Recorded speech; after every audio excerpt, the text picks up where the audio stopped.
Anybody there? It is I, Bragi. I said I'll come back and do a late night live stream.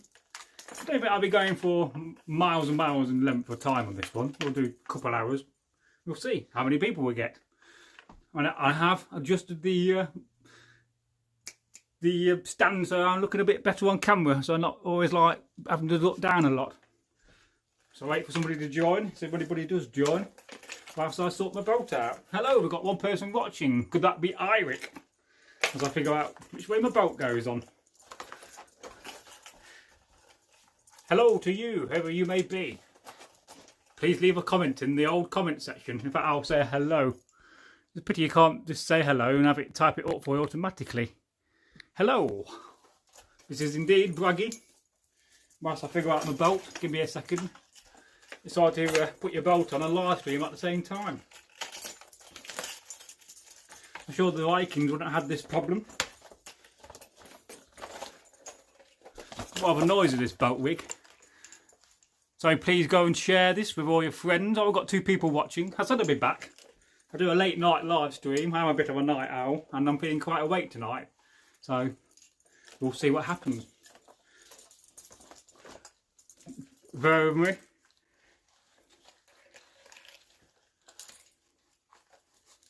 Teeth are such a wonderful tool for holding things. I thought I'd put on my posh tunic on for you guys and girls. So, wherever you may be in the world, Middle Earth, say hello. I am of course from Derby, or Derby. And it's Eric, the man of many axes. I think this is the first time on the channel that we've actually done a live stream twice in a day. So, another record broken. I mean, one day we'll do a record super lengthy live stream. We'll go on for hours and hours and hours. We'll get Egil for that one. You can see the frustration in him already of being fed up and not being allowed to go home. So how are you all this wonderful evening? It is of course Freya's Day, the day of love in the old Norse pantheon. Great day to go dating. Or in fact go on Tinder. You never know what could happen. As I adjust my boat. I'll move back a bit. I thought I'd wear a different hat for this live stream. I don't want to be looking the same all the time. I'm not tidied up from earlier yet. So how are you, Eric? Give me a minute, I'll type a message. I kind of adjusted the tripod a bit. It's difficult actually to type and talk at the same time. There we go. I didn't put a question mark. Oh, I've got 4 people watching. Oh, thank you very much.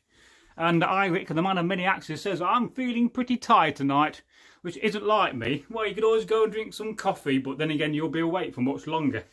So, some nights you need to go to bed early and get a good night's sleep. Some night you don't. So, I thought I'd wear a different necklace. This is my Egil Thorsson inspired necklace. It will have too many beads, to be honest with you, but then again, I'm also showing my wolf as a Viking. So, Thor the relevant. Hello, how are you on this fine night? Oh, I'm very well, thank you. Can't complain. It's what, just gone 10 o'clock in the UK. So I've got a cider on the go. Traditional. I've not got it in an authentic mug yet. I've got the fine one. Well, any glass will do on a day like this. Oh, there it is. I'm looking for a more authentic drinking holder. Yes, I'm great, thank you. I generally always am. Some nights I get a bit tired, some nights I'm not. But I thought I'd treat you guys and girls to a second live stream. We'll go for a couple of hours on this one because I won't mind getting to bed relatively early and not staying up until half 2 in the morning. But in the future, I'm going to be able to live stream much earlier and start about 9:15 to 9:30, which will suit me better and I'm sure some of you guys. So if you have any questions about the Dark Ages, about Viking culture, or about even this wonderful hat I'm wearing. Oh yes, I'll model it sideways for you. There's that sideways and there's that one.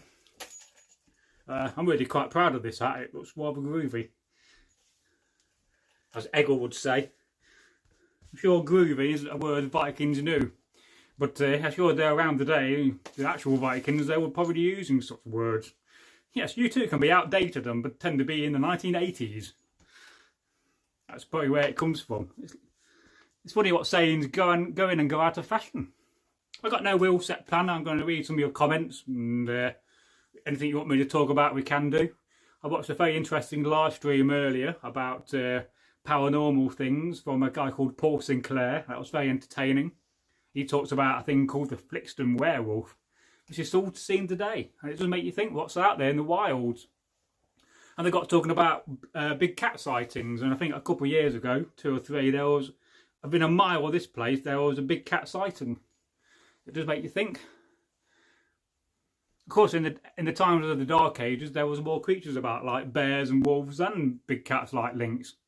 But with the change of the laws in the 1970s, where you couldn't keep exotic animals, a lot of them got released into the public. And it does make you think, well, did they breed and are they still around? People are very clearly seeing such things. So, Eric, the man of many axes, he says, I believe most myths come from some level of fact. Yeah, I think that's very true, you know. Look at the UFOs, for instance. I mean, what's going on in that? People always ask the wrong question about UFOs. It's not whether UFOs exist should be the question we should be asking. We should be saying to ourselves, yes, something is happening in the skies.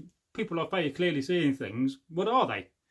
You know, are they hallucinations on a mass level? You know, are aliens actually real?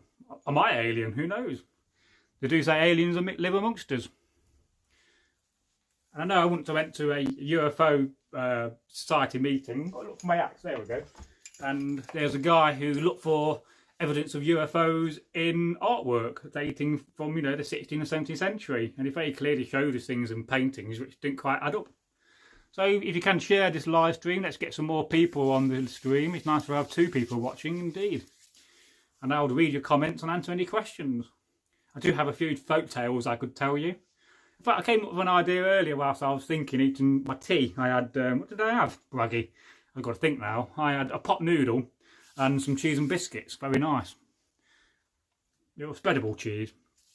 And I was thinking to myself, well, one afternoon I could tell you a folk tale and record it at the same time for the channel. So you get to see a live recording of one of our folk tales. Would you like that? I think that would be quite interesting. I'd have to set the stage beforehand because it will be one of our professional videos for the channel. But you can see it done live. Hopefully I won't mess it up as I do sometimes at the very beginning and have to start again. Most of the time I just mess the beginning up. I'll say something I'm not happy with. But if I do make a mistake in a folk tale, I tend to pause for about 10 seconds and then I know in the edit where to cut it out. Because some days you do, you've got a list of things to do, or you've got somebody who's doing something and you get the thing done wrong. Sometimes you've got to correct yourself. So Eric, the man of many axes, in fact I've got one on me, here we go. That's one axe. He's got many axes. He says, pot noodle, the most important question, which flavour? Oh, it was the beef flavoured one. Is it beef and onion? Beef and tomato, in fact. This is a very nice thing. And I didn't use their red sauce. I put some Daddy's red sauce in and had a bit of that, and it's very nice. You know, if you put it in a bowl, you know, I don't think Vikings had noodles, of course, but you'll probably get away in camp and nobody will question you eating a pot noodle out of a wooden bowl. Although somebody is bound to come up and say, they did not invent noodles. But we do know Vikings did travel a long distance. So, have you got a drink on the go? I'm drinking a nice cider at the moment. It is a Strongbow, which is flavoured with some fake Ribena. Make it a bit ready. Give it a kind of a fruity taste. Though I really should pour it into an authentic holder, but I realise I've not washed it out since 2 weeks. So that wouldn't fundamentally bother me. I've got a Homer Simpson glass. No! I think Homer Simpson would have made a very cool Viking if he was real. I sometimes try to convince my dad that Homer Simpson's based on a real character and he's an American. So, and of course you've got to have a bit of cheese with your pot noodle, essential. Some days I like to have a bit of toast. I mean, how old is toast? You know, there you are, there's old Eric. He's got a bit of stale bread. I don't think he would have wasted it. He would have probably toasted it over his fire on a knife, maybe on his seax, and made some nice toast. So Eric says, get in. That's how we know we are related. I always had more sauce. Oh, well, great minds think alike, my friend, my brother Eric. Hey, you got to have more sauce, but I never try anything different. I always put red sauce in, tomato sauce, and never go crazy and put in Daddy's brown sauce. Well, of course, the best brown sauce is House of Parliament, HP. Oh, yes, I love that stuff, especially the fruity one for cheese. I know it's a bit random talking about sauces. Did Vikings have sauces? Well, probably so, of some sort. Not the kind of sauce we'd imagine, but I imagine, you know, they got the fat of the gravy, the fat of the meat when they're cooking, and maybe a few things they could have made gravy. I'd like to think Vikings had gravy. You can't beat gravy in your chips. So here it says, all you folks are going to watch this afterwards and live. He says, I'm having Fanta on the go. Laughs out loud. I do like a nice glass of Fanta. Nice with a bit of ice. Very refreshing. And he says, HP is zesty. It sure is. Especially the fruity one. You know. And I always like it out of a glass bottle. I don't like having things in a plastic bottle because of the leaking of the plastic chemicals over time. You know, you can go to Wilco's and they'll do glass bottles. You can, with a flip-on lid, get a couple of them, Eric, and put your sauce in that. It will save you a lot of bad health in the future, I think. Because let's face it, some days sauces can hang around for a very long time. And then I bet everybody does what I do. When you got a load of sauce bottles, you pour them on top of each other to try to get them to bulk up. And of course, we know, if you've got a sauce bottle and it can't come out, put some vinegar in and shake it. You know, oh, wow, random and this, talking about sauce. Mint sauce and mint, lamb. I'm talking about food already again. I'm going to make you hungry, Eric. I've got a terrible, very bad habit and a talent for making people hungry. I've just got to say a few words like bacon, egg, sausages, fried bread, egg again, baked beans. I imagine you're very hungry now. But I don't think the Anglo Saxons invented the English breakfast. They'll call it the Anglish breakfast. But bacon's a wonderful thing, and let's not, you know, let's be thankful. I've heard a terrible thing actually that we're running out of pigs in the world. So any pig farmers watching in the future, start getting your pigs breeding, man. What a terrible situation that will be if we run out of bacon. Can you imagine the rage on the world? Anyway, the Eric says the stomach is grumbling. I can hear it from. I can hear Egil. I'll call you Egil then, you're not Egil. Dear Eric. It's that loud. If I could do audio, it would sound horrendous. Haha. Well, normally when your stomach is making a noise, it's clearing its way for more food and kind of letting you know, I'm hungry. Let's clear the way and get ready for more food. But it's also quite interesting, I always find, how you have a good hearty meal, how it makes you tired. You know, that's definitely the time to go to bed after you've had a good meal. You certainly sleep then. So anybody's got insomnia, like I have at times, have a good meal, then go to bed. Oh, we've got 5 people watching, that's wonderful. One number off the magic 6. And of course, 9. Well, because we do love numbers on this channel. Number 3 often appears in the stories. So there you go. I'm rambling on now, I can do a lot of that. Rambling on with Bragi all night long. I don't know where that came from. Somewhere in my brain, I do have one. So, anybody else want to leave any comments? You never know, some of these people could be my relatives. Hello, it's Bragi here. Oh yeah, Eric says, time to pop some Pringles. Oh yes, and you can make a little drum out of the box afterwards. And also, if you're into wargaming, you can use a plastic top of the Pringle box to put your paint in to mix it. So there's a little tip for you. Save your plastic top of your Pringle box if you're into wargaming. And that Thursday, I could drain a lake. I've got some drink from earlier left as well. I think we'll just put that in, shall we? Make a cocktail. Oh, yes. Pringles are very nice. Are Pringles smaller than they used to be? I got that feeling that they are, but I'm not sure. So, do you have any comments? We've been live streaming now for 14 minutes. Doesn't seem like that to me. Amazing how time flies, especially when you get old. So, well, I'll just stand here a minute. Dooby-dooby-doo, standing here a minute. Don't know why I'm singing, but I've got nothing else to say. Of course, earlier we missed, Martin Brown missed the live stream. So he did leave a comment in the video. And if you can take a time and subscribe to us if you're new and share the channel with your friends or your grandma or your sister, your girlfriend, boyfriend, your dad, your mother, or your relatives. I'm sure some of them will like what we do. I like to think everybody loves what we do. But of course, you know, we can't please everybody. So Eirik, man of many axes, says D&D, always wanted to play Warhammer, but I have no friends, laughed out loud. Yes, that's the problem with wargaming. It's slightly difficult to play on your own. You know, you're trying to fight both sides, and you're trying to win both sides. But then again, I used to do more painting than the actual wargaming itself. And of course, it took over my life at one point when I was doing it on eBay. And the guy I get wargame figures from, I think he must have over 50,000 lots on eBay. Won't say his name. Hello, Ian. Oh, I said it now. God blimey. But yes, it does make you think. It makes you think how many wargame figures have been produced. And you know, having little figures is not a new thing.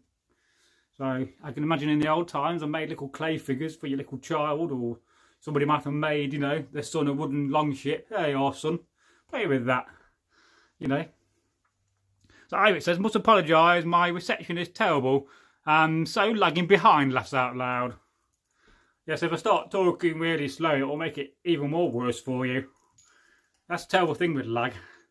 Luckily, we don't get so much bad lag on this camera. It's pretty good quality, which I'm quite happy about. But the previous camera was quite poor. Nothing worse than lag, especially when you're playing on a game. But most people don't really understand what real lag is. You know, we do talk about random things. One day I'm going to actually kind of organise some of these live streams and actually do something actual of quality for you rather than just talk randomly. But then again, a lot of these live streams are just a hangout, you know. You get to just hang out live and then you can ask me any awkward question you want about the Dark Ages, the early Middle Ages, I'd like to call it now. Because, you know, the Dark Ages wasn't that dark. You know, they had candles, for instance, and they was very colourful, you know. Just look at the manuscripts from the time, Lindbeige manuscripts or the Gospels. Not that as a Viking you'd be wanting to read them, you know. And it's a shame that a lot of the tradition in storytelling and the stories of the Viking pantheon never got passed down into books because we lost that information, you know. Makes you think what we have lost. What stories about the Viking gods are out there which were never found. I hope one day that, you know, somewhere in Iceland there's going to be a load of manuscripts frozen in ice and then one day they'll be discovered. But apart from that, going back in time to find them, it's going to be pretty impossible. So, no, you should never apologise. It is what it is. But I don't think I've ever really played D&D too much. A few times back in the day. But I was always into Warhammer and more of your classical wargaming. And it certainly gave you an understanding of tactics. I mean, certainly if you're going to be on the battlefield and you're commanding troops, you need to know about tactics. And wargaming does that for you because you're fundamentally having the ability to man troops without the troops being there. Yes, so terrible lag. Oh dear. This is one of my other favourite sea axes. This is a Norwegian one. Now, I do have some of these handles spare, like I said, Eirik. Now, the only problem is they're going to be quite narrow, so you're going to have to find a knife that you can grind the tang down, the rat's tail, as Egil will call it, to suit. But it does make you think, how would they drill the holes in? Would they have heated the holes? They certainly had drills. But I imagine it would be more than a one-man job.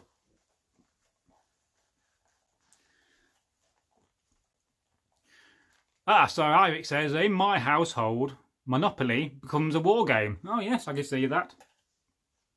I know they make Monopoly sets for different towns now. I think there is one for Derby, a Derby Monopoly set. And there you go. I don't think there's ever been a Viking-inspired one. You can have all the Anglo Saxon, you know, towns like York, of course.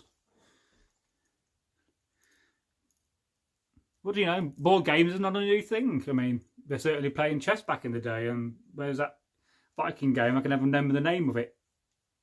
It escapes me. I've got too many things in my head, and some days I can't remember half the stuff I know. Then, just randomly, I'll be lying in bed later, and it'll just come back to me. So, who are the other 4 people? Please leave a comment. Are you shy? Don't be shy. Say hello. We don't bite on this channel. Gadget Man 404. Hi, buddy. How you doing? Oh, nice to see you. I'm doing all right, matey. How are you doing? Have you had a good day? We're missing you already. So, because the new package starts on Monday. They came round yesterday. So, I was quite surprised. You're going to be quite surprised by this. That they actually wet shave people with a wet sharp razor. I find that, you know, I'm sure you're going to find that quite surprising, but they did seem okay, so I'll let you know how it goes. And if you're not familiar with Gadget Man 404, he flies drones, and I've edited 2 videos for him, and I've got a couple more to do. And what we're talking about is doing a combat video, and Gadget Man's going to film it with his drone. I think that would be very interesting. Then he can have a perspective on his channel with Viking combat, and we can get some of that footage and put it into our video. So if you're new to Gadget Man, go and subscribe to his channel. He's trying to get to 1,000 subs. Go and give him that love and support. And you know, it's good to see other people from Derby on YouTube, which we do need to promote in the area and try to get more people from Derby working together, you know. It shouldn't be about competition, it should be about helping each other to become better. Yeah, this is a new hat I made recently when I got bored, Gadget Man. So it used to be a pair of trousers, this. I'm just hoping this isn't the part of trousers that used to be around the arse. I think that bit of hat, if I can make some more out of the same material, I'll give it to Egil. But again, it shows you, you know, you're back in the dark ages and your trousers are getting a bit bare. In today's world, we'll just throw them away. In the dark ages and in the medieval times, they would reuse the material. This takes a lot of time to manufacture. And they do say in a pair of trousers, a pair of breeches, there's 13 miles of thread. Can you imagine, you know, getting 13 miles of thread? I've got some thread somewhere. You know, you've got to make it first of all. 13 miles of that to make a pair of trousers. So that's quite a lengthy material. But then again, they wouldn't use miles, they'd be using the term league, which came from the Roman period. So Rean Sea says, good to see you. Well, it's good to see you too. I apologise, I was going to do a live stream last Friday, but I was so knackered, I just didn't have the energy. You do need to have energy to do these things. You know, it's no good if you're half asleep and you don't know what you're saying. I mean, I'm bad enough as it is some days on these things. So, yeah. Cool, buddy. I'm very impressed. Yeah, I'm using the tool Streamlabs on this. So I think it's very good quality. I imagine on your new camera it'll be the same. So fundamentally, if you've got signal when you're doing your droning, you could live stream it at the same time as film your content. And I'm sure your audience would love that. So, you know, and also just doing a live stream hanging about, talking about drones, that'll be very good for you. You know, I'm unhappy to help in any way. You know, I'm sure I could just put in modern clothes and talk about drones for a couple of hours. Not that I know a great deal about drones, but, you know, I can normally get by on most things when I talk about these things. So, and we've been talking about doing some historical content where Gadget Man will go to a location like the Viking burial ground at Ingleby, which is about, well, 10 miles away from here. And at the same time, we'll make a video talking about the history, and we'll publish them at the same time on the different channels. So you're going to, see the image of the place, and then on the other channel, find the history, and I think that'll be very interesting. So Rean Sea says, are you skilled at knitting? I've never actually tried modern knitting or nail binding. I can sew, so I've sewn quite a few things in my time, trying to find something I've sewn. Oh, my hat, I've sewn that recently. And all my sewing is all hand sewn. I do have a number of machines, but most of my machines I use are hand crank machines. One of my best tips is to get one of them. But of course, if you're doing Dark Age reenactment, you shouldn't be using a sewing machine. But it's great if you're just doing modern sewing. Having a hand crank is wonderful. Some of the singers are just awesome to use. The two take a little bit of practice to get used to. And I find hand crank machines far easier to use than an electric machine. So Gadget Man says, I have to show me how to use it. I've got it, but not sure how to start it at all. Well, the first thing you got to do is log in with your YouTube channel. Just don't make the mistake I did last year and put .com instead of .co.uk when I couldn't figure out what we was doing when we were trying to do one in Wetherspoons. And then after that, it's just very simple. It's just a matter of clicking the little live button in the centre, which will be about there, because I'm not pointing at it on the screen, and just go live. It will take you to another menu and it will say live stream to your YouTube channel. And the settings are a little bit complicated to use, but imagine if you go to Nick Nimmin or Dell Leaves or possibly what's his I've got his name, one of the other channels that helps you how to do YouTube. There's a number of videos that will teach you all about the settings.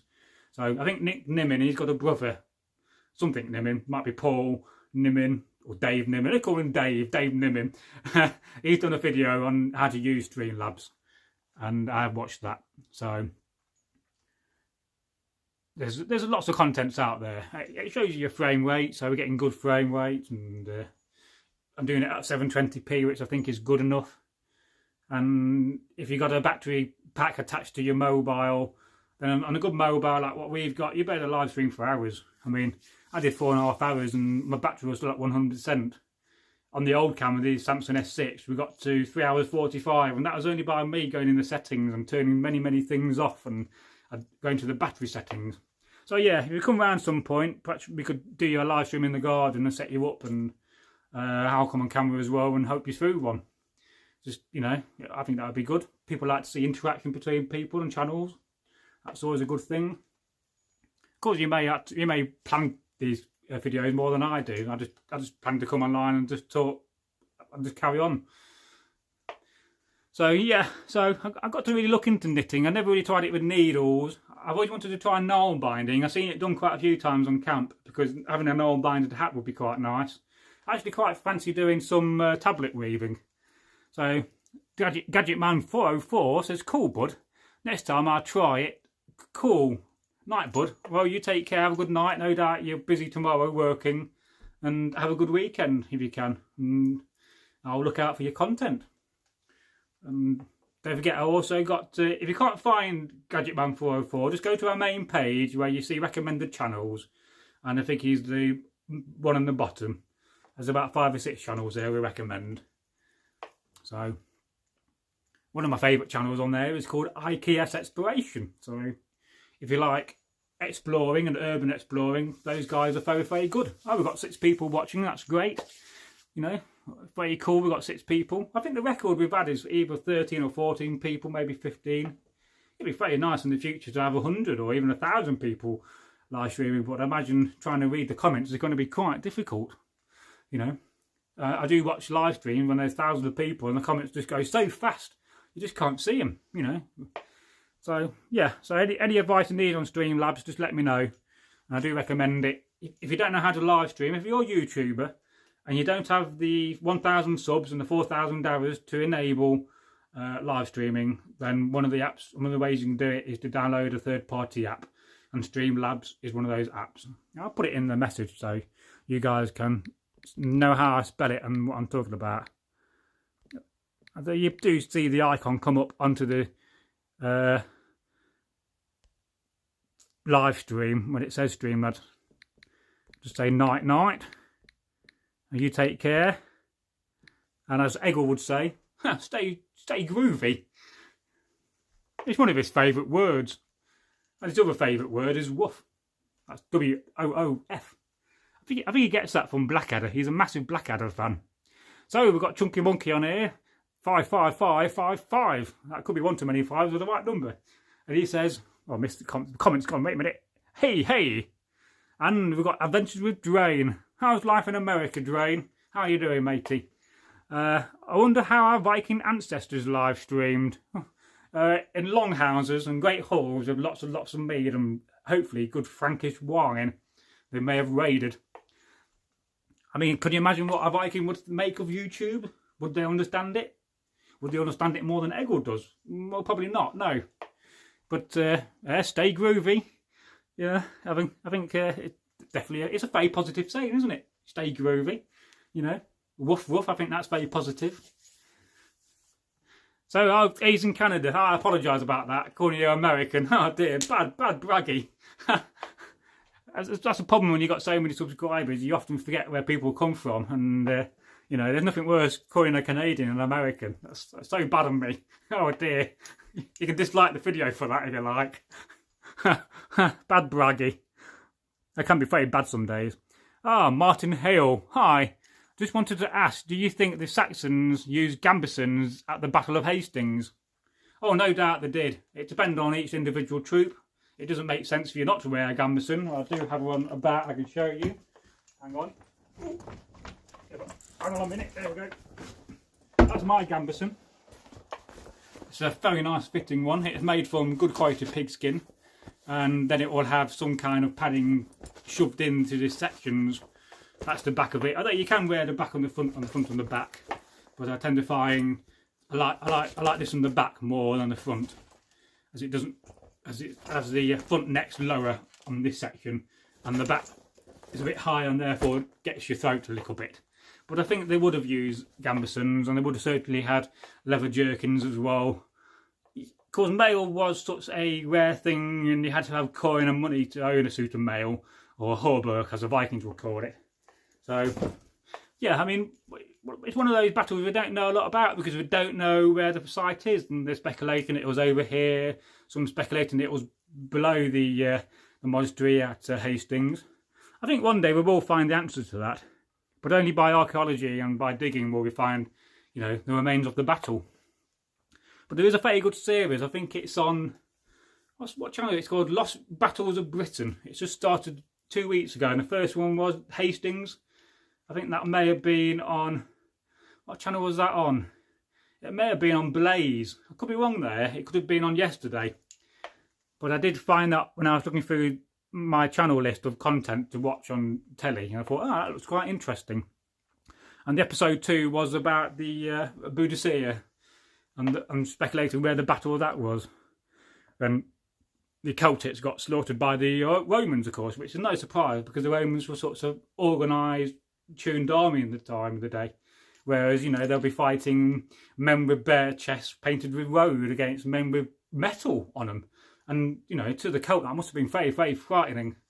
And you can see why the Celts lost that battle. So let's have a look, make sure I've not left any comments out. So, Night Pal.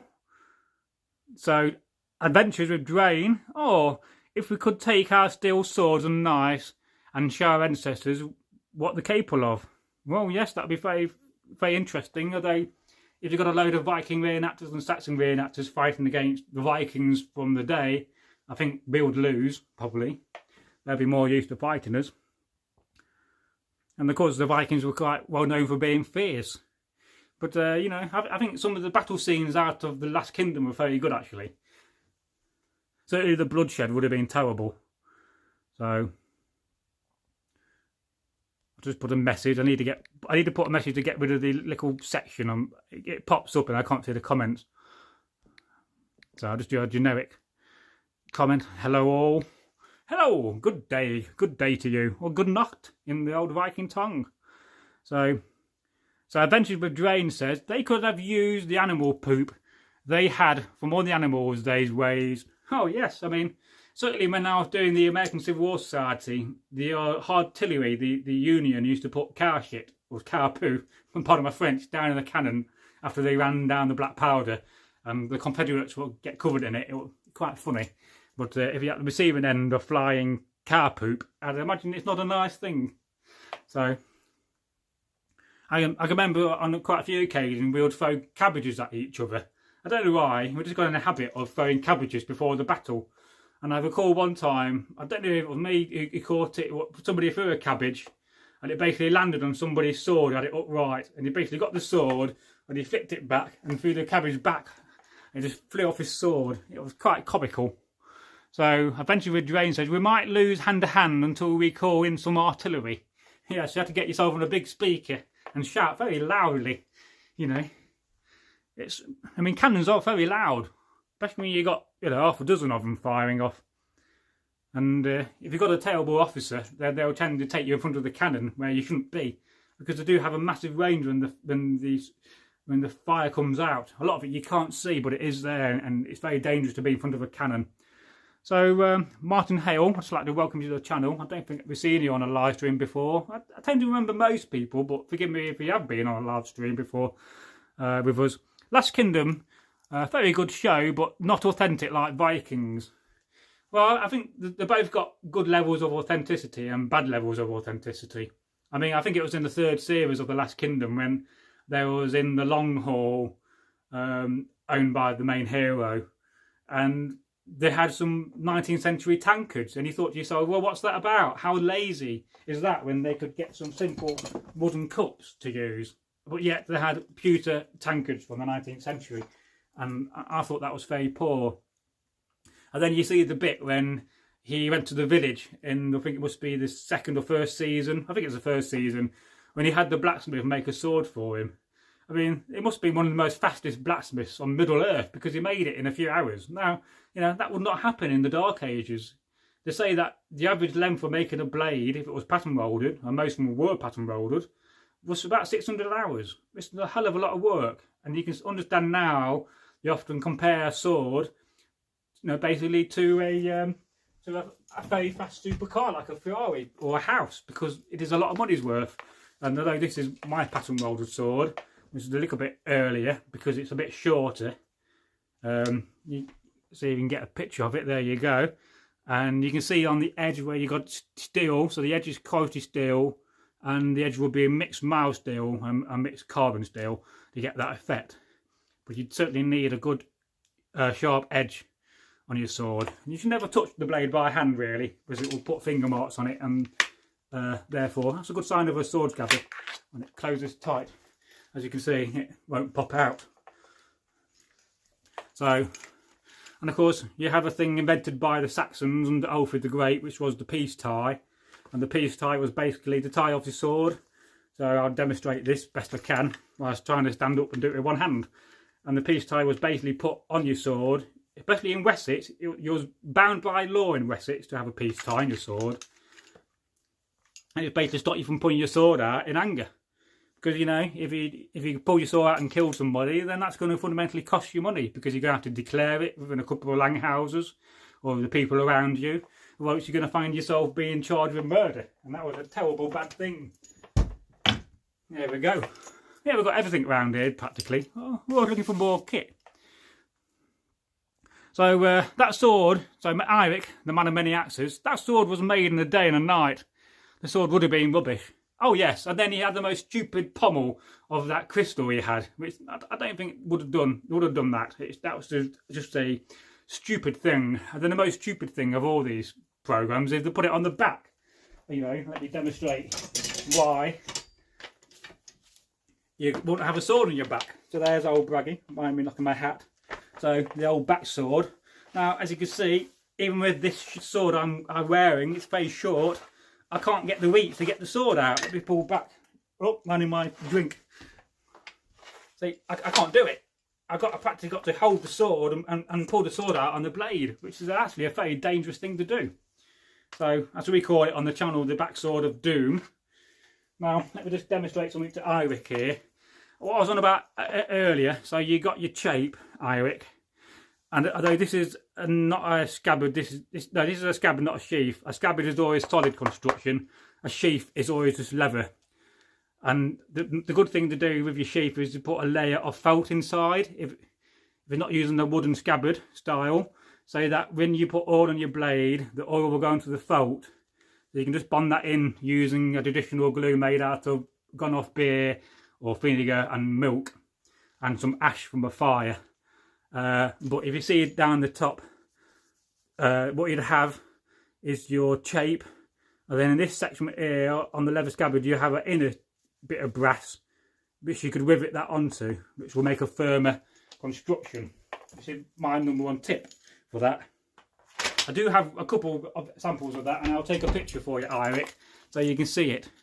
So yes, I did see that video, Chunky Monkey, from Lindbeige on YouTube. So Chunky Monkey says Lindbeige, a very good channel, did a YouTube great video slating Last Kingdom TV series. Yeah, in many aspects it's very good, but in many aspects it's very poor. And this is always a problem with TV production. They never hire the right sort of people from a reenactment background to advise. You know, I don't know who they get in to advise on this authenticity issue, but they get in a bunch of cowboys. You know, and they got no excuse. They got the budget and the money to do it right. Why not do it right? You know, some of it's like as an example of Last Kingdom, when they have the rectangular shield of the Anglo Saxons, and that's totally not true. The Saxons would have had the same sort of shield as the Vikings did, unless you was a Hiberno Norse Viking, which they did have rectangular shields. But that was done purely, you know, so that the two audiences, or the audience in America and across the world, could understand who are the Vikings and who are the Saxons. But that was just dumbing down television, and we don't need that on television. We want good accuracy. So, Martin Hale is the sword found in Gilling, York, Anglo Saxon. Most probably, yes, if I'm thinking about the sword you're thinking about. I mean, the Saxons would have also got swords from the Vikings, of course, during battles, and they often would have taken them apart for the blade. The fittings were worth a bit of money, especially if they're made out of gold and silver. But the most valuable bit of any sword is the blade, you know. But I'll have to look at that just to make sure the Gilling York Anglo-Saxon sword. I mean, Egil might know more because he actually dug at York in the 80s when they found the Coppergate helmet. He's very old and he is an archaeologist. He studied at York and did Anglo-Saxons. But he also knows a lot about Viking culture. So it's quite cool to have somebody on your channel who is an archaeologist. So Chunky Monkey says, "Aye, the Bernard Cornwall is into the money." Well, of course so. You know, always be wary of people trying to flog you a book. Do you want to go and buy my book? I'm never going to make a book or write one and sell it to you. It's just a bit too cheesy for my liking and a bit cringe-worthy, you know. Of course, if you are a writer and you are writing books, then YouTube is a great way to advertise it and to advertise what you do. Purposely, but it just gets a bit cringe-worthy at times when you see channels, you know, trying to flog the book and the videos and the DVDs to you, you know. I know that in the future at some point we'll say, go and check out our merch, our merchandise. We don't have any yet, but when we get bigger we will look to get some merchandise, but we're not exactly going to be ramming it down your throat, you know. If you want to get a t-shirt with Egil's face on, then fair enough. So Chunky Monkey says, laughs out loud. Oh, we do a lot of laughing on this channel, but some of it's at me. But some, you know, if you can't laugh, then, you know, laughter's a wonderful thing. It's good medicine. I think that's very true. I often laugh at myself. Yes, it's Uhtred. So Martin Hale, is Uhtred based on a real person? No, I don't think so. I think it's more fictional. It's a bit like Sharp, you know, Bernard Cornwall, those novels too, which is a very good series, Sharp. I was trying to watch it again the other day. I got into the first episode as well on my computer, but I got them on DVD as well. And they were very well done, the Sharp series, authenticity wise as well. I've already ever done Napoleonic Wars once. I have lots of friends who did the Napoleonic Wars, and most of them did French or Russian because they find the British to be boring. In fact, a friend of mine told, his name's Jamie, told a story about when he was doing, I think he was doing British, and the British reenactors of the Napoleonic Society all go to bed about 10:30. So all the people that were staying up late drinking, they formed a massive Congo line, and started chanting, "The British are boring, let's go to the French and the Russians." And of course they stay up all night drinking wine, which for some people was quite good. I mean, reenactment has a lot of drinking involved. It's a social thing. It's the brotherhood of, your sisterhood of having merry times and singing around the campfire. You don't really get that in the Viking times, you know. But I don't think Uhtred is based on a real person. Because, you know, somebody would have came along and called him a right twat. Look at that with your backsword and your stupid pommel. I mean, that pommel would have come to bits. It's so flimsy you hold on and it wouldn't have worked as a pommel. There's a reason why you have a good pommel on your sword. So, next demonstration on this one is so that you got weight. Your pommel balances your sword out. This is a Norwegian Langsax. But you need a good pommel. If you don't have a pommel on the end of your sword, you've got no weight to it. And there's no balance. So try not to smash the camera. I've already just got it. So, of course, here's another, a much better example of a much heavier pommel is this one. And that's certainly, although this is a broken sword, so much smaller. I mean, we speculate on this sword. If you had a broken sword, would you have made it and forged it into a Langsax or some, or another sax? Or would you reuse the metal for something else? Or would you make it into a smaller sword and give it to your son? You know, I think that's more speculation. But yet again, the pommel is very weighty and it gives that balance to the sword. Even though this sword is missing about 8 inches, it's still got a good balance to it.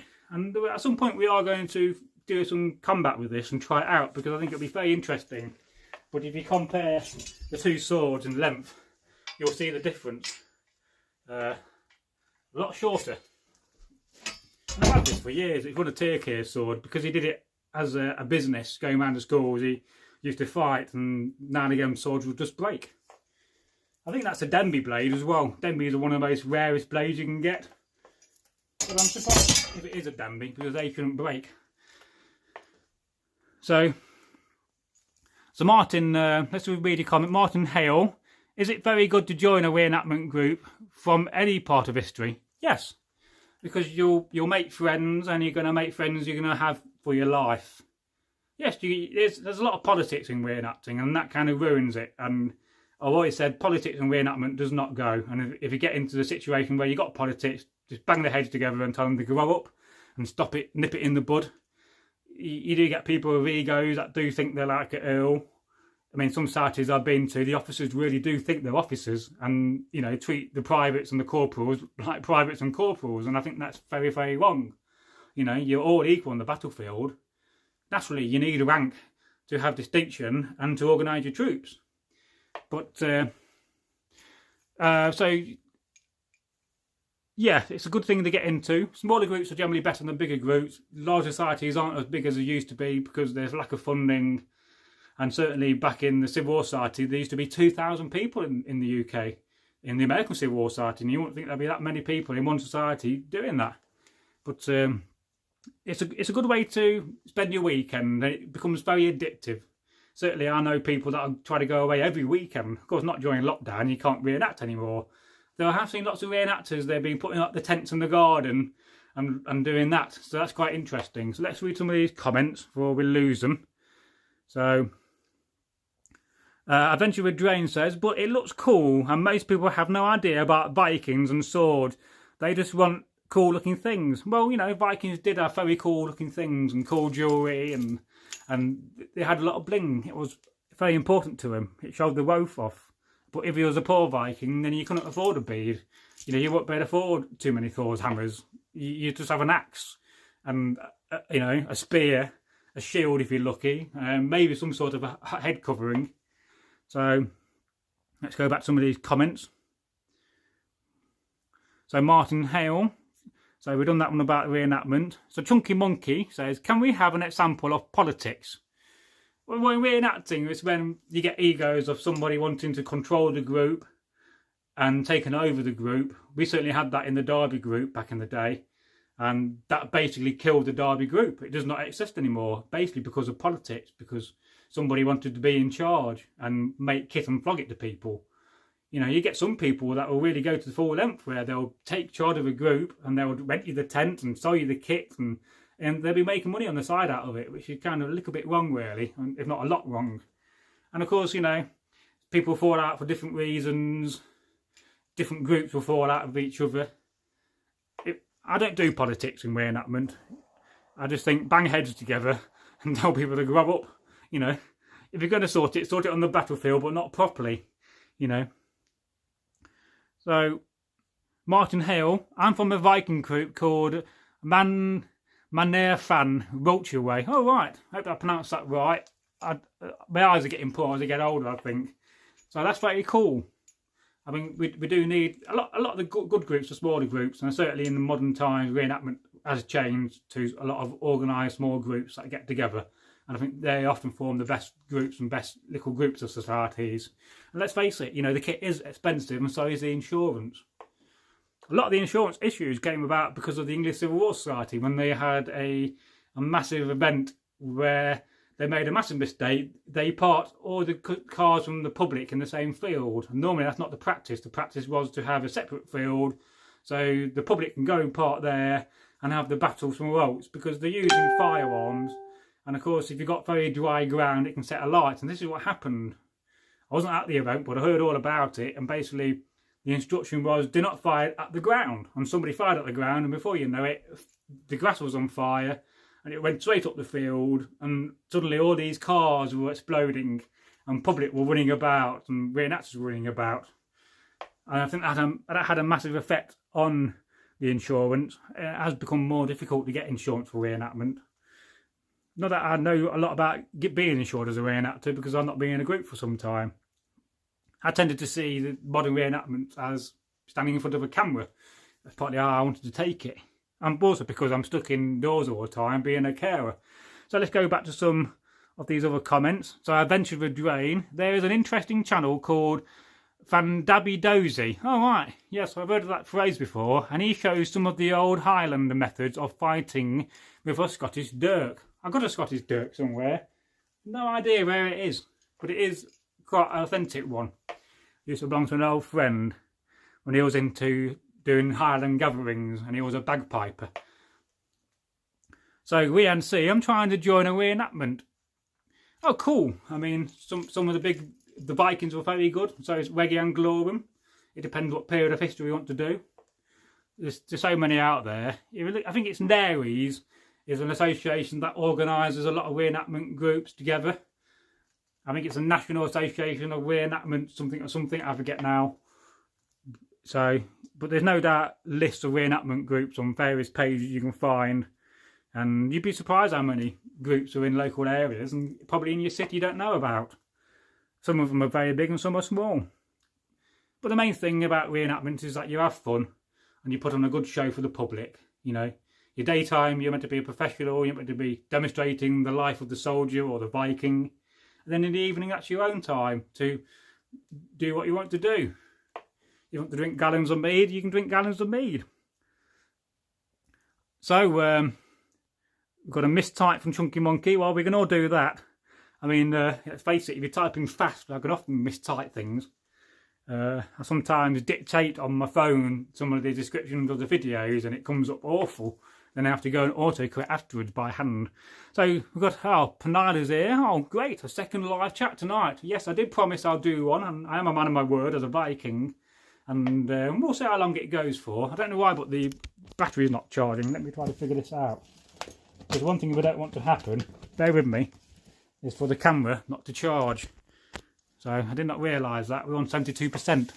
Hopefully it will go up. But that may dictate how long the older stream goes for. I think we're charging again. So go back to your comment. I had a lovely dinner. English chips, cooked in tallow and fried runny eggs. Yummy English food is the best, tasty. Now, I've got a little tip here about when you get your egg.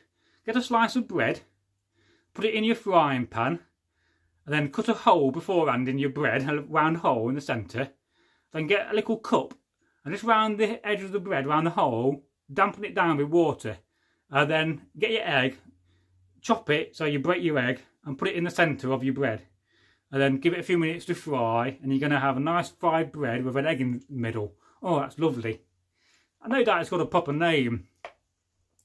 So, yes, perhaps we could one day demonstrate that on camera, how to make a fried breakfast with a Viking. And we could watch Egil eat it, because it doesn't get bacon very often. I feel sorry for him being very poor. I mean, it must be a terrible life not to have bacon for weeks and weeks. Oh, I've got 10 people watching now, awesome. Yes, I think we are charging. So I don't know why that's going on. So I'll go back to some of your comments. So I ventured with Drain. Did you make your shields or buy them? No, all the shields you see I made myself.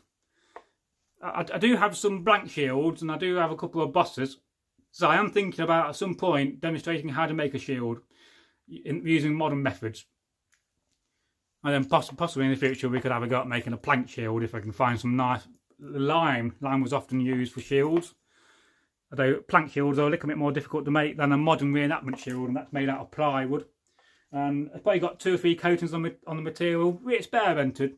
Normally what you'd do, you'd have a coating of Hessian, or in America or Canada you call it burlap, and you glue that on. But we experimented by having a layer of linen. Then we had probably another layer of linen, and then put the Hessian on top to make the shield more firmer, and also to guarantee it's going to last a long time. And some of these shields are probably about 15, 20 years old. I did have my original shield, which I had for 20 years, but I lent it to a group and they had a lot of their stuff nicked. And I lost quite a few of my spears that way.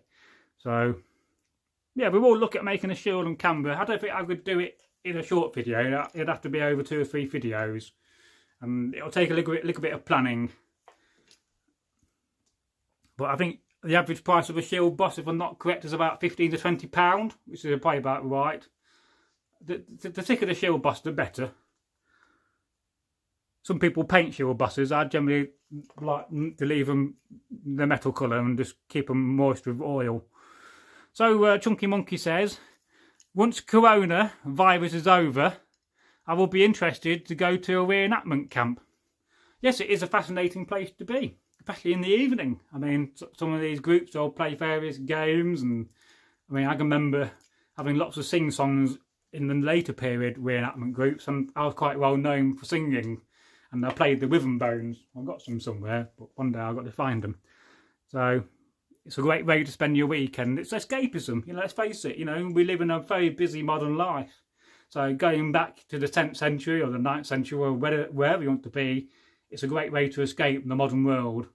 And it does become very addictive, and the people you meet and hang about with, you will form really good friendships to the best part. So I ventured with Drain. May Thor bless your camera with electricity. Oh, it's gone up 1%. As you said that. I think Thor is looking down at us today. Actually, all week I've been seeing these two massive crows in my garden. I mean, I'm kind of thinking that Odin's been keeping an eye on me and sending Hugin and Mugin to look after me and see what I'm doing. I mean, soothsayers would see that as an omen and a sign. And especially if you're going into battle, and a soothsayer is like a Viking man who would use runes and see the future. So to a soothsayer, he's like a wizard basically, or somebody that can see things and gain information from other sources. That would be a very good sign. In fact, there is a soothsayer in The Last Kingdom, which eventually, well, I'm not going to give the spoiler, but you know, he doesn't have the best life in the end. But I think in the first season, he gets captured, doesn't he, by Uhtred in Canada. Yes, I'm trying to remember that in the future. Are you far away from Tangi? She's from Canada. We've actually been sent some stuff from Canada. We opened on camera. That was near Christmas time, although it took me ages to film it and ages to actually edit it. It is out. Oh, and Penila says, Northworthy Sagas and Stories. Oh, that's a very good eggy tip. I'll try that. Yeah, the main secret to that is cut a hole in your bread and just soak the bread with water. So that you do that so it keeps the egg inside the hole. And then just make sure that it's well cooked on the first side before you flick it over. And then you get fried bread with an egg in it. I mean, what more do you want? I mean, that's wonderful. I mean, if anything was invented by the gods, it was definitely fried bread and bacon. I mean, I'm horrified at the thought we're going to run out of pigs one day. We all best start getting chickens and pigs in your gardens, folks, and stop the pig shortage. So Martin Hale, have you ever made any reenactment gloves? Yes, I have a couple of times. There was hit and miss. The gloves are made. I made a really good set once, and I made a set which I had to really vastly adjust because the sheep wore on the inside of the leather. It went over the. I don't know where they are. It was too thick. But there is a massive debate in reenactments, you know, world of Vikings. Did they wear gloves? I think they would have done. Sometimes you'll see them with mail on the back, but certainly in modern reenactmentism or modern Viking reenacting, you do want to wear a good pair of gloves. And I generally recommend going out and buying a good pair of brown welding gloves because they're much thicker and they're going to last much longer. And I do have patterns. Everybody needs a pattern for the leather for the outside. You've got to make the thumb section separately to the main body, and then use a not too thick a leather. And if you are going to put sheepskin on the back of the leather, don't have it too thick.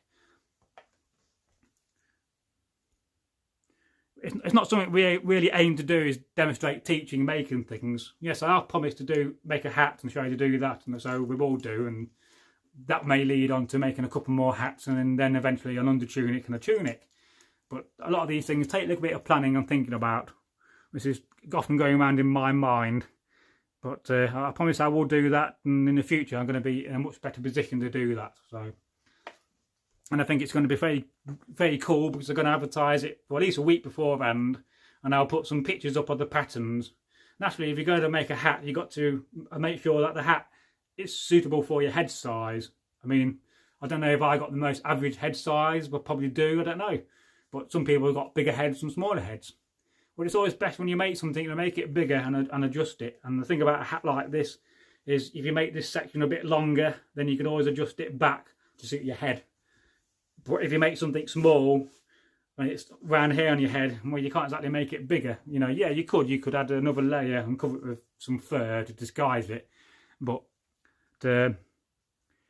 yeah, I'll dig out my gloves for one of the next live streams, and perhaps we could do a live stream talking about mail and talking about gambesons and leather jerkins. Because I do have 2 leather jerkins in the house, and at least 3 sets of mail. I never owned a riveted set. I've always wanted to have a go at making a riveted set, but I never got round to that. But if you are going to make a riveted set of mail, then you want to buy 10,000 links solid and 10,000 links split, and then you want to be fire welding if you're going to use a Ford the split links. If you got all split links, then you got to do 20,000 rivets. If you got solid links in between your split links, then you're only doing 10,000. It makes sense. So I said, well, look, I haven't missed any. So I ventured with drain. I wonder if duct tape would work for shield making. Cover the front with duct tape instead of fabric or glue. Yes, it would, but it would be a little bit farby and not quite historically correct.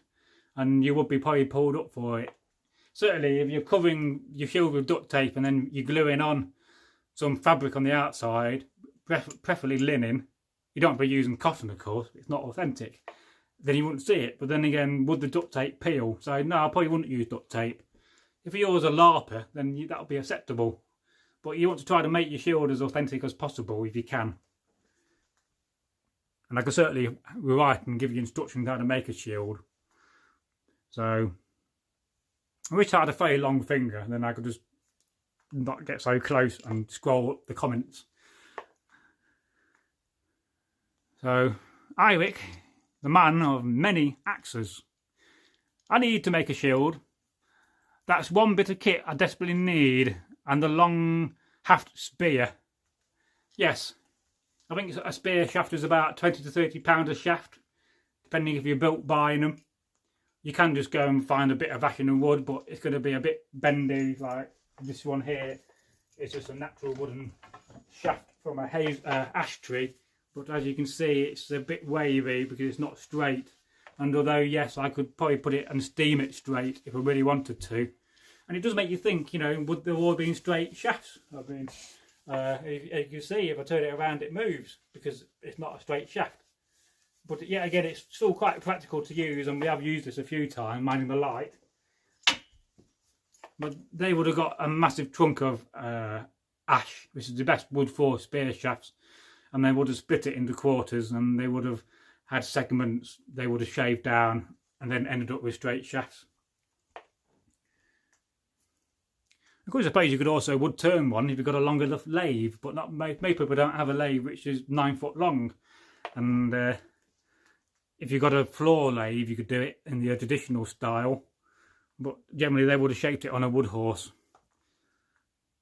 So I use a scrolling stick. Yeah, I do have some of them. I need to get some more actually, because they only get very long ones. I could make a little wooden shaft and put the end on. And another thing we will demonstrate is how to make authentic glue, because I saw that on Time Team and the recipe is kind of mostly stuck in my brain. And I keep meaning to try it again. I tried it a few times and I have done it on my shields and some of the other ones. And of course the other ingredient you need is dog chews, which you'll just buy for your dog because they go around the edge. As you can see, wait a minute. So that's all dog chews around here. I really need to take these dog chews off and re-nail them because the nails are a bit rusty, the carpet tacks. But the carpet tack is a very old design. And you also got to make sure you've got no sharp edges, because you will hurt people if you're not careful with a sharp edge. I mean, that section there is really needs going over. You shouldn't have a bare bit. But because I'm not in a group, I don't really get pulled up for it. And Egil doesn't really mind. At the state of our kit, it's pretty good anyway. I'll be up 78% now. Yeah, I must have not put the charger on right in the plug socket. Which is good news because, you know, I'm quite happy that the new camera can charge back to full and still keep going for hours and hours and hours.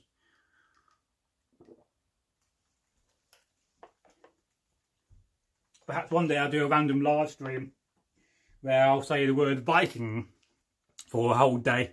Viking, Viking, Viking.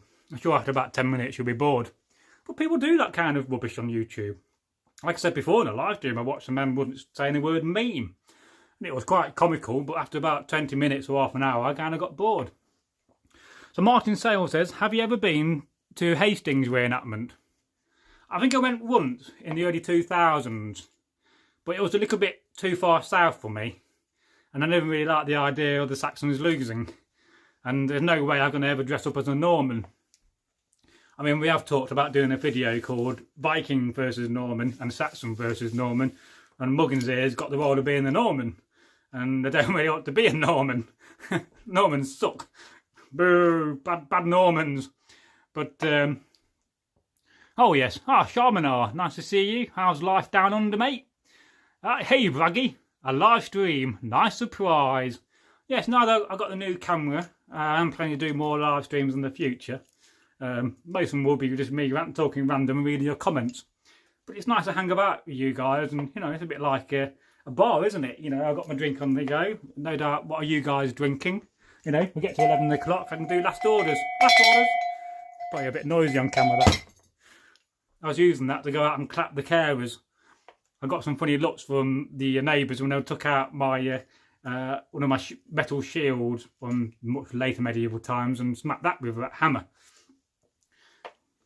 But it's quite nice how we're getting together in the country and thanking the nurses and the doctors and the carers for what they're doing at this time of crisis. And, you know, it shouldn't really take a crisis in the world for us to be thankful for those people, because they do a great job. And I have a number of friends on Facebook. Yes, I'm on Facebook. Would you guys like to leave a link? I was thinking I couldn't say it, on one of the community tabs to my Facebook page. Although naturally I will be giving away my real name in real life, which is something I kind of hid, like my age, you know. Don't start guessing my age. I know I am quite old, but I do look quite young. Mostly moisturising in my 20s did that. But yeah, I am thinking about putting a link to my Facebook. And I certainly have put a link on to the Instagram page where I do now and again upload nice photographs. And I really must do another one in the next couple of days. I've not done one for a few days. Although I also got my Instagram account attached to Tinder. So no doubt plenty of fish. So no doubt women are looking at it and seeing some strange photographs in the Instagram page thinking, what's this weirdo doing? Yes, I do have a few pictures of me in Viking kit on Tinder. I couldn't really. I mean, in those days it was probably way more easier to meet somebody and date. It's frustrating, as you know, in this world. So I go back to your comments. Let's not talk about dating. It's a nightmare. Pre-dating is even worse when you do meet somebody. Oh, Normans, says Eirik. Man of many actors. Boo! Yeah, so that's one thing that always surprised me. I mean, perhaps you know, Martin. Hail, you fought Normans. How easy they are to kill. I mean, it's literally, you got a line of Normans, there'd be 5 of them. You're just going bang, bang, bang, bang, and they're all dead in about 2 seconds. Perhaps it's just me. Perhaps I'm very good at fighting. But why are Normans so easy to kill, but yet they won Hastings? And fair enough, it didn't really help when the Anglo Saxon line charged down the hill and the Normans kind of tripped them. It's kind of lost the battle. So go back to some of these comments. Yes, boo, Normans, yes. I mean, I always blame modern management for being so poor because of the Normans. So if you've got a bad manager at work, just blame the Normans. You know, it's them what it's about. You know. I mean, but let's not go on about Normans. But Eirik, well, we all got probably a Norman blood in us, to be fair, as well as Viking and Saxon. There's no such thing as an Englishman. You know, we are a Mongol nation mixed with everything. So I've thought about doing a DNA test, get one for Egil and see who our ancestors are. It could be quite interesting. It'd be quite shocking when we find out none of us are Viking and none of us are Saxon. You know, I'd hate it if it turned out to be French. Nothing wrong with French people though. I mean, you know, they do stick up for themselves. If they've got a problem, they all go on strike. I admire that. You know, and they do make nice wine and cheese. What a good reason to go raiding France for. So, Ragnar Lobrock, hey guys, don't worry, Ragnar is here. Well, very nice to see you, Ragnar. Always welcome on this channel. One of the greatest Vikings ever lived. Of course, my father's name for certain is named Ragnar. He's his name is Magnarsson. So his father was a Ragnar. I do name my father as a Viking, although you just get a bit confused when I go downstairs dressed as a Viking. And that always leads us to the famous story about when my dad was in hospital in 2018 and the doctor came up to him and started talking to him. He had a very bad fall and I woke up in the morning to a massive pool of blood in his bathroom. It was quite shocking and scary, as you could imagine. So he ended up in hospital. He got let down by the doctors and wasn't really looked after properly beforehand, which kind of led to that. But the doctor was speaking to him and basically I was going out to find a coffee machine, which is always an adventure in a hospital. And why is the coffee always cold? And they had never got any sugar in hospital. And I came back and the doctor pulled me up and said, I got some grave concerns about your father. He says, I believe he's been hallucinating. I said, oh dear. I said, that's very, very bad. He said, I believe he's been seeing Vikings and Saxons around his house. And I said, no, that's just me. And then the doctor was happy. But it's not as funny as the other story when he was in hospital and he was about to go into a care home for 2 weeks for respite. And the lady manager came up. I don't think I told this story on camera. Came to the hospital to see him and said, hello Magnar. Didn't use that name, of course, but used his real name, which I won't give away. And said, is there anything you don't like? Thinking you're going to say, I don't like ham or I don't like Brussels. And he said, well, he stroked his chin, thinking, he said, well, I don't like Morris men. That's always a funny story. So let's go back to some of these comments. I've been ignoring them. Very bad. Bad Bragi, ignoring comments. That's awfully bad. I don't know why I do that when my hand when I'm bad. It must be something I've been doing for a long time and not thought about it. Sharmanar says, life's good. Beautiful autumn weather. I just got myself a 4-wheel drive. So have been getting the kids into the outdoors for fresh air and exercise. Oh, you're going in the outback? Oh yes, I bet it's very nice where you live. And we'll go to Eirik, the man of many axes. I nearly called you Eirik, men of many axes. Bragi is 18, everyone. Sorry, brother. Haha, I wish I was 18. It's been a long time since I was 18. But I still feel quite young at times, I've got a young spirit, I think, but an old soul. Some days I think I'm older on the hills, and the mountains are younger. Not that there's many mountains around here. Just hills. So Penila, no, not a Mongol nation. That's wrong, Bragi.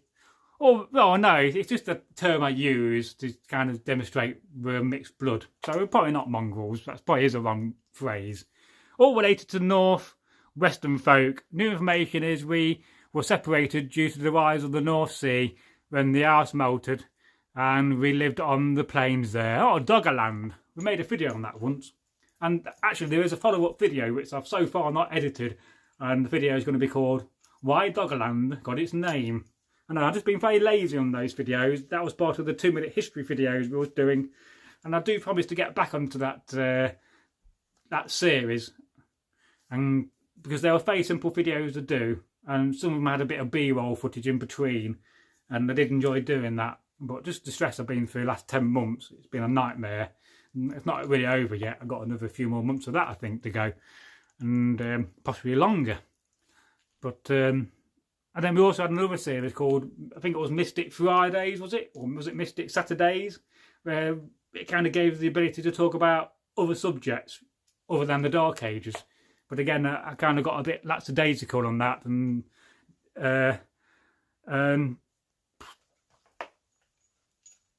not done it. So I'm losing my frame of mind thinking what to say then. If I do that, I'm not saying anything, I'm thinking. I do have a working brain. It does tick over some days. So Penila says, Doggerland. I know that answer. I won't be a spoiler. Oops, sorry, caps stuck. I know. Why do some people send you text messages in all caps letters all the time? My sister does. She never sends it in small letters. And normally when you put it in capital letters, it's like saying you're shouting at somebody. But I can understand that when you get your thing stuck. So that's, that's fine. Adventure with Drain says, your head isn't just a hat rack. Oh no, it's got hair on it as well, look. I'm not doing too bad for my age. I mean, I went to school with people who got no hair, massive bellies, 5 children, wrinkles and all sorts. Me, I'm You know, I'm looking rather groovy for my age. I've got a big birthday coming up in a few years. Though I always did say when I got to 30, I went back down 3 years and back up again and reinvented how you age. But you are as old as you feel.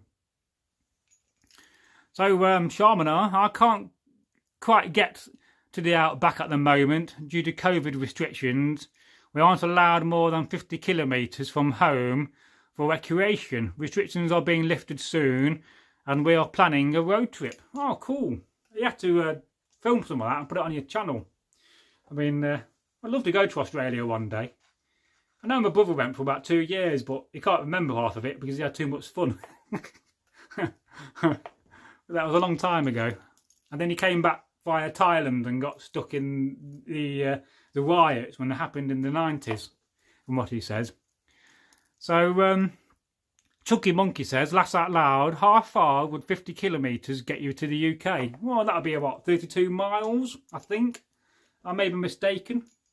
You know, we don't use kilometres over here, it's all miles. I mean, thank God we're not in the old days and using leagues. I think a league is how far a Roman legion can walk in a day, if I'm correct. I may be wrong on that. It's got something to do with Romans and legions and how far they could walk. But I do have it written down somewhere, but of course it's in my brain somewhere. Yes, Sharmanar, we'd love to have you down under. Yeah, one day when my life changes and I can start travelling again in the distance, I'll bring Egil with me and we're going to take Egil. I'll treat him and buy him a ticket and we'll go and travel, you know, perhaps go to Japan on the way, the place I want to go. We can go and see the Japanese Viking Society. We're going to eat some of their nice biscuits they made the other day. Of course, by the time we get there, they'll be stale. But, yeah, 30 miles. Chunky Monkey says, 30 miles will get you to the beach in most places. I don't think you will get to the beach from Derby. I mean, the nearest beach to us is Skegness. Although in Derby we call it Skeg Vegas. So, have you ever been to Skegness, Skeg Vegas? Oh, my star sign is I'm a Sagittarian. You know, the archer. Although it doesn't have the sound effect of a gun. I got a bow over there, but I don't have no arrows. I do want to buy some, so I could shoot some arrows in the background when Egil was doing a story and make him a bit nervous. Oh, sorry, Egil, I just shot you in the butt by mistake. Let's test the theory of whether we can shoot an apple at Egil's head. I don't think we're going to do that. It'll go wrong. And yeah, well, I may be 44 this year. I may not be. I tend to forget. I really do. I was going around the other year thinking I was 42. I was born in a very hot summer. There's the clue. I don't really remember being born because I was a baby. I mean, if you can remember being born, you must be a genius with a wonderful memory. I can remember 1979. I'll be about 3 or 4 because I can remember disco music. And I think that's why I've always had a liking for disco music. You know, you put a bit of disco music on, I'm away. So Sharmanar, we're planning a 1,200 kilometre drive to visit my mother. That is a very long way. I mean, that's the distance, that is. Oh yes, 76, it was a great year. Yeah, you're probably older than me though, by a few months then. Yeah, I always kind of said I'll keep my age as a secret and my real name. But I guess as the channel grows, it's a bit difficult to do that.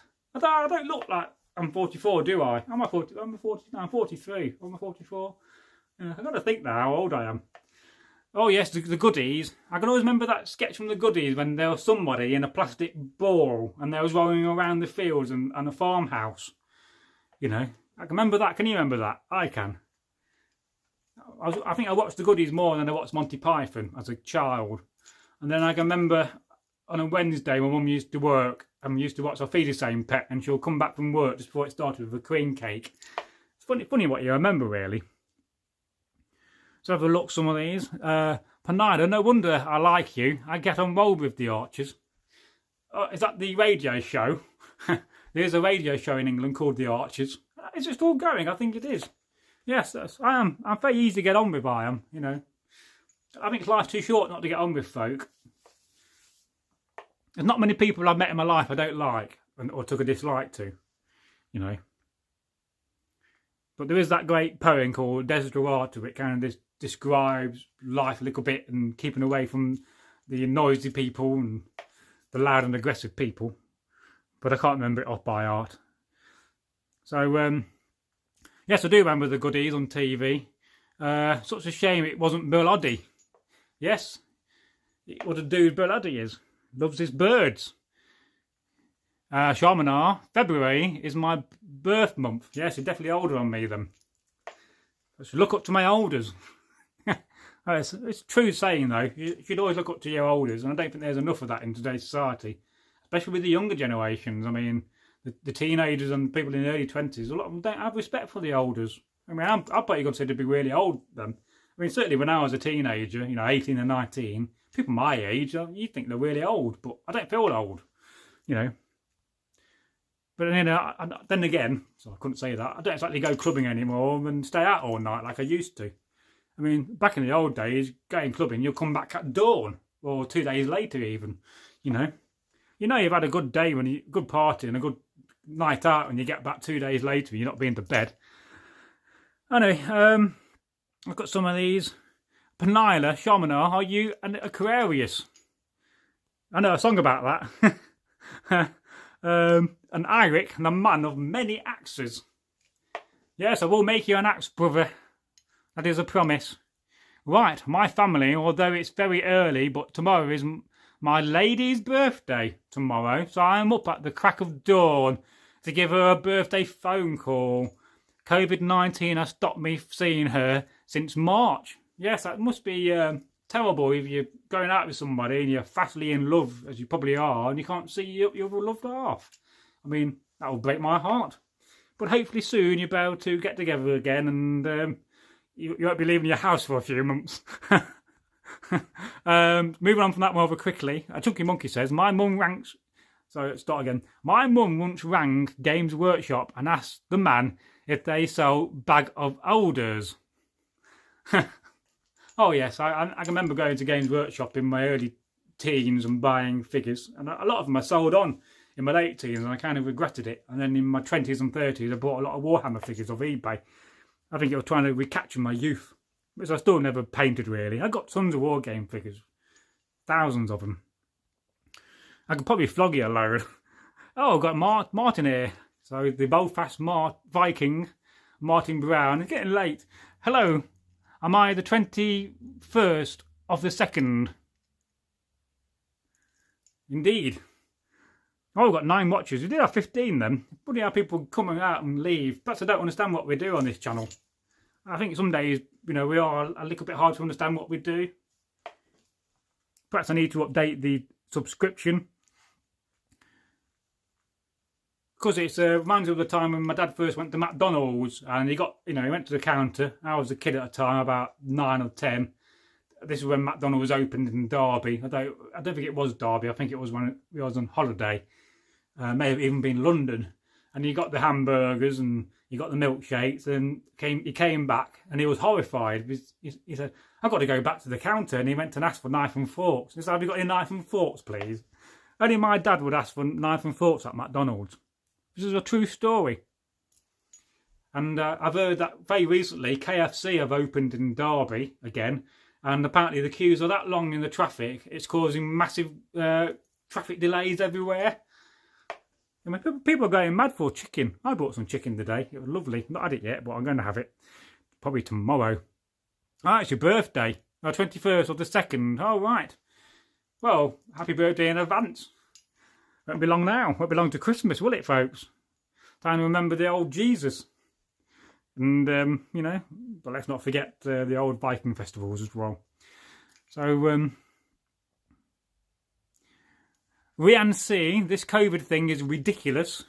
What would Ragnar do? Laughs out loud. He'll probably self-isolate himself on a boat and then go and raid Lindisfarne wearing a mask and then kill all the priests at a 2 metre distance.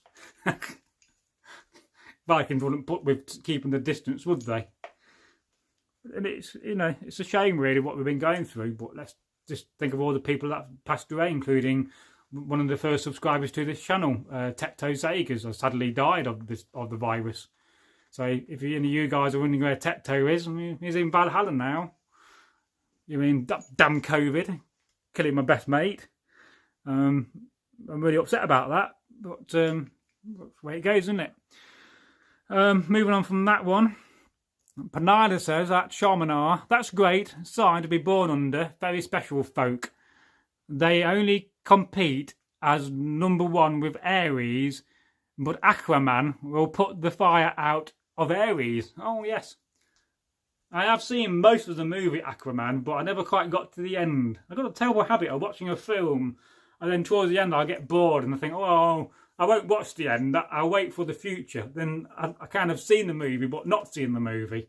So that's one of those movies I'm not quite seen the end of yet. So don't give any spoilers, in case we'll go and watch it in a minute. Although the other night I started watching The Goonies, as I said earlier in the live stream, which I think, I've been thinking about that, because I sometimes do get asked, Bragi, what is your favourite movie? And I think it would be probably one of my favourite movies, The Goonies. I think the other one would be The Blues Brothers, because I loved that as a kid, and I got it on VHS.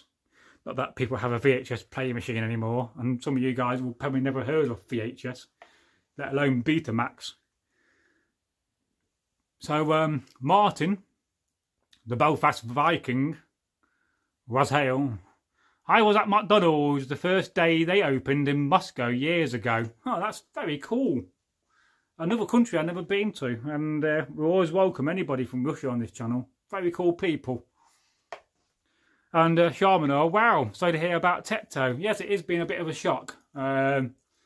He wasn't well, he had liver cancer, so he had underlying health problems, but sadly he's passed away with COVID-19, which was a really massive loss to the channel.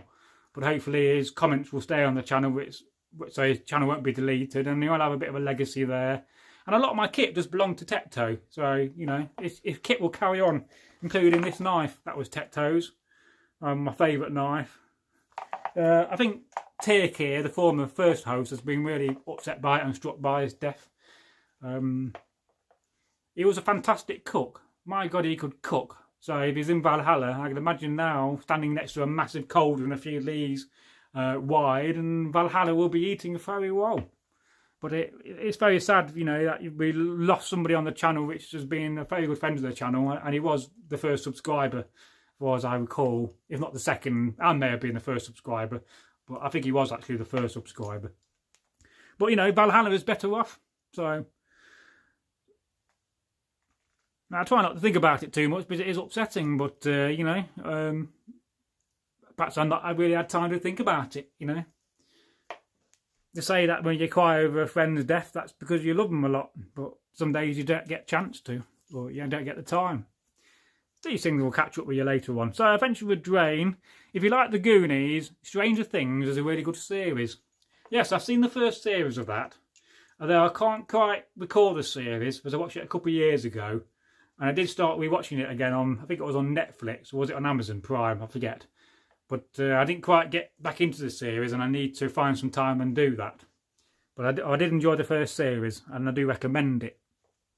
And the other day I watched a series, it was something like called The Plane, or no, The Last Night. It's all about the sun is having an effect on people, and when the sun shines it's killing people off.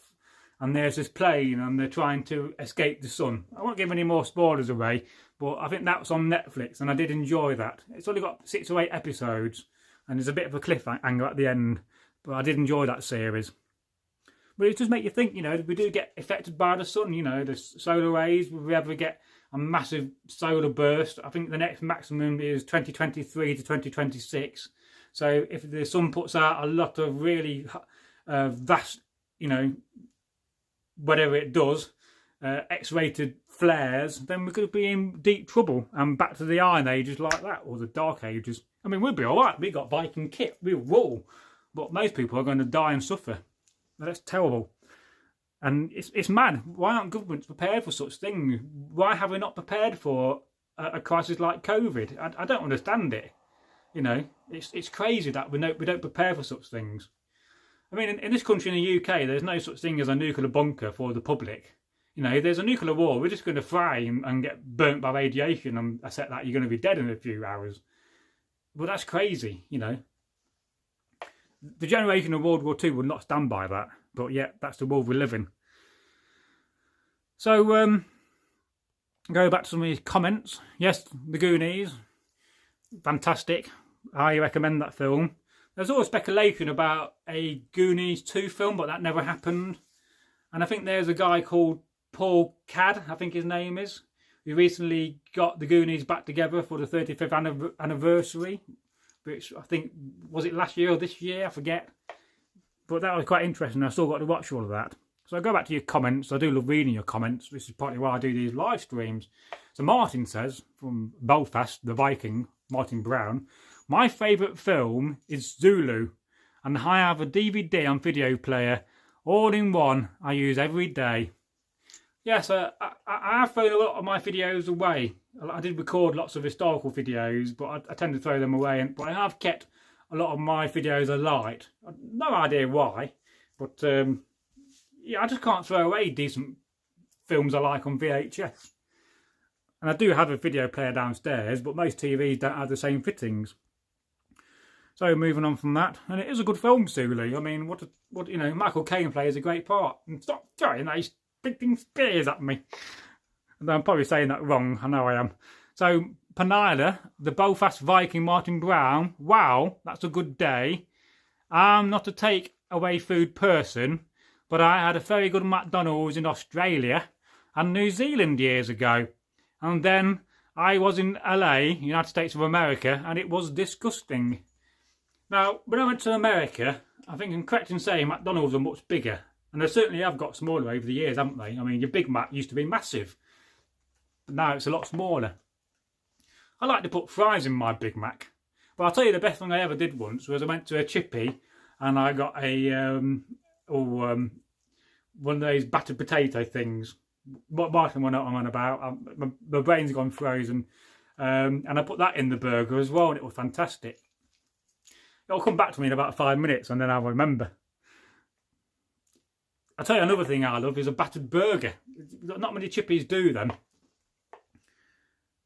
So let's have a look. Penila at Chunky Monkey 55555. All hail your sister and bless her. Well, and bless her deed. May the gods look down on your sister and bring her good luck, wisdom and good health. And Penila at the Belfast Viking, Martin Brown. My favourite film has always been Robin, Errol Flynn Hood, Adventures. And his father was a professor at Belfast University. Oh yes, I mean, Errol Flynn was good, but it was not as good as the other silent dude, who I can't remember the name of. It was the one when they had all the boulders coming down the hill when he was getting married. I forget now. I was a massive Lon Hardy fan because I was a member of the Sons of the Desert Society for many years. I used to go to the local, the clubs, they call them tents, and we always the Hats Off tent. And the Hats Off film is one of the missing Lon Hardy films. And you always start the Lon Hardy session by singing a song. You'd all cross arms like this, and you sing the Sons of the Desert song, which I'm not going to sing to you now. But great times.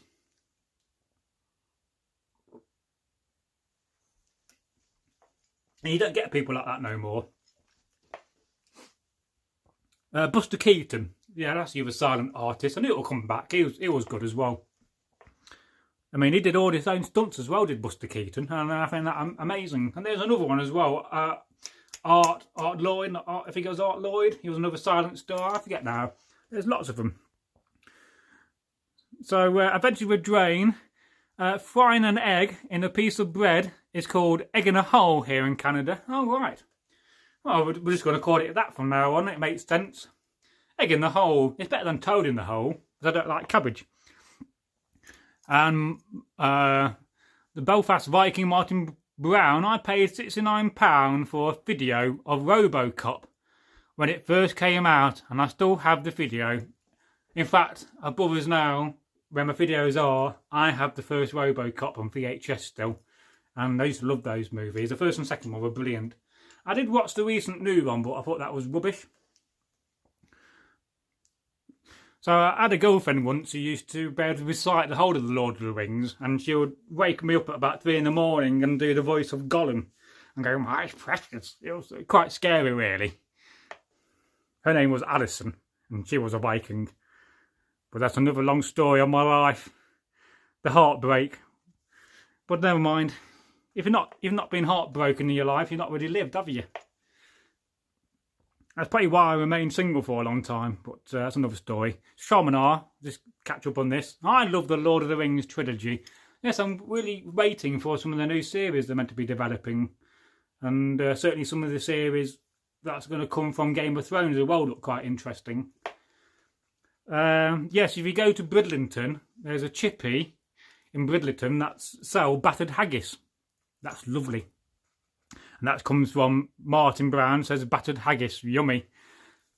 Normally I've got a habit of making people hungry, but with that one you're making me hungry. So Panada says that Northworthy Saga and the stories, that's me, hello, good day, good night. Law and Hardy were the best, but Errol Flynn was a real life Robin Hood. You need to read his autobiography. That man lived 20 years and 50 years. Now, I think I saw on Netflix there's a movie about his life, because he was a bit like a pirate, wasn't he, in real life? And I thought that was quite interesting. Yeah, I won't mind reading that book. I do have lots of books, but I don't have one about Errol Flynn, as I poke my sats back in the scabbard. This one's got a habit of falling out. It's very bad when it lands on your big toe and bruises it. Dope! That's another fine mess. And of course, the brains behind Law and Hardy was Lowell. He came from Lancashire. He was an Englishman, and he went over with one of the troops. I forget now the troop. I know too much, and I forget so much. Yes, so go back to some of these comments. I love your comments. Though Martin says, Law and Hardy, I have them all on DVD. Yes, there is an excellent big box set you can get. So really worth getting. But do you prefer the black and white ones or the ones that have been colourised? Because I think they're both very good. But certainly the black and white ones are by far the best. And then Sharmanar says, waking up next to Gollum would be creepy. Well, it was. And then she'd also recite the old film because she knew him back to front. And that's one of the few films I've been to dressed as a Viking. Because when I was in the Derby Viking group, I came up with the idea, because at the time the Lord of the Rings films were coming out, and they said, well, let's go to the seminar, ring them up, and we'll stand outside and just give leaflets to people, thinking, oh, we might get a couple of members. In one night, we got 30 members for the group, and the group exploded. But then a lot of politics came in from a guy called John, which was all right, the way it went. But, of course, the disastrous thing about that is there's no more Derby group. It's dead. But, you know, if it moves up, we could start it again. And just do our own little events for ourselves. Yeah, I've always wanted a banjo, looking at this comment. So that's from Martin Brown. In the army, we call a fried egg sandwich a banjo. Oh, right. And, you know, my God, if you be in the army and you be in the shed, you know how to cook, don't you? My uncle was in the army. He was a regimental sergeant major in the tank corps, which is a very high up position. But he had a sad ending to his life because he was militarised. And I won't say no more on that. So, Martin Hale says, would a housecarl be a nobleman? Well, most probably, yes. They was quite high up, like a thane. So, a lesser nobleman than a thane, of course. I mean, then you got earls and kings just do what they want, you know. If you're the good king, you'll survive.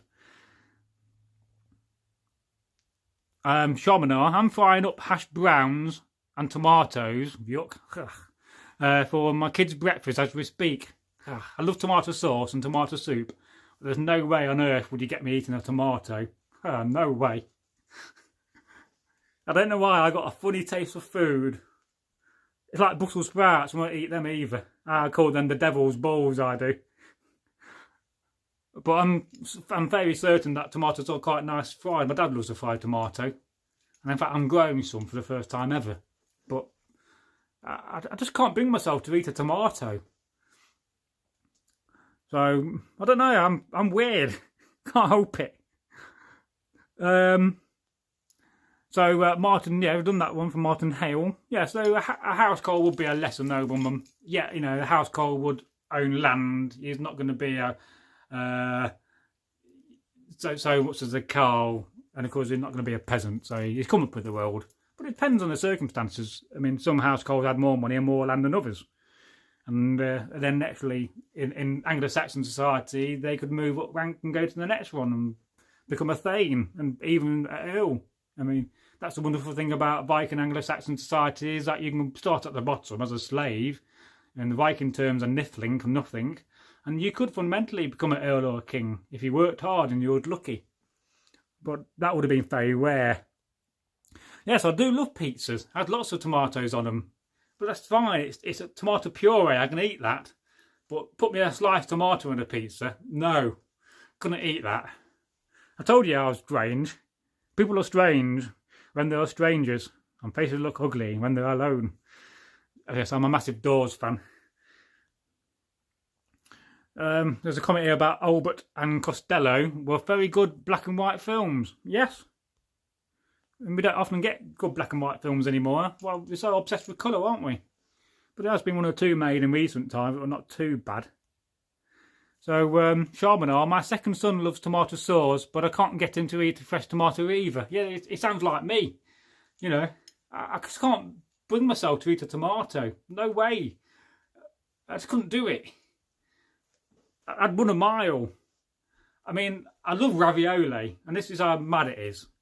One time I had ravioli and it had tomato bits in the sauce, and I couldn't eat ravioli for months and months and months. In fact, probably a couple of years. I didn't touch ravioli, and then I had to do a massive search and buy different tins of ravioli to find which tins I liked and which tins I don't. I like Branston ravioli, lovely sauce, but if I see a ravioli sauce with tomato chunks in it, I couldn't bring myself to it. I mean, I even got that tin. I washed the tomatoes off. I thought, well, I could boil the ravioli, because you meant to boil ravioli. I mean, Italian food is lovely. One of my favourite countries to go to. I mean, I like all countries, but yeah, I'm just mad like that. I can't help it. Oh, look, we're on 97% on battery. Hey! I love it when a plan comes together. Yes, so it's funny, isn't it? I think a lot of it to do was, for me, it's to do with my childhood, being forced to eat boiled potatoes I didn't like and veg by my mother. And, you know, you was told you're not leaving the table until you've ate everything. And this is when I used to live in Michelova. It was about 5 miles away from here. I called it Big Hill, as Michel is a word for big and over is another word for hill. So when I used to live in Big Hill, it's next door to a place called Little Over, so I called that Small Hill. I used to wait until my mother was in the lounge, and then I would go outside the back door and throw the bits of potato I didn't want to eat on the garage roof. So I think being forced to eat things as a child really had an effect on the food taste. Just give me a bacon sandwich any day and I'm happy, you know, with tomato sauce. Yes, and I do love a good pizza. You know, I'm quite tempted to dig out a load of clay from the garden and make a Viking-inspired pizza oven. You know, I could invite Egil over for a pizza party. He'll love that. It's free food. Just offer Egil bacon and he'll walk over for it. It's poverty though. He's always been poor. Poor as a dormouse. I probably met dormouse that are probably richer than Egil. But, you know, I've always been generous in my life. If you see somebody that's a bit short of money, yeah, give them a few quid. Help them out. It's nice to be generous. If you've got a bit of money in your bank, I don't have a lot of money in my bank, but it's always nice to be generous in life. You can't take it with you, even though as a Viking you want to, you know, with a good sword and a spear and a shield and your bag of silver, another sword. So Rean Sea, so you don't like pizza, Bragi? No, I love a good pizza. I had a nice Papa John's the other day. I like it with pepperoni. You know, there's certainly something I want to eat on a pizza, like anchovies, and I don't really like chilies too much. Although I would eat a chili pizza. My God, I bought some pork scratchings earlier. And they got chili, and my God, I had one of them and you could have saw me go all red with the heat. I had to very quickly go and drink a pint of milk. They must be the hottest pork scratchings I've ever ate. So yeah, I do like a pizza. It's just funny when it comes to tomatoes being as a tomato shape. But that's the way I'm built. Just blame it on the gods and the goddesses. Or just blame it on me being a fussy eater. Of course, if I was starving and we're living out in a society where there was no food, I'm pretty certain I'd eat a tomato if it's the last thing I had. But I'm not in that situation. I mean, I got duck downstairs. Not a real duck, it's in the fridge. Well, it is real, but it's frozen. Duck in Peking sauce, I love that. You know, the duck of evil, watch out folks. Now, Martin said, I had chicken and bacon pizza this afternoon. Yeah, you can't beat a bit of chicken and a meat feast pizza. I'm sure that's universal across the world. When I was in America, I went to the pizza place and they had 48-inch pizzas. It was like that. I mean, I can't really demonstrate my arms off camera. It was like that. Even say it was big on that. I mean, my God, and this guy came in and he ate one himself, and I thought to myself, we all did, how do you eat? So I can't say that. How do you eat a 48-inch pizza? I mean, that's ginormous. That's like 4 foot and something else, isn't it? Well, 4 foot and 2 inches, isn't it? No, it's not. It's 4 foot. I have to work that out. 12 tab 4 is 48. I'm probably getting that wrong. No, it is 48. That's a 4 foot pizza. And they also had on the menu a 60-inch pizza, which would be 5 foot. I mean, my God. Imagine the size of box that will come in. I mean, you have to have a massive moped for that being delivered. But, you know, Americans do love food. So, Panada, out to Northworthy Sagas and stories, not so strange. Tomatoes are of the deadly nightshade family. All right. And they are better for you as a puree and your prostate. Oh, I'm being very wise then. My granddad, he died of prostate cancer many years ago. His name was Dennis. Pizza is glorified cheese on toast. A story I must tell. All right. I do love a good story. I never actually told a folk tale yet about pizza. I was thinking the other day about making a folk tale up on camera for you if you so wanted. I got this character, what Egil invented, called Dave the Cat. And I thought, well, you guys give me a few things you want me to mention in this folk tale. I'll make one up there and then for you. So I don't think that'll be that difficult for me. I just need to know what kind of a creature you want him to fight or meet and some circumstances to the story. So I got some kind of a form of storyline from you guys and I'll just make it up. But like I said earlier at the very beginning of the live stream, forgetting what it was then, I was thinking about doing a video where I'll do a live stream and I'd actually have my other camera ready and I'd actually record one of the folk tales for the channel live so you can see how we do it. Would you like me to do that on an afternoon or an evening? I think that would be quite interesting to do. I do love a good potato. Oh my God, I made some lovely chips the other day in my little mini fat fryer. There was McCain fries, but unfortunately I didn't get any massive ones. And oh, that was lovely. My dad loved them. And we had scampi with them. I do love scampi. I also like calamari, a bit of old squid. Oh yes, love that. So Martin says, tomatoes and potatoes used to be the only animal feed in the past. Oh, right. Well, I suppose, you know, if you've got some ugly shaped potatoes, it would be ideal for animals. But I've not heard that about tomatoes. And where did tomatoes come from? Did the Romans bring them here? Are they South American? I'm sure Martin knows where tomato comes from. And probably we talked about this before. It's very interesting knowing where food does come from.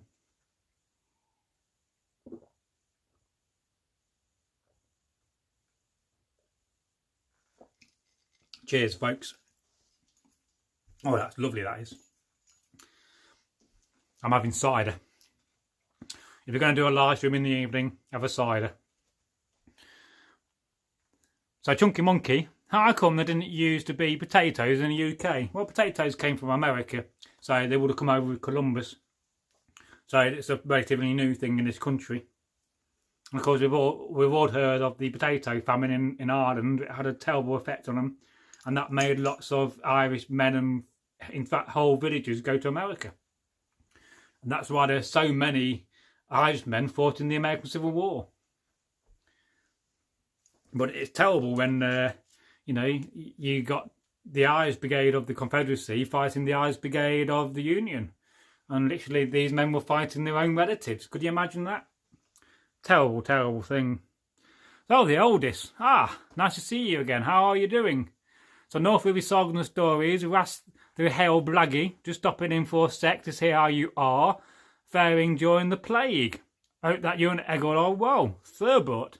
Well, we are very well, Thorbert. I text Egil every day. He normally texts me first, about 10 in the morning.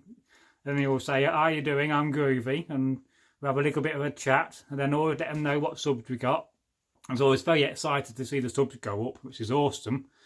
And, you know, he always says, you know, say hello to the guys and the girls and wish them well. And he's basically self-isolating. He's not going out so much because, like a lot of people, he's getting on and he's a bit scared and a bit nervous. He doesn't want to catch the virus. Who does? I mean, I don't want to catch the virus. But then there's part of me thinking that I do want to catch the virus. But then again, I live with a very old... My dad's very old, at 88. So I don't want to catch it to give it to him. Because my dad would have a fight in his hands. And it's not worth even thinking about. So he is keeping well, and he has stopped us filming. I think we did some filming in January and a little bit in February, but then this situation started coming about and we're not filmed since. And we have talked about last couple of weeks trying to get together, but I think we're going to wait a bit longer, be a bit cautious. And quite luckily, when we do film, we do build up a lot of stock. So I've still got about 100 videos to edit. So we're not going to run out for a good few months.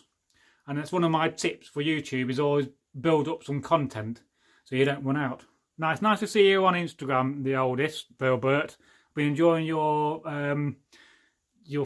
photographs you've been sharing. And may the gods look down on you and give you very good blessings and good health and wisdom. You know, I'm very thankful for what you guys do. In fact, I even been thinking about building an altar in my garden. I have to make myself a nice white tunic and get a red hat out again and perhaps honour the gods a bit. I mean, I think that'll be very interesting. I mean, I'm sure there's people in the area would like to join that, but that's something to think about. So I go to these comments. So Martin says, the Andes Mountains. Yes, there you go. That's where tomatoes come from. I told you Martin would know. He's a whole fountain of food. Hey, look, Martin. I found my medieval recipe book. This is all full of recipes from the medieval times. I was thinking about doing this concept idea of reading some out and then talking about them, if you guys think that'll be okay. And then eventually we'll try to get together some cooking utensils and buy a new cauldron, because I don't think I want to use my cauldron I've got. It'd be unearthly what's been in it. I mean, it's had rats in it and all sorts. I did find a dead rat in my cauldron, but it was down my farm for many years, my workshop. So would you use a cauldron that had a dead rat in it? Possibly. But I think we might do some videos just reading some recipes and then talking about the recipes and the ingredients, because a lot of these ingredients we don't understand. I mean, I've got quite a few books on Dutch cooking from America, and some of those ingredients in there are quite confusing to the modern age. But I'm going to do some baking tomorrow. I'm going to bake 2 more fruit loaves, because my God, by the gods, I can not half bake a lovely fruit loaf. I did put a picture of it on my Instagram of the fruit loaf I made last time, 2 of them. Yes, damn you, COVID, says Chunky Monkey. Yes, I think it definitely needs a damn you. You do it both fists. You wave your axe at it. There we go. Damn you, COVID. It has been a nuisance, hasn't it, really? And I just don't understand why we're not prepared for such a thing. I mean, why don't we have enough respirators and enough beds? It's crazy. But I think we should learn the lesson and make sure that it doesn't happen again and be able to control it better next time. If we don't learn a lesson from this, then we're doing something daft, aren't we, in life? So I go back to some of these comments. Panada says to Belfast Viking Martin Brown, yes, correct. I can only enjoy potatoes slathered in fat or butter, but not plain. Same for tomatoes. Yeah, well, I do like mashed potato. Mashed potato on sausages is very nice with a bit of gravy. Put a bit of cheese in there. Of course, the more butter you put in your mashed potato, the better it is. That's how good restaurants make mashed potato. They put a hell of a lot of butter in. And then also, it's very nice to fry it in your frying pan in a bit of bacon fat. And Martin Brown says, I think. Therefore I am. I'm just adding that bit. I get it now. Martin Brown says, I think potatoes come from the Americas. Yeah, well, it definitely came from the Americas. Definitely. I mean, I think the Aztecs had potatoes and some of the other tribes like that. So, Shaman or Bragi, I'm guessing you're a fan of the Guns N' Roses song Civil War. Yes, Use Your Illusions 2 was one of the most favourite albums when I was at school. I used to listen to that on my Walkman. That's like an old device that had a cassette in it for you folks that don't know. I mean, you may have one of those more modern phones you play music on. But, yeah, I mean, what a great song Civil War is. Got a really good talking introduction. Use Your Illusions 1 was another good album. I think Slash is English. Did not come from Birmingham. Slash, I think, the guitarist. So the Belfast Viking, Martin Brown. My brain froze then. Peru for tomatoes. My parents have been to Peru. They went some years ago, and they went to Angkor Wat, the city in the mountains. They travelled everywhere. My parents. They went to Galapagos Islands, all over. It was my mother. She used to love travelling, and my dad had to go along, really. Which I didn't mind, because it meant I got a nice big house to myself for 2 weeks. And there you go. Say no more. Penila says to Martin, the Belfast Viking, yes, you're right. Again, most deadly nightshades come from the Americas. If they're not arrived, we would be eating chipped parsnips, laughed out loud. Yes, we would do. And I do love a nice honey roasted parsnip. Very nice. You get your parsnips, you cut them into quarters, and then you soak them in a lot of honey, leave them overnight in your fridge, and then put them in the oven the next day. My, by the gods, that's lovely. You know, but whenever I think of parsnip, I always think of, you know, Baldric from Blackadder. I have a cunning plan. Tony Robinson. He has a YouTube channel, I believe. So, Panida, and this is that Martin Brown again. Talking of nut bread, I got a special nut bread a few days ago, and I looked at it this morning and I thought, did it have yellow packaging? It was totally mouldy. Yes, well, the problem with bread, it's got a lot of moisture. So if you have something with a lot of moisture in your fridge or out your fridge, it will go mouldy fast. It's normally a good thing to, you know, if you've got something that's about to go out of date in your fridge, it's got a lot of water content, put it in your freezer, freeze it. It'll still be safe if it's under the use by date. In fact, if you go and watch this morning, from this morning on ITV1, they were talking about how to preserve food and what to chuck away and what not to chuck away and sold by date. So it was quite interesting. So, and apparently if you've got bananas and they start going brown, make a nice banana bread out of it. It's a great way. And when your banana goes brown, it's just the sugar and yeast building up. So Sharmanar says, I baked some scones for my mother the other day, served with raspberry jam, caramel and a dollop of cream. Well, that's got me thinking. I've got 2 scones downstairs. I quite fancy scones and jam right now, but it'd be fairly rude to leave you for 10 minutes to go and eat scones, would it? You can't beat a nice Devon scone with jam and Devon cream. A cream tea, they call them. Now, Chunky Monkey says, every time I watch this channel live, I start feeling hungry. Yes, I do have to confess, the ability to make people hungry is a talent I have. I've been doing this for many years. In fact, when I was at college with a guy called Sam, he was another friend of mine and another brother, I used to torment him by talking about English breakfast all the time, and he'll just be sitting there and I'll just say to him, bacon, eggs, sausages, beans, fried bread. And he'll just look at me and call me a lot of names, saying, you made me hungry now. I try not to swear there. So I think it must be a talent. How old is that talent of making people hungry? I mean, I'm making myself hungry just doing that. But I do have a talent for making people hungry. Eirik would confirm that. If he wasn't probably going to bed early, thinking he's got to get up to send a message to his girlfriend who was having a birthday tomorrow. Happy birthday to Eirik's girlfriend. We could convince her to be a sub on the channel if I wished her a happy birthday. Anyway, moving on. Yes, turnips. Why am I thinking turnips when it's parsnip? Why am I thinking parsnips when it's turnips? Was his cunning plan? That's from Martin Brown. Yes, I got that completely wrong, didn't I? It's turnips. You had a thing about massive turnips. It kind of reminds me of the story from Russia about the giant turnip.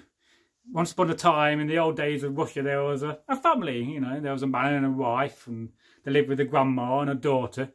And he was a turnip grower. He had a massive field of turnips. But one year, this most massive turnip grew. It was actually the most biggest turnip he has ever seen in his whole life. And at that point, he had lived a long time. He had seen many turnips. And so it was time of the season, it was getting towards autumn. It was time to pull out the turnips. And, you know, he was quite lucky. He had a bit of coin and he had a horse and a wagon. He could pull the turnips out and put them in the wagon. But this one giant turnip, no matter how many times he got his hands on the turnip, he could not pull the turnip out of the ground. And so he thought, well, what am I going to do? Oh, I've got a massive turnip in the field and I cannot move it. I cannot get it out of the ground. So he thought, I'm going to get my wife, my whiff. So he walked back to the longhouse, probably a longhouse, a farmstead, and he said, wife, you must come with me. I need help. And so she very looked at it and said, all right then, dear, I'll come along. And, you know, after a few minutes of her faffing about, she came along to the massive turnip and he said, I see we've got Thomas down on the channel. And anyway, he's saying, you know, he had a massive turnip. He's saying, I'm going to put my hands on the turnip and you put your hands round my waist and together we will pull the turnip out. And so this is what he did. He put his hands on the turnip and she put her hands round his waist and they both tried to pull, but yet again, nothing happened. The turnip stayed in the ground. And so, hello, Thomas. And so, you know, he said, I'm going to go back and fetch my grandma, he said, you know, your mother. Because he lived with his mother-in-law. Terrible thing to do, really. And so he went back. He said, mother-in-law. He said, oh, yes, dear. He said, I need help. Oh, do you, dear? He said, you must come with me to the field. We have a massive turnip problem. Oh, all right then, dear. And so after a few hours of walking, she was quite frail and used a stick. You know, she said, you know, I'll help you with the turnip. Oh, I'll help you with the turnip. And so they got to the turnip and he put his hands on the turnip and his wife put the hand around his waist and the grandma went and put the hand around her daughter's waist, and all three of them tried to pull out the turnip. But again, the turnip was so stuck in the ground it would not come out. And so he thought, I know, I've got a daughter. A dossier in Anglo Saxon is the word.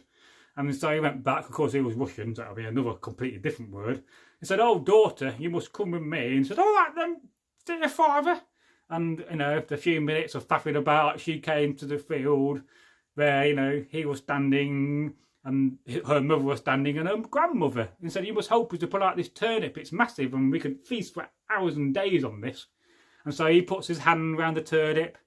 And, you know, his wife put hands round his waist and the grandma put her hands round her waist and then the daughter put her hands round the waist of her grandma. And all four of them, that's four, tried to pull out the turnip. But yet again, the turnip was so solidly stuck in the ground, it would not come out. And so, you know, he thought to himself, what should we do? We've got no more people living in the house. And then he realised something. He had a dog, a pet dog, or in this case, a working dog. He said, you know, he went to the farm and he said, dog, you must come with me. And the dog went, woof, woof, woof, woof. And he agreed to come along. Woofsky. Yeah, it was a Russian dog, of course. And, you know, the dog hopped down to the field. And they said, all right, we can all gather now and try to pull on the turnip. So again, he put his hand round the turnip. And his wife put the hand around his waist. And the grandmother put her hand around her daughter's waist. And then the daughter, grandmother's grandchild, put her hand round the waist of the grandmother, and then the dog put two paws on the back of the grandmother's leg. And all five of them, that's 5, tried to pull out the turnip, but yet again, it will not come out. And so he thought to himself, well, what am I going to do? I've got no more people, I've got no more dogs. And then he realised something, that his daughter had a cat. And so he went back, you know, walked back to the longhouse, that's me walking, you know, he probably had a walking stick, he was old. He said, you know, hello cat, you must come with me. Meowski, meowski. He was a Russian cat. And, you know, they all went, all 6 of them, back to the farmhouse, or perhaps I was already in the field, back in the field. And again, the father of the householder, you know, put his hand around the turnip, and then his wife put the hand around his waist, and so forth. The grandmother around the waist of the daughter, and the granddaughter around the waist of the grandma. And then the dog put his 2 paws around the waist of the leg of the grandma, and the cat put 2 paws around the waist of the dog. And all of them, I mean, it's that 6, tried to pull out the turnip, and nothing would happen. The turnip was solid. And then he thought to himself, well, I'm stuck now. I've got no more cats. I've got no more dogs. I've got no more daughters. I don't have a son. And I've only got one grandma and one wife. It'd be terrible if he had 2 wives, wouldn't he? And he looked down. He saw something peculiar. He saw 3 beetles walking along. He thought, that's strange, isn't it? What are the chances of that? You know, I'm sitting there, you know, perhaps one of them was called Paul and the other one John and the other one Wingo. Anyway, that's irrelevant, the names. And, you know, he said, will you give us a hand with this turnip? And so, you know, he put his hand round the turnip. And then, you know, his wife put hand round his waist. And then the grandmother put the hand round the waist, you know, of the daughter. And then the granddaughter put the hands around the waist of the grandmother. And then the dog stood up on 2 legs and put 2 paws around the leg of the grandmother. The daughter, in this case. And then the cat stood on 2 paws. Meowski, woofski. And put 2 paws on the old... round the waist of the dog, and then the 3 beetles stood in a line and put their hands around each other and pulled on the old cat, and suddenly the turnip popped up, and that is how they got the turnip out of the ground, and that is the old turnip story from Russia, the giant turnip, or sometimes known as the magical turnip. Anyway, quickly going back to the comments after that appalling tale of that story. If you go back on the channel, I've told it much better. Anyway. Where were we? I saw something here. Yes, go back. Give me a second. I do love a good turnip, but I like parsnips better. So Panada says, I make them sometimes, but the best I had was on a trip years ago to Cheddar Gorge. And I had the best cream tea, scones, ever. It was wonderful. Oh, yes. And of course, down the old Cheddar Gorge, there's some very old caves with some very old remains in. In fact, it was on Time Team. And Thomas Dale, hello everyone, just found you on. Hey, nice to see you, Thomas. How you doing, brother? And Thomas Dale says, a turnip, the shape of a thing. Well, you do get funny shaped turnips, indeed. You know, sometimes people will put pictures of strange looking turnips on Facebook with a laugh out loud comment. And Penila said, I thought you called them Swedes, laughs out loud. No, I think a Swede is something different, is it not? And my dad always told us a story about when he was a child. He lived in poor poverty in a place called Normanton in Derby. And one time he was falling out with his older brother and he threw a rotten Swede at him. It hit him in the face and went everywhere. It's another little funny story from my family. And Martin, the Viking from Belfast, Martin Brown that is, cream first or jam first? I go for jam first and then second cream. Yes, I think I'd have cream, jam, cream. You've got to put cream on both scones and then jam in the middle and then put them together. But it can be very messy when you eat them whole. And then we have a comment here from Karen Wells Miller. Hi Bragi. Hello Karen. How are you? Hope you're well and keeping safe during the old lockdown and COVID-19 crisis. According to Egil, there's a light at the end of the tunnel and we're slowly going to get out of it. That is, we're slowly going to get out of the crisis. I speak fast. And Panada says, Thomas Dale, hi Thomas. To this fun stream tonight, Bragi is on form. I'm always on form. In this case, I'm standing on a rug. It's an Asian rug I got as a Viking. It goes nice in your tent. And Thomas Dale says, hello Panila. He does look on form. Indeed. If I keep drinking more cider, I'll be even more on form. I'll have to get my authentic holder and not use a Homer Simpson mug. Don't!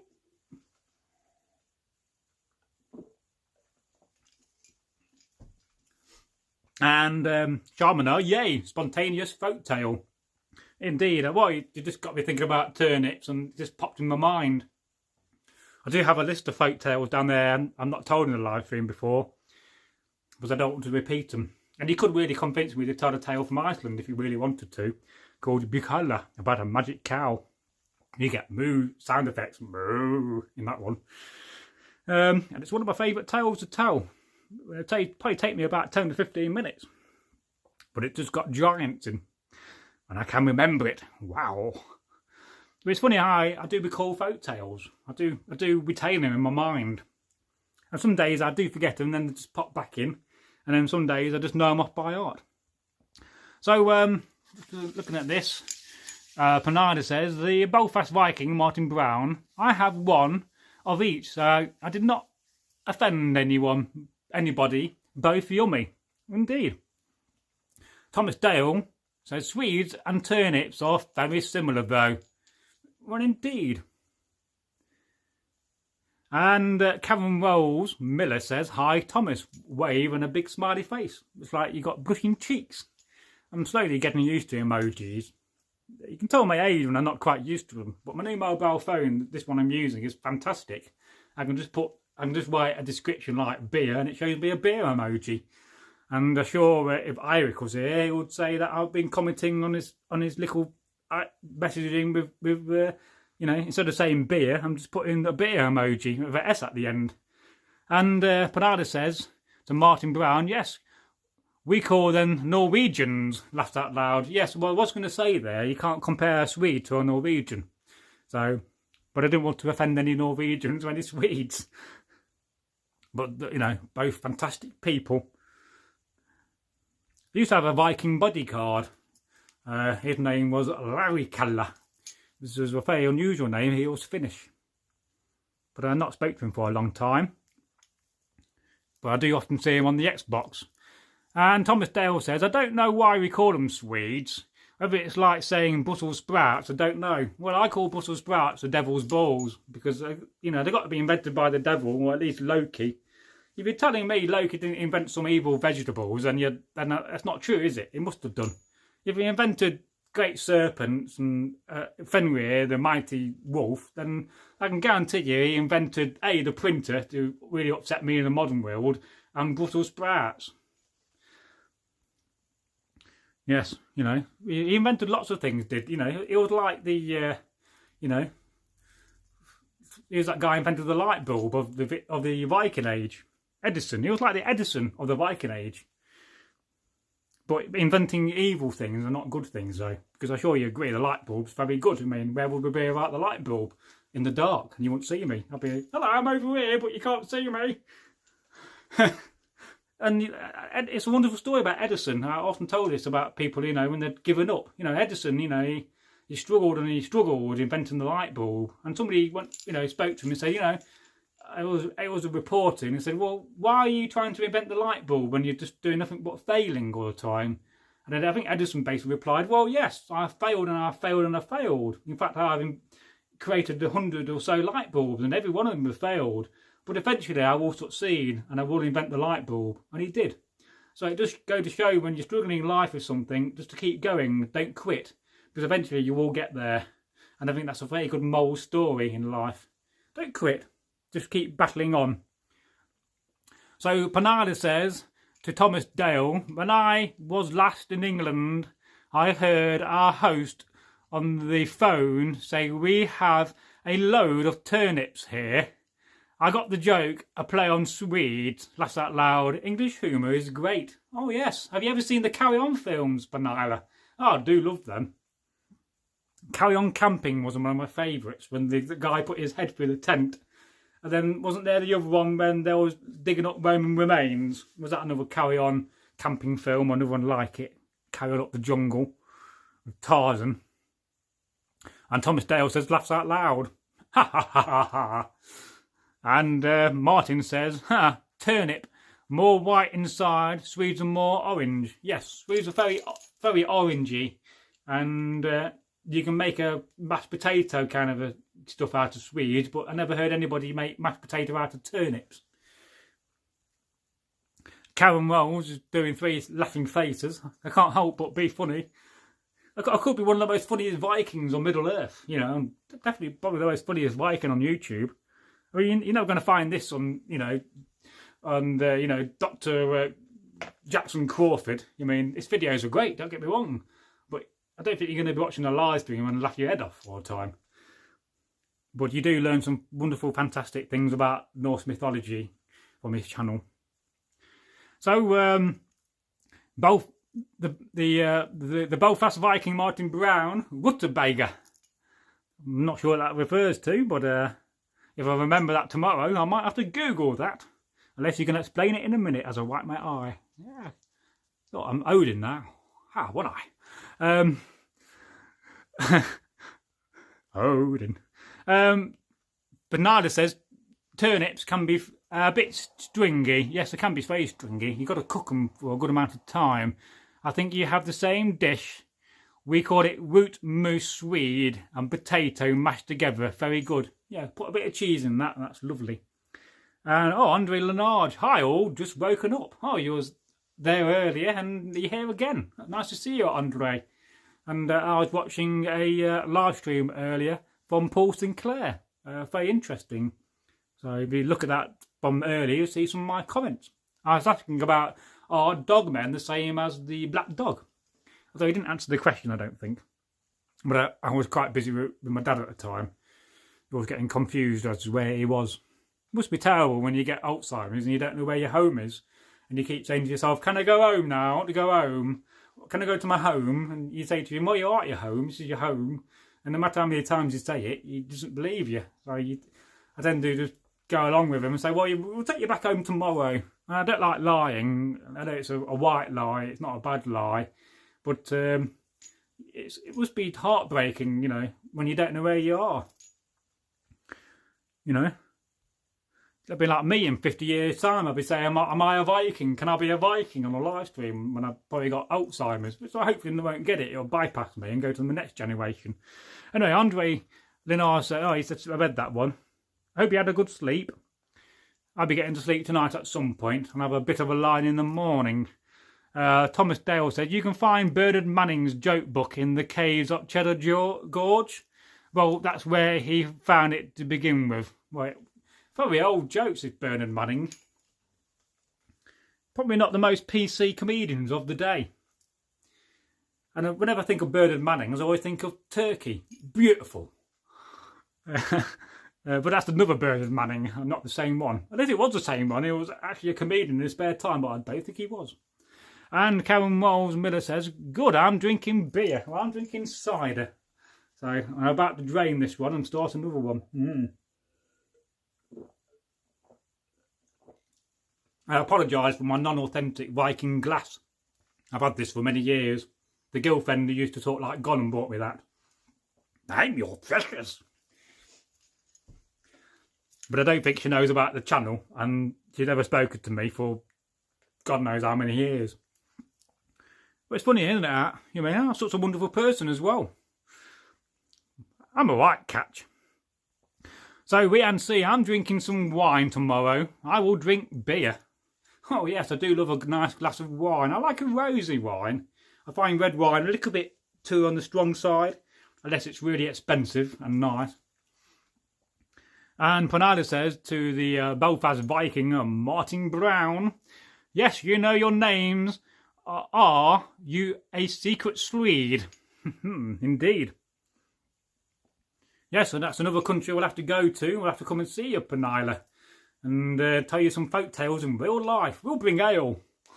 What more do you? I'll bring Egil. We're about to have a lot of fun. And Penila says, I'm thirsty. I think I'll open that bottle of Maristad in the fridge. What do you think? Yes, I think you should. It is in the fridge going, please open me quickly. I want a drink. So that's my impression of a bottle of wine or whatever it may be. Maristad. I don't think I've had that. You know, I used to have a cupboard of alcohol from the world, but I slowly drank that. You know, it was inspired by Trailer Park Boys when they had a cupboard of alcohol all over the world. And I've often thought about doing a series called Longhouse Street Boys, and we could emulate it a bit. But it probably wouldn't be very PC, and it would just be lots of fighting and getting drunk. Martin says, just a chef for over 34 years. That's very good. Pardon my hiccuping them, that's cider. That's why I don't drink lager on camera. And I used to give lager to Egil when we filmed, but it made him very hiccupy. What do you think? Hiccups, aren't they? What you need is a brown paper bag. Now, Andre Lenars, do it, Penila. Oh yes, do it indeed. I insist. You got permission from the very oldest, youngest Viking to open up your bottle and have a drink. Drink to the gods. It's Freya's day today, and soon it will be Saturday. So, any excuse, any port in a storm. Now, Karen Wells Miller, I'm drinking a Blue Moon Belgian White Ale. Yummy. Oh, that sounds very nice. I do like beer from all across Europe. German lager's quite nice. I'll tell you what else I like Caribbean lager. They make some lovely, Carib is a lovely Caribbean lager. I mean, I'll definitely go to the Caribbean just to drink lager, you know. We'll put it on the list of countries to go to when we do our international world tour. We'll film it, of course, for you guys. You know, I'll get Egil into various states of drunkenness because, my God, you think he's funny on camera when he's sober. He's 10 times funny when he's drunk. I may have to edit him out a bit. So Penila says, I went to the caves and I saw the stalagmites in Cheddar Gorge. Very interesting and scary, but I did not see the Meghan Merkel there. Oh, right. Well, stalactites hang tight and stalagmites might grow. And that is how you learn the two. And in fact, I used to be a caver, and I do have some stalagmites somewhere in the house which got broken off. Caving was a very interesting hobby. And there's something wonderful about caving. When you get out of your cave and you drink some lukewarm coffee and cold bacon sandwiches, you're so thankful, but you're so knackered after it. But I used to go lots of Derbyshire caves, and I got my over radiation of radon poisoning, because we used to do some of the lower peak caves too many times. So probably explains why I'm a bit crazy. I've had too much radon poisoning. Anyway, moving on from that one. So Martin, the Belfast Viking, I remember gas lights in the house. Wow. I can't imagine not having electricity and just reviving on gas. And then Karen Wells Miller says, Monty Python, thumbs up. Oh yes, that's another very funny series. I mean, if we ever get a massive production team, we'll definitely film some comedy sketches. Because I often get comedy sketches in my mind. I think, oh, we should film that. That'll be very funny. You know, and it's more diverse content. As I often explain to Egil, YouTube is a bit like a box. You can have a little tiny box of the content we do, or we can go much bigger and have a much wider audience and open up to the rest of the world. I've also suggested to Egil that he does some basic English lessons for anybody that's not English or doesn't speak English. What do you guys think about that? Would you like to see Egil do some basic English lessons? I mean, we do get people from India and China watching, and let's face it, a lot of people speak English. But I think it'd be quite cool to get Egil teaching, when he is qualified as a teacher, teaching some English. I mean, it'd be no good me doing it. I mean, I can barely speak English on a good day, you know. And Martin says, we still make turnip lamps for. It's the name of the turnip family. Oh, right.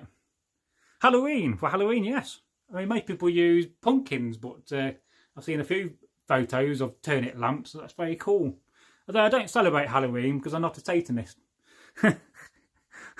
I mean, it's got some very dark, you know, past history of Halloween.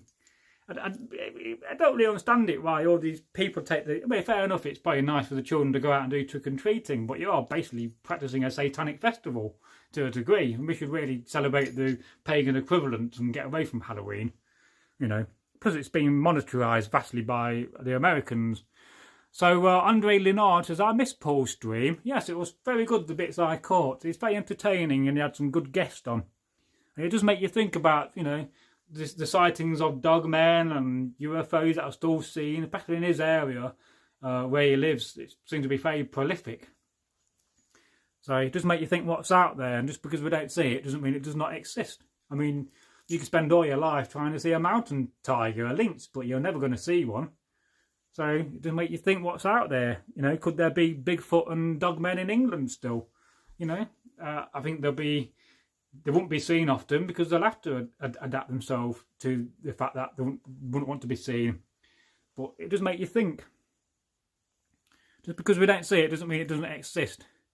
And Karen Wells Miller, I know because I'm old. Well, you're only as old as you feel. Age is just a number created by society to make you act that way. And don't forget, you know, the devil deals in numbers.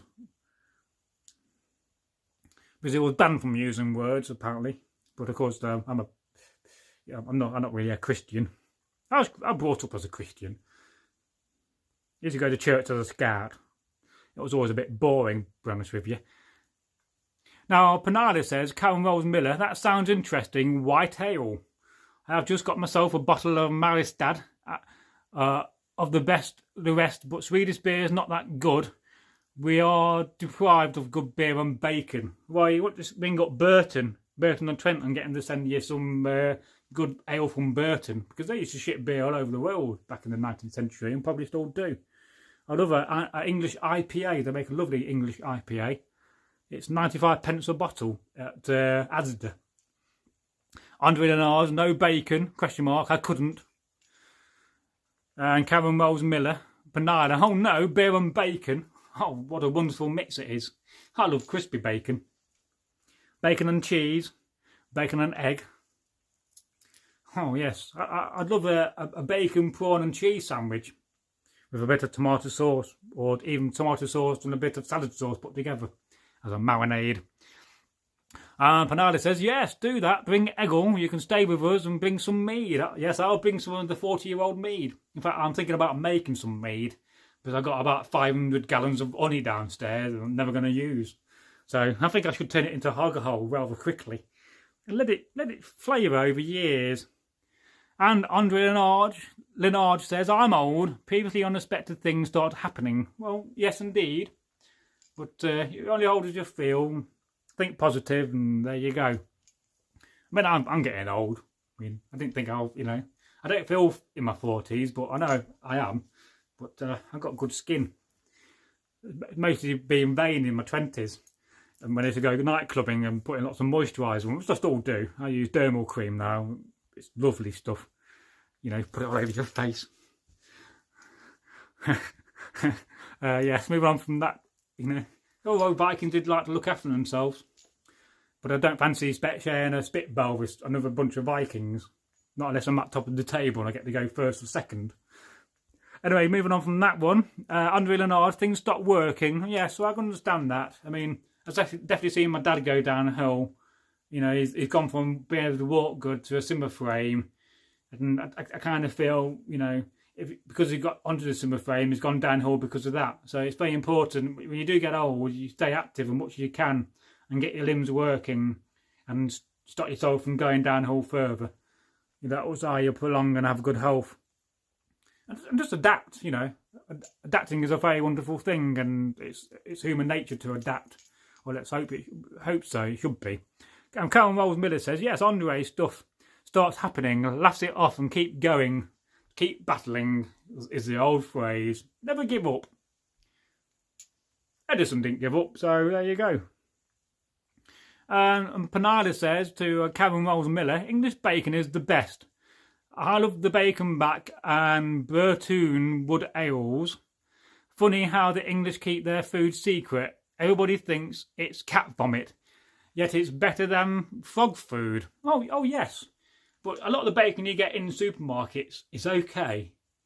But if you want real bacon, you've got to get organic bacon. Because that's like, my God, it's the best bacon in the world. It's like bacon from the old days. And I'm very lucky where I have my blacksmith workshop on the farm, which is called Menal Langley. It's a country estate. There's a lady next door who's a organic meat seller. And now and again, in the old days when we used to go down, I used to pick up some organic bacon. And by the gods, it's the best thing. It's better than gravy, And gravy is a wonderful thing. You can't beat a nice bowl of gravy and a slice of bread. Then you can also like tinned fruit with a slice of bread and butter, which is probably a bit strange for most people.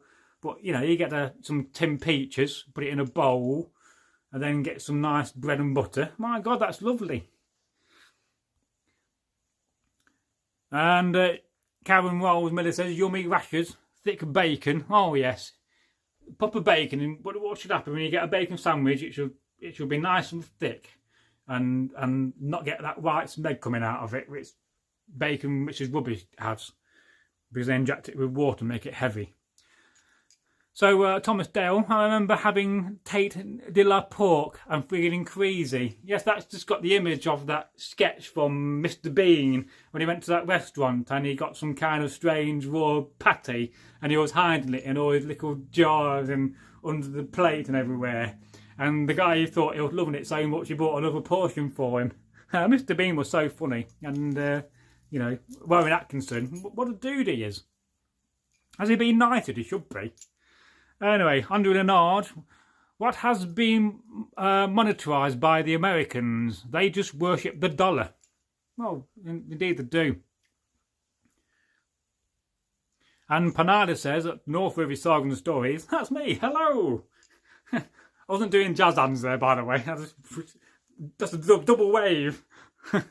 Actually, it's been turned by Christianity. Halloween, in its true form, is very pure, not satanic. It's only because weird via the Puritans in America. Yes, I mean, I got a video on my old channel which talks about the origins of Halloween, and it's by a guy who's been into everything, really. He's been like a Satanist, and he's been high up in the Mormon church. I forget his name. He's got a weird name. It's on my very, very old channel, which I won't tell you the name of. I got a lot of strange content on there. That's from back in the old days when I used to just put up random videos. Instead of, I just use YouTube as like a place to store videos when I didn't want to put it on my hard drive, because hard drives in the old days was quite small. I mean, I can remember my first PC I had. It had 100 megabytes of memory, and we thought, my God, that's a lot of memory. Never going to fill it.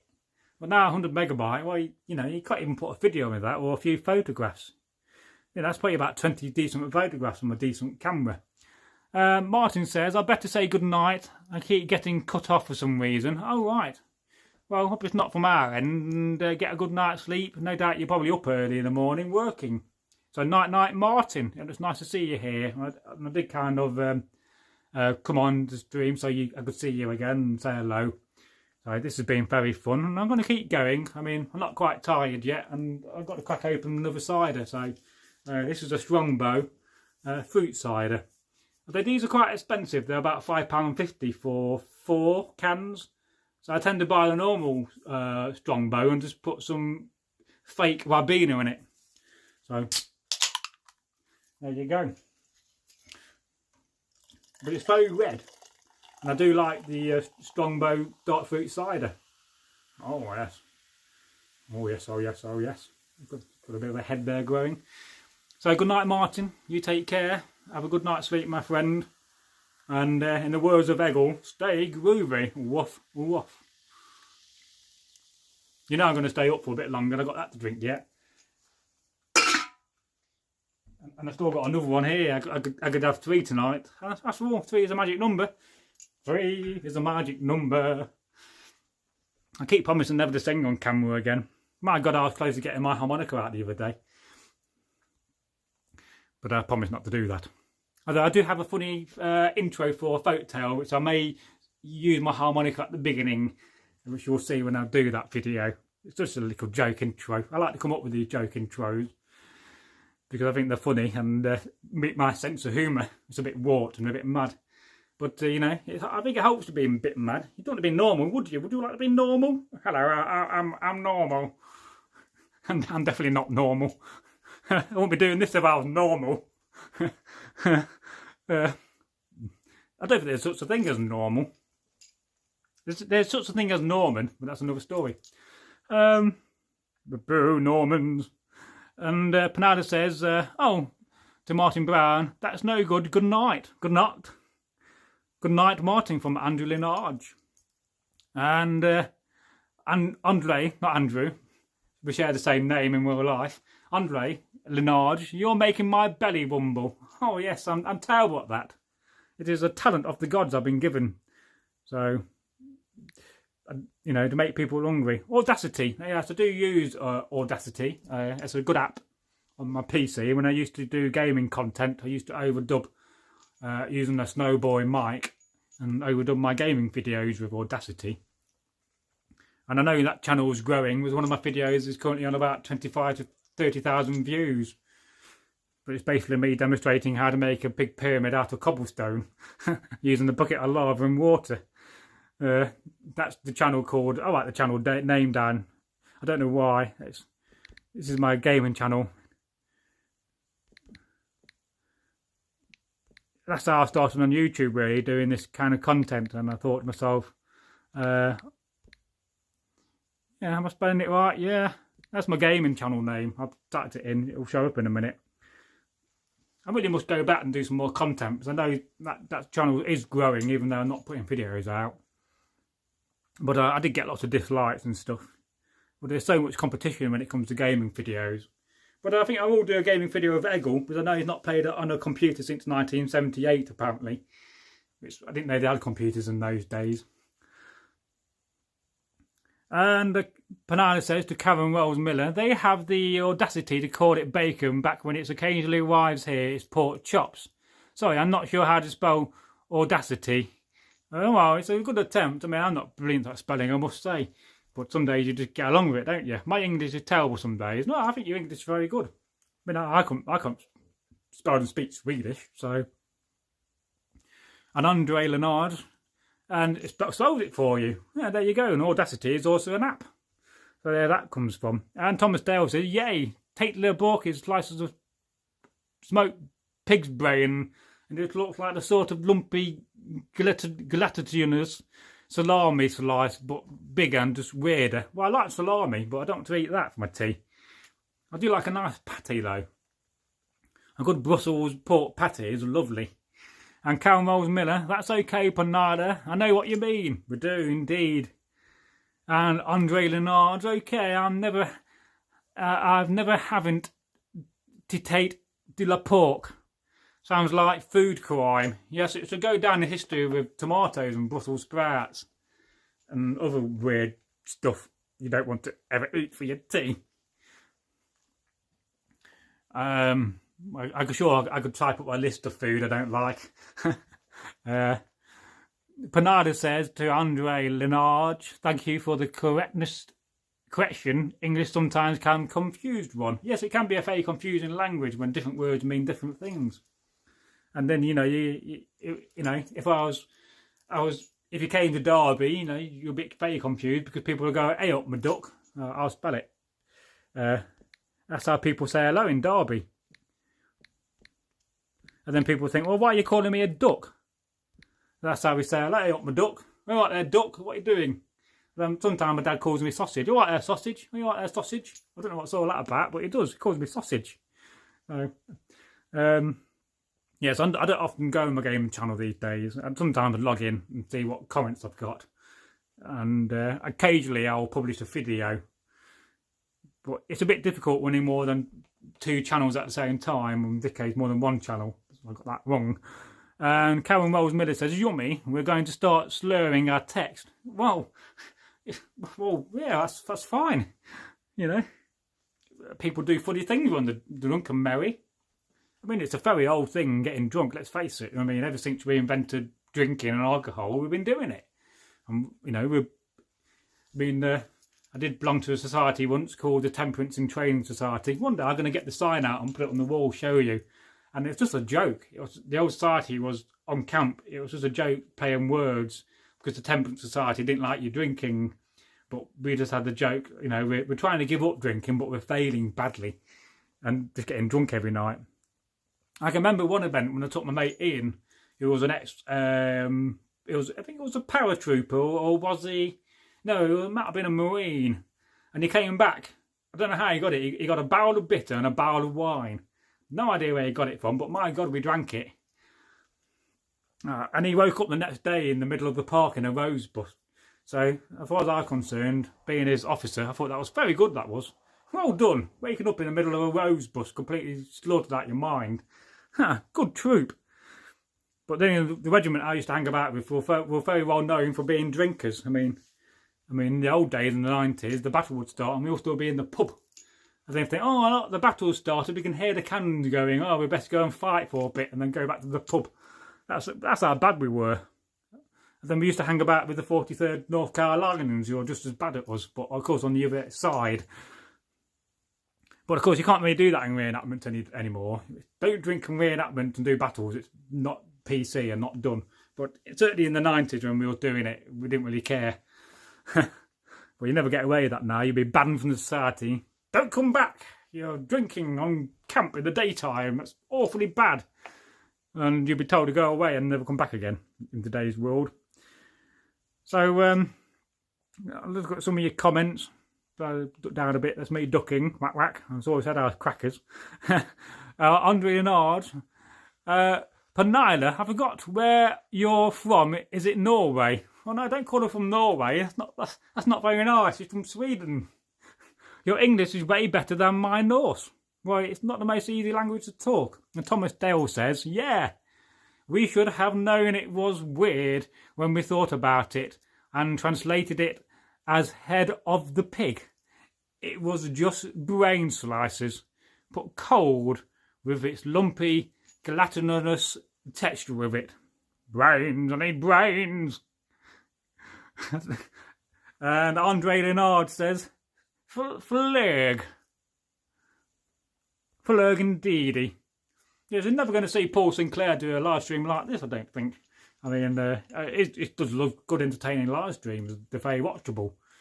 But not many people as funny as me.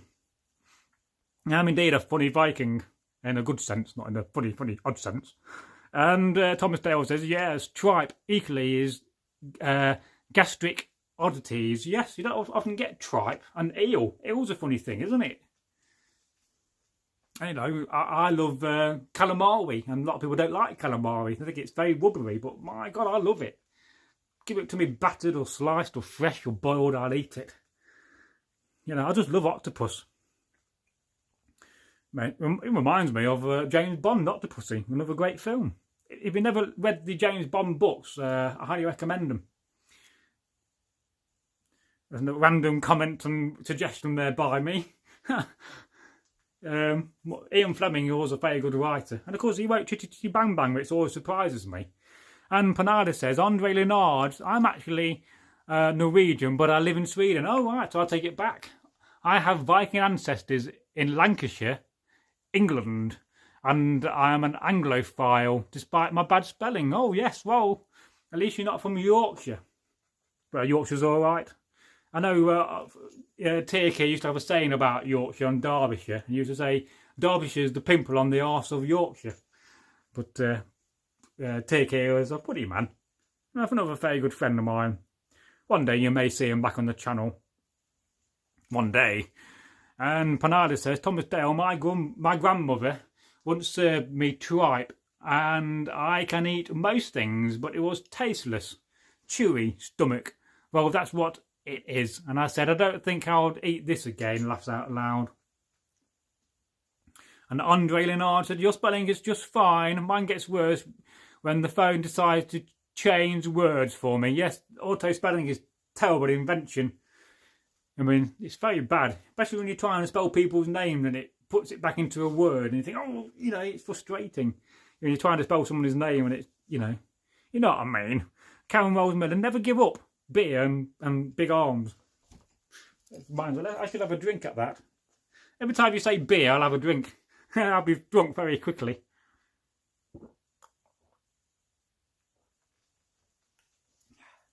Oh, yes. I just seen an old saying from Derbyshire. Now, I'll read that in a minute. And Thomas Dale says, get from that. Pernilla, laugh out loud. My mum got scared off it when my grandma served her when my mum was 5. I used to work in a kennels and cattery and used to serve it to the dogs. So for a minute there, I read that you worked in a canal, but you don't work in a canal, you work in a kennel. I didn't know that, Thomas. I love it when you learn something new about somebody. It's like having a car and you learn something new about your car. You've had it for years and think, wow, I didn't know it'd do that. Did that. And Andre Renard, it gives some dogs terrible wind. My nephew's got terrible wind. And he's not a dog either. His name's Adam. He purposely eats lots of egg sandwiches. And my family was around a few months back last year, and I farted very loudly, and we all couldn't help but laugh. But I remember being on camp a few years ago. I farted that loudly on camp about 5 in the morning. I woke up the officer next door to me. Jamie, my friend, will recall that. Anyway, that's because we drank lots of beer, and beer gives you bad wind. Anyway, Thomas Dale says, it was over summer, so the tripe would dry out and stink worse than the dog's poo. the flies prefer the tripe over the poo as well. That's what scared me off it. I'm never going to eat tripe. Never going to eat dog poop either. But it's great for your leather work. If you're making leather and you're tanning it. Not that I don't think they use dog poo anymore in tanning. They're probably not allowed to. Sharmanar, I discovered I am 1% Norwegian when I did my ancestor DNA test. Yeah, I think we may do that one day. And we'll see where we come from. You know. And Karen Rolls Miller, I live in Oklahoma, USA. All right, cool. I've been there a few times. I went over to the States doing some reenactments many years ago. It was quite awesome. Very big reenactment. I mean, 40,000 people on the field. Can you imagine that? You're never going to see that in Viking reenacting, 40,000 Vikings. I mean, that's a heathen army there. You mean, it's not the reenactment. Let's just go and invade France. You know, it's about time we went and raided Paris. Although they've already beat us at burning down Notre Dame. That's bad taste, but I don't know. My dad's been there, he sung there once. Thomas Dale, Derbyshire born and Derbyshire bred, strong in the arm and thick in the head. Oh yes, that's a local saying round here. We do like to make fun of ourselves in Derby and Derbyshire. It's a lovely country, not a country, it should be really, but it should be independent from the UK. You know, the Derbyshire Independence Party, not been invented, but I just did it now. I'm the co-founder of the Derbyshire Independence Party. Together we can become independent and we can have liberation from England. Somehow I don't think the rest of us will let us do that. Panardi says, Thomas Dale, that sounds about right. Bragi is odd. I can eat calamari, but it's not my first choice. And I think it stems from the tripe. Well, calamari and tripe don't really compare. I mean, calamari is lovely, especially when it's battered and deep fried. If you want to eat good calamari, just go to Greece. The Greek islands, they do wonderful food. Oh boy, they do a lovely breakfast. Better than a bagel or a croissant. Hey, Thomas Dale, I quite like calamari too. Well, did they do calamari in Wetherspoons? We'll have to have some when we can go back to the pub one day. And I'm hoping to be able to stay out later again. Although I've got a new care plan starting, Thomas, for long reasons. And so I'm going to have those extra 3 hours in the evening again. But I'm just going to have to get my dad to pay for them. Well, I've got to have a social life. I mean, I'm pretty much stuck to 15 hours a week I can get out of this house. And it's not a lot, is it?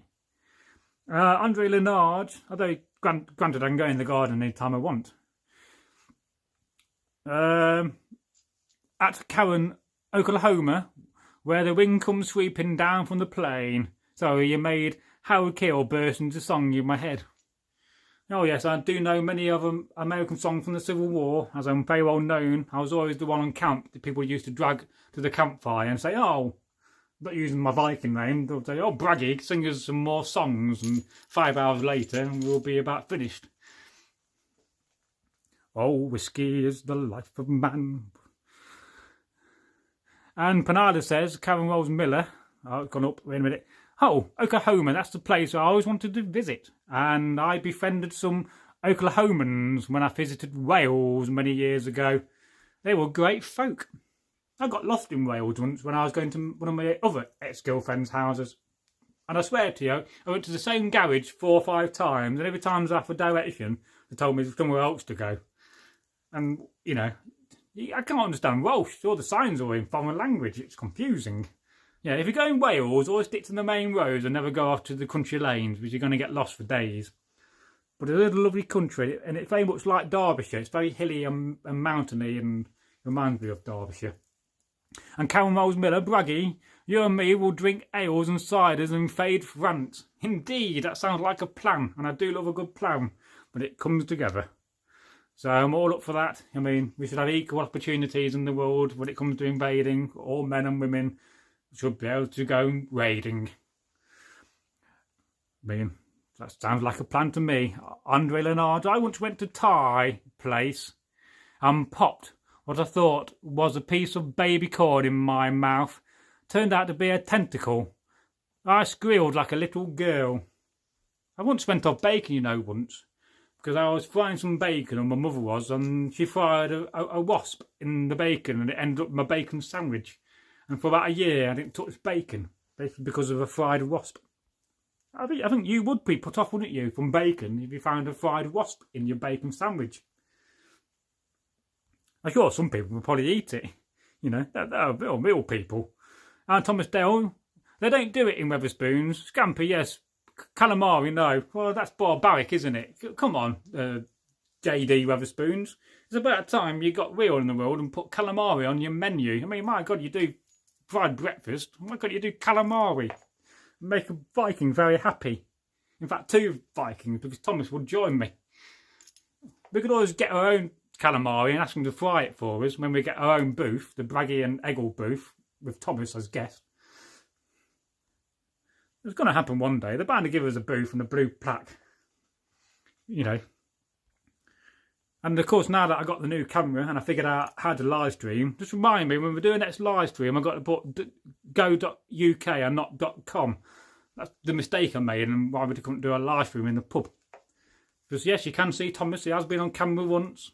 And one day I will get him dressed up as a Viking. I've got some lovely kit for you here. It'll suit you lovely. You'll be lovely and warm. And of course, anybody sends me linen, you could always convince me to sew you some kit up. I do like sewing, you know. Yes. I've got to go back to the cider. So, Shamanar, I once bit into a snail in my Tom Yum soup. I couldn't eat the dish for years. Yes, it's funny how something like that happened, you know, and then you can't eat it. Like my story of ravioli and tomato chunks. It took 2 years it put me off ravioli. But I can always remember ravioli at school when it had a certain flavour. It's a bit like when I went to Italy and they had Italian tomato sauce. Oh, buongiorno, patati fritti, prego, grazie. And the tomato sauce is very tangy. And ever since that, I'll keep buying different tomato sauce mates, trying to find the one that is nearest to Italian tomato sauce. I mean, all the money I spent on tomato sauce trying to find it, it would have been cheaper going to Italy. Lovely country.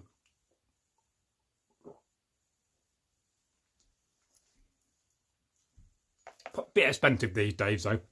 Not that I've been on holiday for a long time. Look, I've got all this room behind me. Oh, yeah. I've got all this room behind me, and I don't know what to do. Andre Leonard's, it's turned into food horrors night. Oh, yes. 10 foods Bragi hates the most. Number 1. You can do Top of the Pops music with it. Do, do, do, do, do, do, do, do, do, do, do, do, do, do. At number 1, it is spinach. I like spinach and ravioli, though, in proper pasta. Yeah, so I just got that in my mind now. I'm doing a video. I got a video idea of doing Egil's top 5 war films, and some other ideas of Egil's top 5s. Yeah. Oh yes, so I am going to do a live stream very soon, hopefully in the next month, where I'm going to demonstrate sewing up a burqa hat. And if you need any patterns or anything, Shamanar, just let me know. And I'll draw. I'm going to be drawing up a pattern soon for Eirik for an undertunic, so I'll share that with you at the same time. And I got a very good book on medieval Norse patterns, so I'm happy to photograph that and share that with you. You'll be amazed by the designs. So I forget some days to do these things, but I won't. I will get onto it, and because I'd like to share the knowledge. You know, only by sharing the knowledge of the patterns do we, you know, get to make nice kit together. I mean, one of the problems I had in the Civil War was the pattern for my Civil War jacket. The Americans would not send me the pattern, and it took me literally 4 years of research to get the pattern right until I got a copy of my tunic, which was good enough for a museum piece. But it's a bit sad, isn't it, when, you know, there you are, you're trying to recreate a regiment, honouring a regiment and a lot of men that died. 717 men in that regiment died in the war, but yet nobody would send me the pattern, you know. And yet if you go to America and you buy it from somebody like Sullivan, you know, to get the trousers and the jacket and the kepi, you're spending $1,000 or more just for those 3 items, which I could never justify. But yeah, it's fairly easy, the pattern for the burqa hat. It's just a triangular shape, and I mean, I've got plenty of patterns around here. It's just getting the size of your head right, and then making sure. I mean, I can sort you out the pattern for this as well, which is the more conical hat.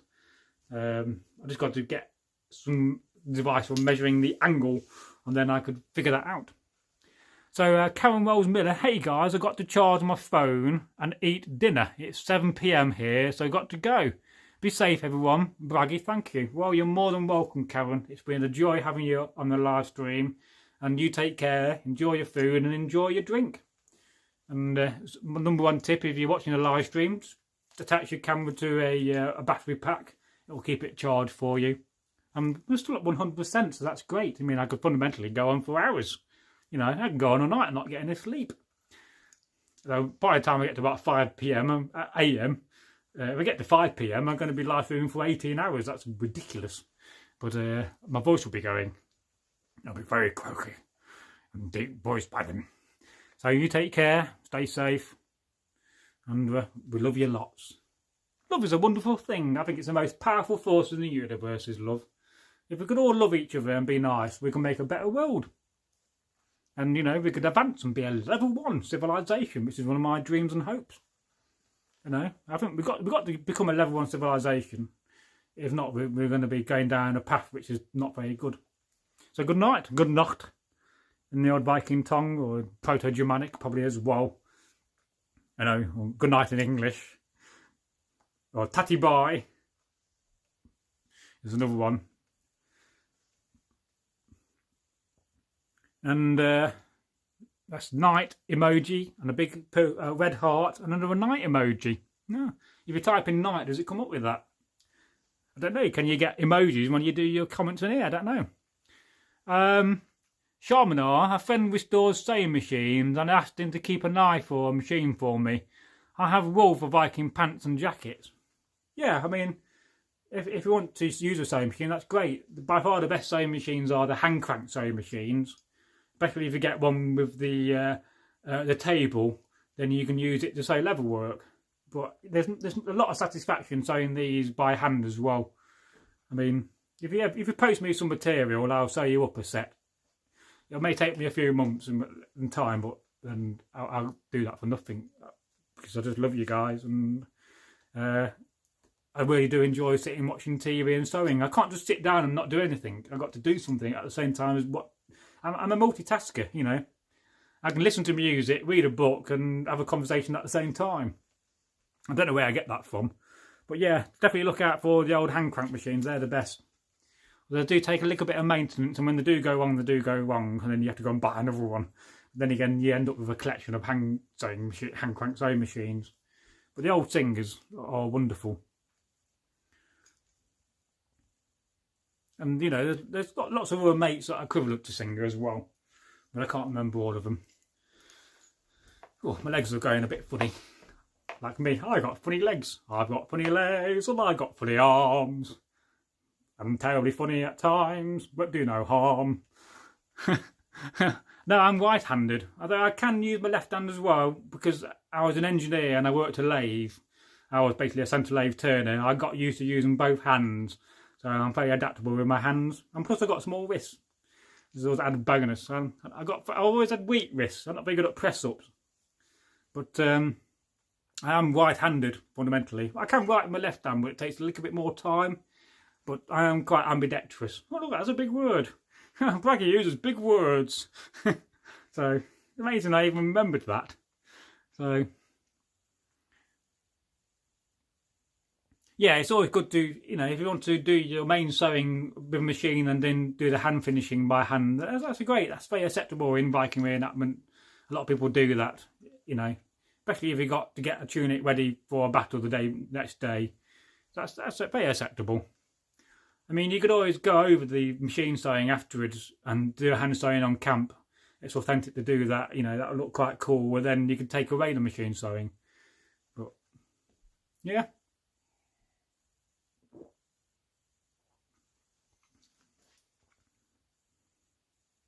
I missed a comment here. Bernardo says to Karen Rolls Miller, good night. It was lots of fun. Yes, my next aim for next live stream will be next week. I don't really like live streaming when I'm here on my own with Dad. I could do them. I could do a live stream when he goes to bed, and then I'll have 3 or 4 hours before he wakes up. But then I have to go and attend to him and walk him to the toilet. Because he does have an incontinence. It's not nice. really getting old, is it? But generally, my ability to live stream is on a Monday and a Wednesday and a Friday. That's the best time for me.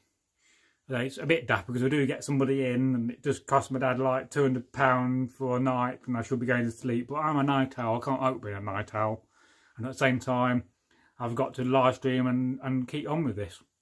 But I'm adjusting the night care to start at 9 o'clock in the next few weeks so that I can get on a bit earlier and finish a bit earlier, so I'm not finishing at 3 in the morning. But like I said, I'm trying to get Egil to come up every Friday or every 2 Fridays. That's like a fortnight, and not the game, that's rubbish. That's like a terrible game, never played it, never going to. And try to get him to do some live streams as well. Even wear glasses. Oh, look, we've done 3 hours. Oh, great. 3 is a magic number. There's a song about that somewhere. So, yeah, so if you want to be ambidextrous, just start doing tasks which use both hands, and then you'd learn. Because when I used to work at lathe, I can't really demonstrate it, I'd have to do this with one hand and do that with the other hand. And I used to turn lots of parts for aircraft engines. I was quite good at it, but I was very slow. I wasn't a fast turner, I was a slow turner. And I mean, I managed to make things with nuclear engines as well, but I can't really talk about that. But it does give you that talent, and that's probably where I get my understanding of measurements from. Because I'm very good at sewing and keeping a constant sew and knowing what 8mm is and keeping to that. Because once you've been an engineer for years, you know, you kind of have that talent. And I think that's where a lot of my talent for making stuff comes from, is the engineering side of it, you know. But, you know, engineering is, you know, blacksmithing came before that, and that's another very old craft. And where would we be about the blacksmith? You wouldn't have engineers. And you know, Derby's very big and famous for engineers. I mean, very big for Rolls-Royce. You know, that's the main centre in England. So I'll go back to some of these. So just keep practicing with both hands, you know, and you'll get to be ambidextrous. Just don't think to yourself you can't. You know, there's no such word as can't. It's like when people use the word, "Oh, I hope you're going to be successful." Oh, well, you don't like the word hope. You know, I think it's somewhat negative. You know, if you believe something's going to happen, it's going to happen. But I often think, well, does the way you think affect what happens in the world?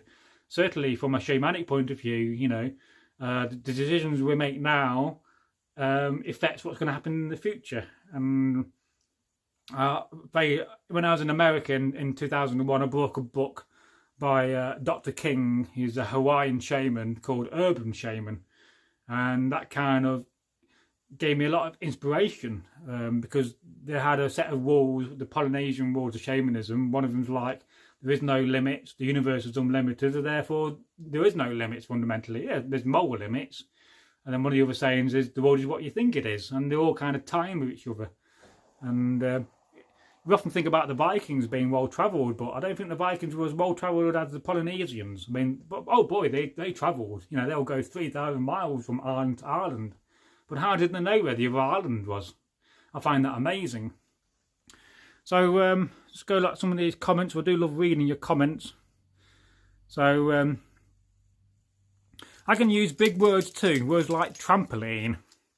Yes, the other day I do Alexa. I do sometimes do the question of the day, and it was on about who invented the trampoline. I think it was invented in 1912, but I may be wrong. It was a French word. A French guy invented the trampoline for the Olympics, I think, a long time ago. But of course, I'm probably not remembering all the facts. But I did remember one thing of what Alexa taught me was in ancient Greece and ancient Egypt, when a cat died, the owner would shave off their eyebrows in mourning, and when the eyebrows grew back, that was when the mourning of the cat was over. And I find that fascinating. So Panada says to me, that's Northworthy Sagas and Stories. I know it's a very long name. We got that name from Turkey. That's the name he suggested we call the channel. So there you go. Multi-talented you are, and semi-ambidextrous amazing. I know how I've spelled that incorrectly. No, that's fine. I am multi-talented, and although I've always been put down in my life. I mean, I've been psychologically abused by my older brother for many years, who would put me down and say to me, "Oh, you're useless, you're never going to do anything in your life, and you're a loser." And I've had that from years from him. And I didn't really think of it as being psychological abuse. It's only when my sister went over some months back last year, which is partly where the last 10 months of being with me and my sister, we've had a bit of a nightmare, a night mara, that I kind of realised that what he was doing to us. Normally would say, well, that's just my brother, that's where he is. But it's not very nice, is it, when somebody comes up to your own brother and says you're useless and you're a loser and you're never going to do anything. But, you know, I mean, I was bullied at school, and that kind of also gave me the ability to say, well, I'm not going to let the bully beat me. I'm going to use that negative and turn it into a positive and say, well, I'm quite thankful you did that, because it's made me a stronger person, and I won't give up, you know, and I'll keep persevering. So, you know, I think I often think myself and I look at my life and think, well, you know, I've been knocked down by people in life, and that does affect you. But then I've also got this wonderful brain and character which says, don't let them do that, and keep fighting. And, you know, without, you know, I won't be where I am now without having a wonderful brain and a wonderful way of thinking. You know, I'm a nice person. I mean, it's nice to be nice, isn't it? I mean, I don't understand people that are not nice. I don't understand them. How can you not be nice to people in life? You get out of life what you put into life, and you get out of people if you treat people nice, people will treat you back nice. You know, and I think it's partly a Viking thing. It's hospitality. You know, if somebody comes into your house, you don't invite them in and butcher them. You give them hospitality. You give them a good meal and some good drink, and you say, oh, you're welcome. Stay, you know, don't stay too long, but you know, while you're in my home, you'll be looked after. You know, you don't have to have a bloody wedding like they did in Game of Thrones. So, Andrew Leonard, my trim bro was left-handed but played guitar right-handed. Now that must be quite difficult, actually. My left hand is good for almost nothing, yet I can do chord on the guitar. I try not to think about how that works. Yeah, but also that's also about how we are right-brained and left-brained. Most people are right-brained, so when you use a mobile phone, most people are left-brained, aren't they? Your right brain is your creativity. So when you use a mobile phone, always put it to your left ear, because you can afford to damage your left brain, but don't damage your right brain, because you want that right brain to be creative. And after all, we're not just being put on this planet just to go to work and do a job and be a slave. We've been put on this planet to be creative. We are creative human beings, creative beings, and we should always strive to be creative. Because if we strive to do that, we will have a wonderful world, and we will inherit a wonderful world. A wonderful, diverse world, mind you. So I'll go back to some of these comments. So, Andre Leonard, Panada, you got that totally correct. You nailed it. Yes, you did. And Panada says to Andre Leonard, I did, wow. Thank you. I just wrote it. Language is a wonderful thing. I'm a poet, don't you know it? And Shamanar, people use the wrong word for things. Should at least have the humanity to admit it. Yes. You know, you can always forgive somebody that comes up to you, no matter who they are, and say, well, I'm sorry I did that to you. You know, I apologise. You can forgive. But when somebody doesn't apologise for having bad behaviour towards you, it's difficult to move on from that. You know, a strong man will always apologise and always put his hand up. And a strong woman, of course, as well. You know, I've done something wrong. Let's just move on and work on it. I'm probably blabbing on there. So, Andre Leonard, I don't like the word try because it acknowledges that you believe you're going to fail. Yeah, it's the same with the word hope. It does kind of promote that negative failing. You hope, you know, often the channel will say, well, I hope the channel is going to do well. When I said, no, you shouldn't use hope. It's going to do well. You know, if you believe something's going to happen, it will happen, because thought is a wonderful and amazing thing. And don't forget, the whole world is connected like a web, you know. It's just that a lot of these things have been trained out of us through, you know, what's that word? We've been conditioned. And we need to step away from our conditioning. But, I mean, one of the things we often say is that, you know, I hear people say, well, I'm a human being and I'm having a spiritual journey and a spiritual experience. And I say to people, no, that's wrong. You shouldn't be saying that. What you should be saying is that, no, I'm a spirit and I'm having a human experience. You're a higher being. There's more to there's more to you than just the body. You got a soul, and that soul is a very old thing and transcends from life to life to life. But also, we also believe, you know, we also go where we believe. Let's have a look. Should never say the word. Andre Leonard, Charmander. I see what you did there. Ha! And Thomas Dale says, Charmander, ha! Panada says, I think I got that. Humidity. Laughs out loud. Yes, humidity, humanity. You know, they're both the same thing, but one's a bit warmer. We're getting to the time of the day when I start telling jokes, folks. Although, I think I'm always having a laugh. Laughter is a wonderful thing. If you can't laugh at the end of the day, what can you do? Andrew Leonard, there's no joy in being nasty to people, and it brings negativity back onto you. Yes, it does. And I think if you ever watch the episode from The Highway to Heaven, not a series I really ever watched, but I watched the first episode for some reason a few months back. And it's just at the very beginning when he's trying to get a lift, and the guy comes up to him and doesn't give him a lift. And he kind of says, you know, it costs nothing to be nice. Niceness is free in the world. And I often say this to people. To be nice to people is a wonderful thing, and it's free. But when you go down the route of anger and hate, it will always have a price and a cost. And I'm sure you agree with me, it does. You know, and it's negative. If you can get rid of those negative things in life, you'll be much better. I mean, this is why I probably don't get ill very often, because I'm a very positive person, you know. I mean, I find it hard to understand why people get depressed, but it's because of the way they think, and because we're not trained as a child to understand how the brain works when it comes to thoughts and how memories and your inner thinking affects thoughts. If you go around thinking yourself, you know, I'm upset because I'm broken up from a relationship, or I'm a bit of a failure, then those negative images and those negative thoughts in your back of your brain and your conscious are going to come through. And therefore, you know, it's a bit like the story about two men who moved to London, or let's say New York, or Stockholm. One's a positive person and the other's a negative person. Now, who's going to have the good journey and the good experience, and who's going to have the bad experience? You know the answer. The positive person will always have the positive and wonderful experience in life, but yet the negative person will always have that bad experience. And we let ourselves be controlled by our memories. You know, if you go around dwelling about the past when it's a bad time, you're going to have that effect. And I can demonstrate this very simple to you guys. Go back in your past and remember a bad time. Think about that time in your past. How does that past make you feel? How does that bad time make you feel? You feel all clamped up, and you feel all tensed, and you feel negative. But you go to the opposite and you think of a wonderful time, you've had with your friends or your family, a joyous time. And how does that make you feel when you concentrate on that thought? Yeah, that's a wonderful time.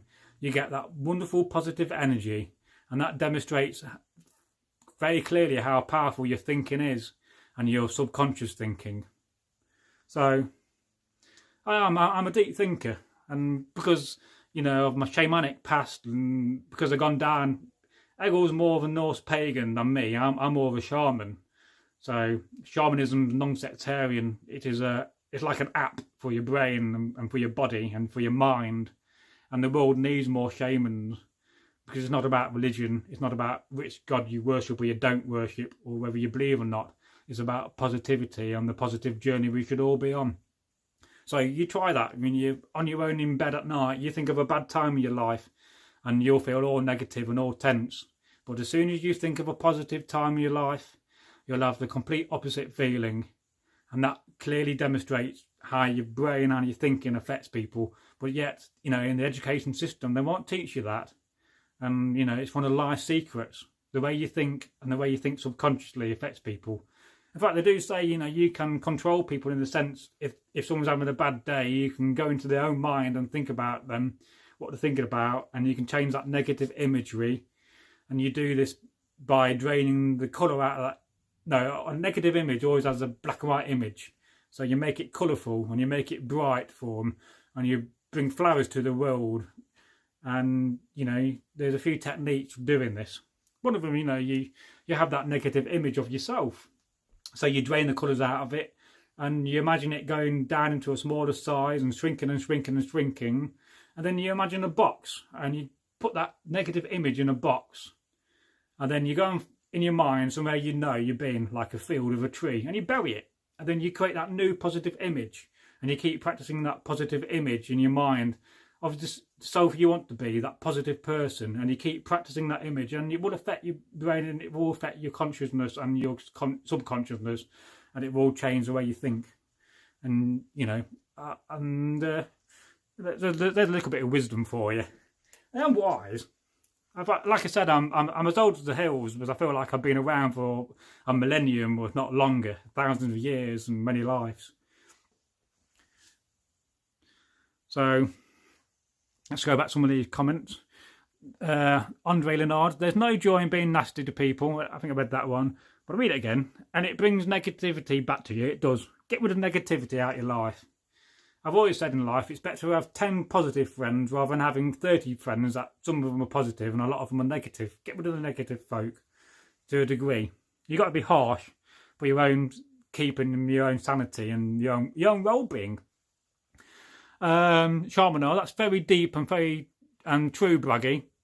The timeless wisdom of the Bhagavad Gita. I've heard of that. We are all spiritual beings. The body is temporal, but we are all eternal. Yes, I think that's very true.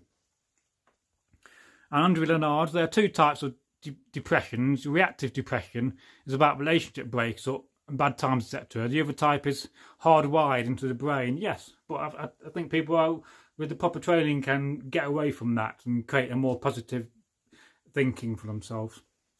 I mean, the answer for people that are very, very depressed is not to give them more drugs. That does not work. They need to be taught and listened to and shown compassion and love, and that will help. You can't help some people though. Some people you can never help, I guess. And Andre Leonard's Druidism has been good for my depression, but it doesn't help a lot with PTSD. Yes, only talking I think would help with PTSD. Post-traumatic syndrome, isn't it? And you know, lots of people have that for many, many reasons. But I hope in a way I'm helping you guys by bringing you, love and happiness. This is what the channel's about. It's all about sharing our wisdom and building up a good community and being there for each other. We all need good friends, and we can make the world a lot better place if we work together. Yeah, I'll moving back into this set.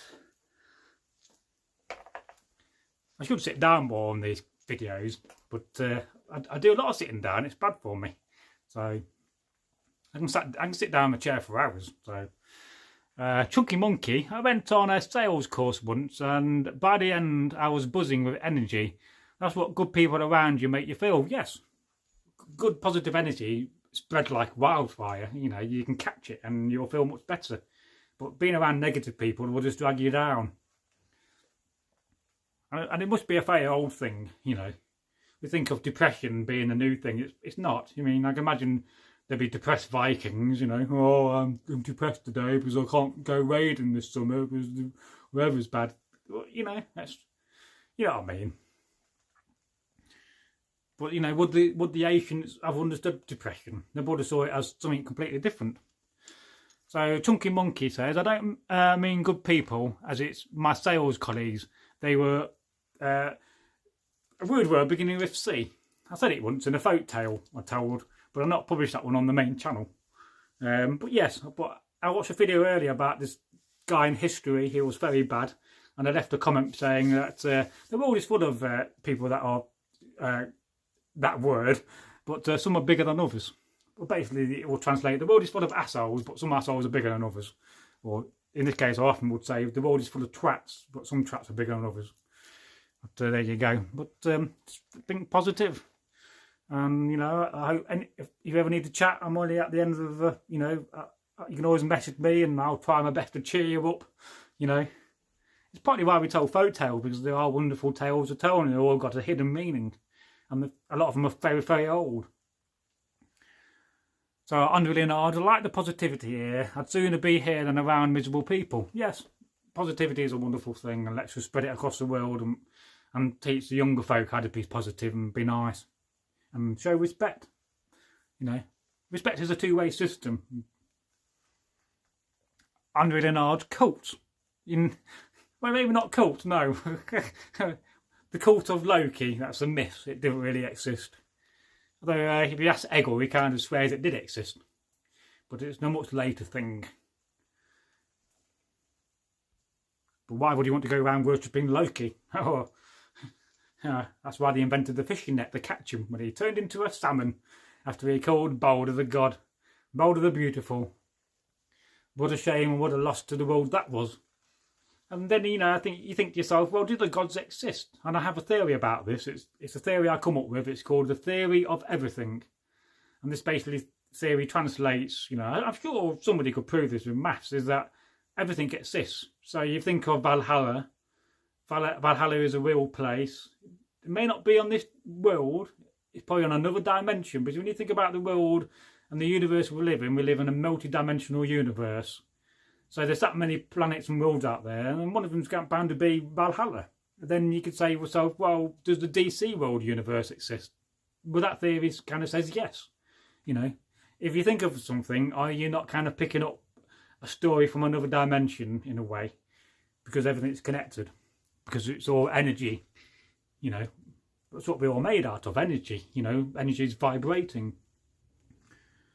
So, Panada says, one of the worst things that affects so many good young folk who they may be having a hard time at home or have one of the alphabet soup things which are both good and bad. Schools, aka jails. Oh yes, schools are not the most best thing in the world because they teach you to think in a certain way, but they don't teach you to step out of the box and be a creative human being and to question the reality we live in. We should always question the reality we live in because that's very important. I'm slurring my words there. Oh dear. So, Andre Leonard's my ex-dog is called Loki. Well, that's a cool name. It's better than calling your dog Jonathan. He loves everyone and is a happy little soul, but he has an awful habit of eating poo. Oh yes, well it's better than a dog eating a dead sheep.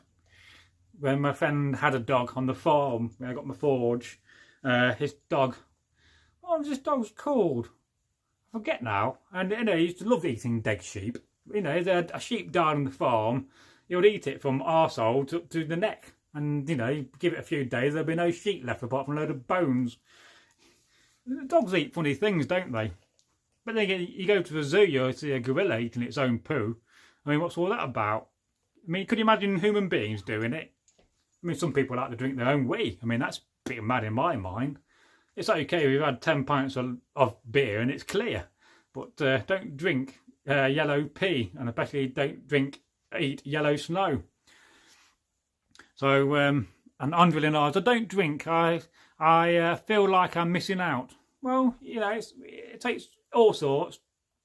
Drink is a wonderful thing, but drink can also be a very bad thing if you've got no control over it. I mean, I had a friend of mine called Midland, and he was an alcoholic.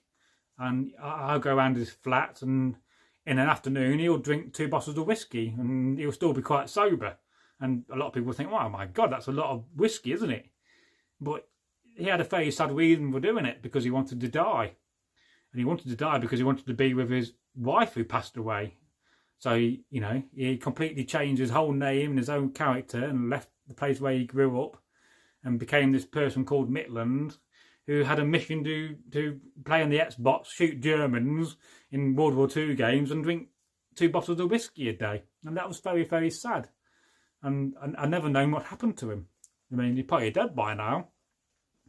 So Andre Leonard says, I have to stop. I am diabetic now. Oh, right. Well, yes, there's a good reason to stop. I mean, Egil's diabetic as well. He's got, I think, the 2nd diabetes. There's, Panada says, school bullies who are filth of society. Do you know that North Wales has the highest rate of violent school bullies in the Western world? No, I didn't know that. They have ruined more lives and nobody knows this. Well, I was very badly bullied for about 2 years at school when I was in secondary school by my best friend James. Although I do forgive him for it.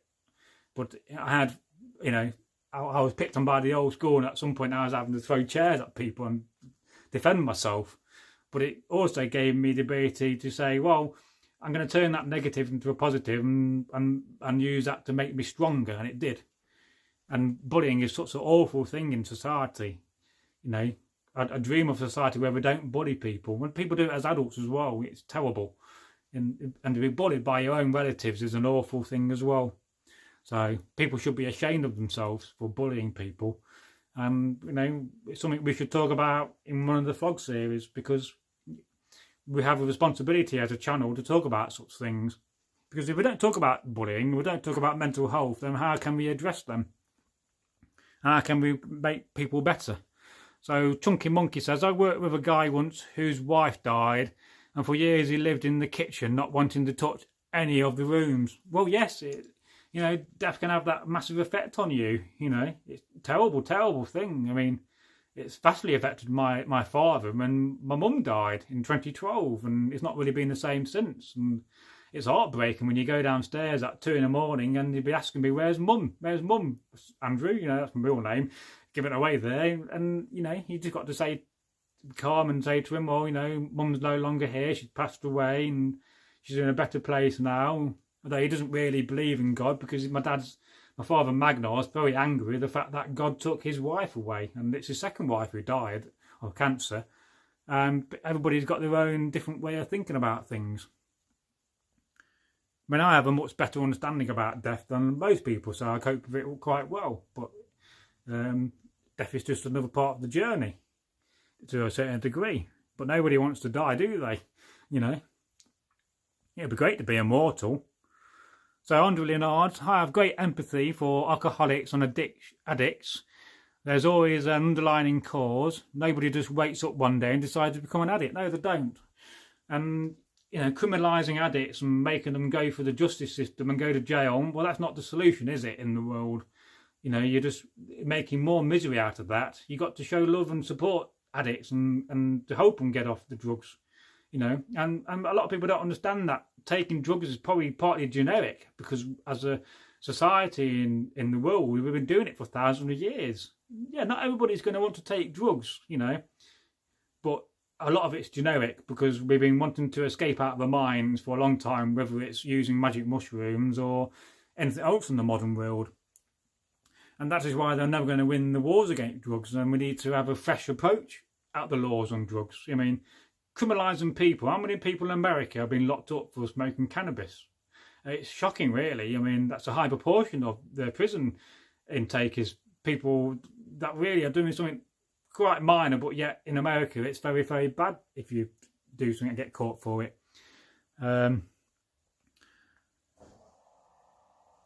So we need to show compassion towards these people and change the way we think, rather than not just say, well, let's lock them up. That's not dealing with the situation, is it? That's not being responsible as human beings.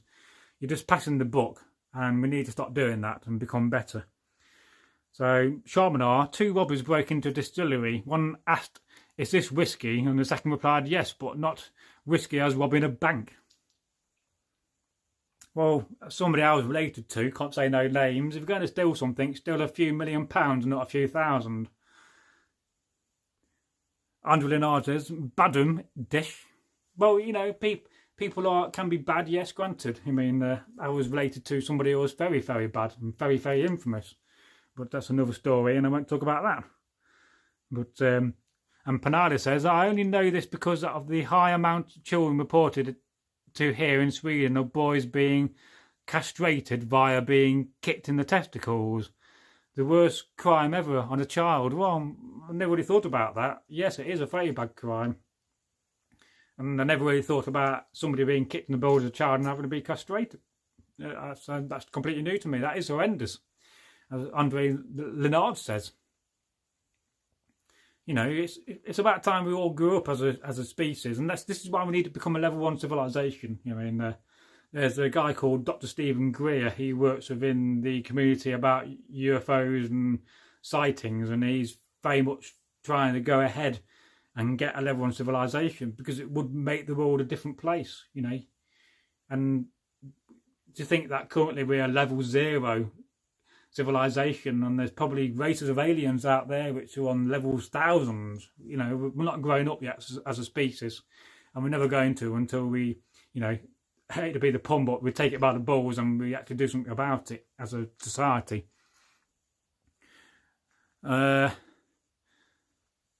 And Chunky Monkey says, ha ha, the joke about the whiskey.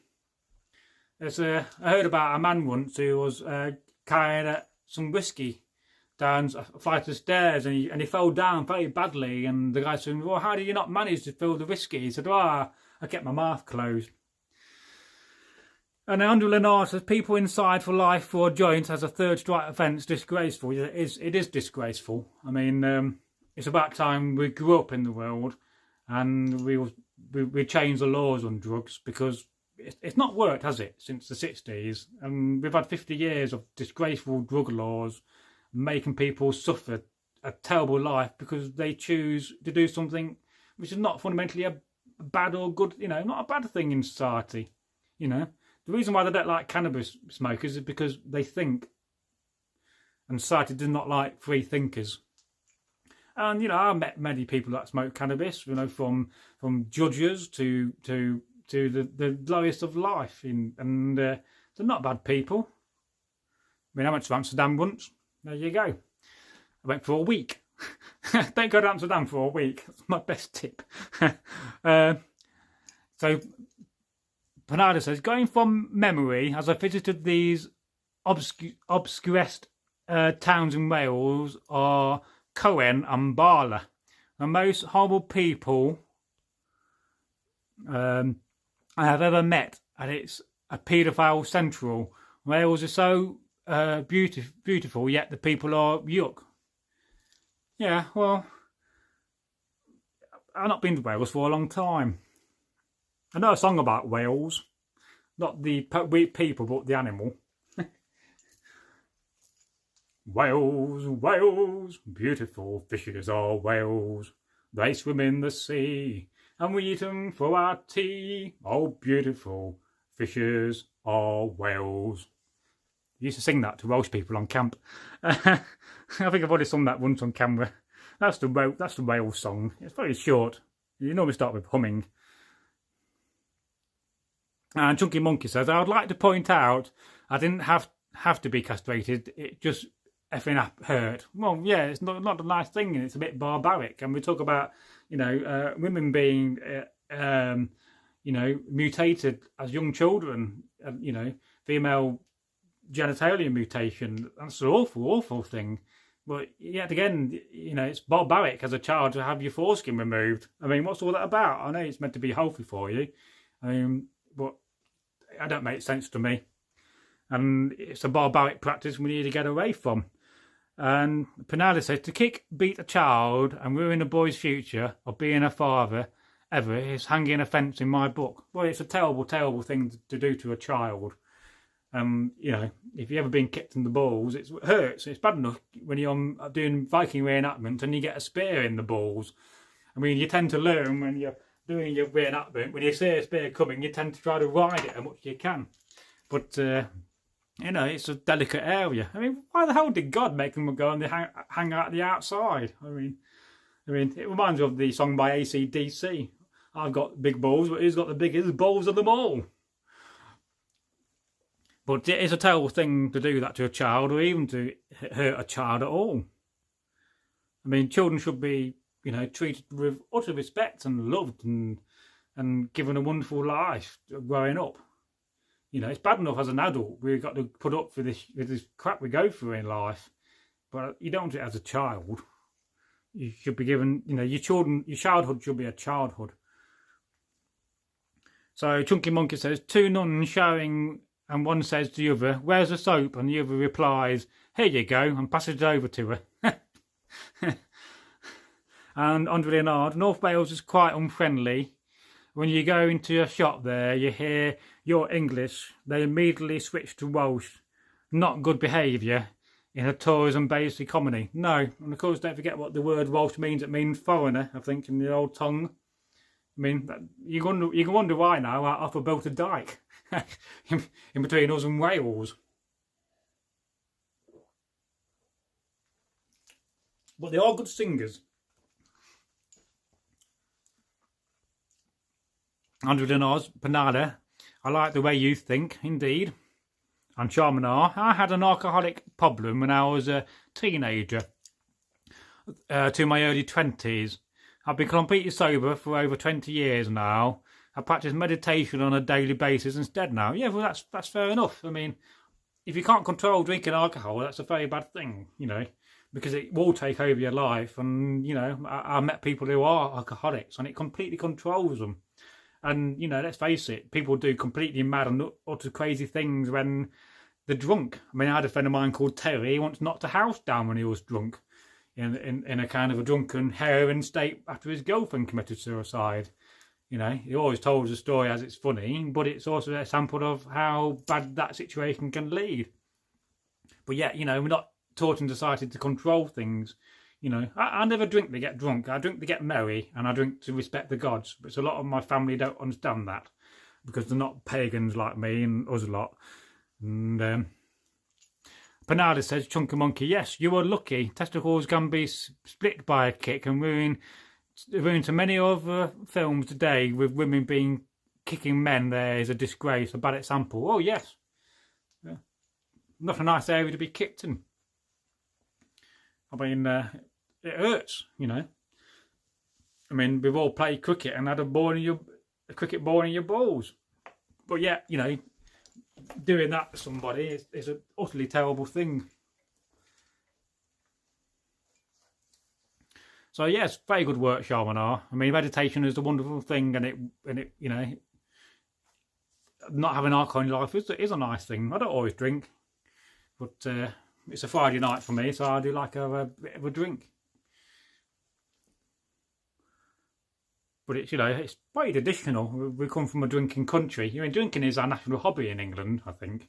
I often say that about the British people. Drinking is a national hobby. We can't help but do it. But it can lead to very bad examples when we go abroad and we get slaughtered, rat-arsed, wasted. There's so many words for being drunk, it's quite amazing. G'day mate, I'm going to be completely rat-arsed tonight. But, you know, you can do completely daft and crazy things and you can regret that for the rest of your lives. Yes, so kicking the balls can be fatal. But I imagine that can be as well. It's a very delicate part of your body. I mean, whoever designed them to hang out is crazy. It reminds me of a joke about an old woman who wanted to kill herself, you know, and she had massive saggy tits. And the doctor said, well, where do I shoot myself? And she said, well, just shoot yourself behind your left breast. And she shot herself in the knee. I know, it's very bad of me. But that just came back to my mind, that did. Old age is not a nice thing. Yes, I mean, the thought of split testicles is kind of making me want to go, oh, you know. You know, if you see someone get kicked in the balls, you do kind of squirm yourself. You feel very sorry for them. But it does make you think, how many children not being born because of that in the world? I mean, it's bad enough we die in battles and we lose whole generations, like in World War One. So, Sharmanar, I wouldn't want to be kicked in Wales. No, it's one of those strange countries. And Panada says, thank you, I just don't like bullies, and for no reason. I've travelled the world. North Wales was the worst western country of evil. You could feel it. Well, yeah, that's so. I mean, I don't know if we've got any people from Wales watching our content. I do know some Welsh people that are generally very nice, but in England we do take the mickey out of them a bit. And eventually Drain said, you should try Saudi Arabia, Panila. I've not been to that country.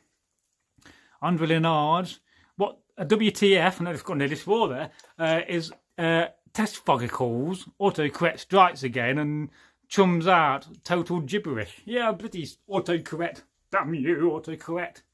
I mean, whoever invented that autocorrect, once going back in history, I would say a kick in the balls, but that'd be wrong. Once telling it off, don't invent autocorrect, it's bloody awful. It's even worse when you're trying to spell someone's name and it comes out as a proper word and you think, I'm not trying to put a proper word in, I'm trying to spell somebody's name. And then you have to go back and it auto-corrects it again. So Panada says, adventure with dream. I would never want to go to Saudi Arabia. No, well, not if if they haven't got bars, I'm not going. I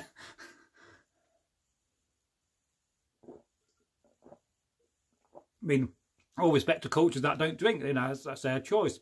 But, you know, it's a bit like being in the desert without a well.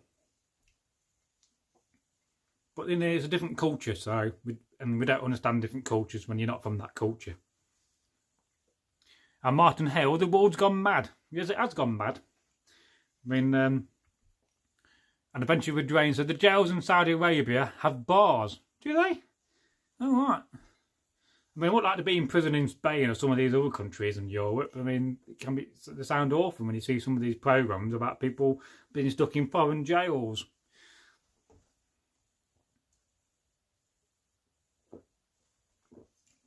That's bad of me. I'm talking about not drinking and I'm drinking on camera. I have done some nice events in Wales over the period. But then again, you're going away dressed in kit, so you don't fundamentally get treated the same as you do if you're just going as an Englishman travelling. I remember once when I was in Scotland as a kid, my parents took me, and we had a kind of a drunken tramp follow us around all the pubs. And every time they came to the pubs, he opened the door, and he said, "You're all a bunch of baskets." You're not saying the swear word. And it's another funny country. But they do lovely sauce on the chips in Scotland. It's called Scottish sauce, and it's made out of brown sauce with vinegar, and it's watered down like a gravy. And that's lovely, that is. So get some brown sauce, and you got the bottom of your brown sauce bottle. Go halfway up again with either water or vinegar. Shake it all up and put it all over your chips like a gravy. Oh, you're going to be very thankful I told you that. It's lovely. So Chunky Monkey said, heard a story from a guy that worked in Saudi Arabia. His neighbours having party and they wouldn't shut up. He threatened to call the police and immediately the party ended and they all went home. Well, yes, we don't want to live in a police state, do we? And Panadia says, no, Australia is great. South Wales is in the UK. It's not the same as North Wales. South Wales folk are much nicer. Like I said, I had a girlfriend called Kerry. She lived in North Wales.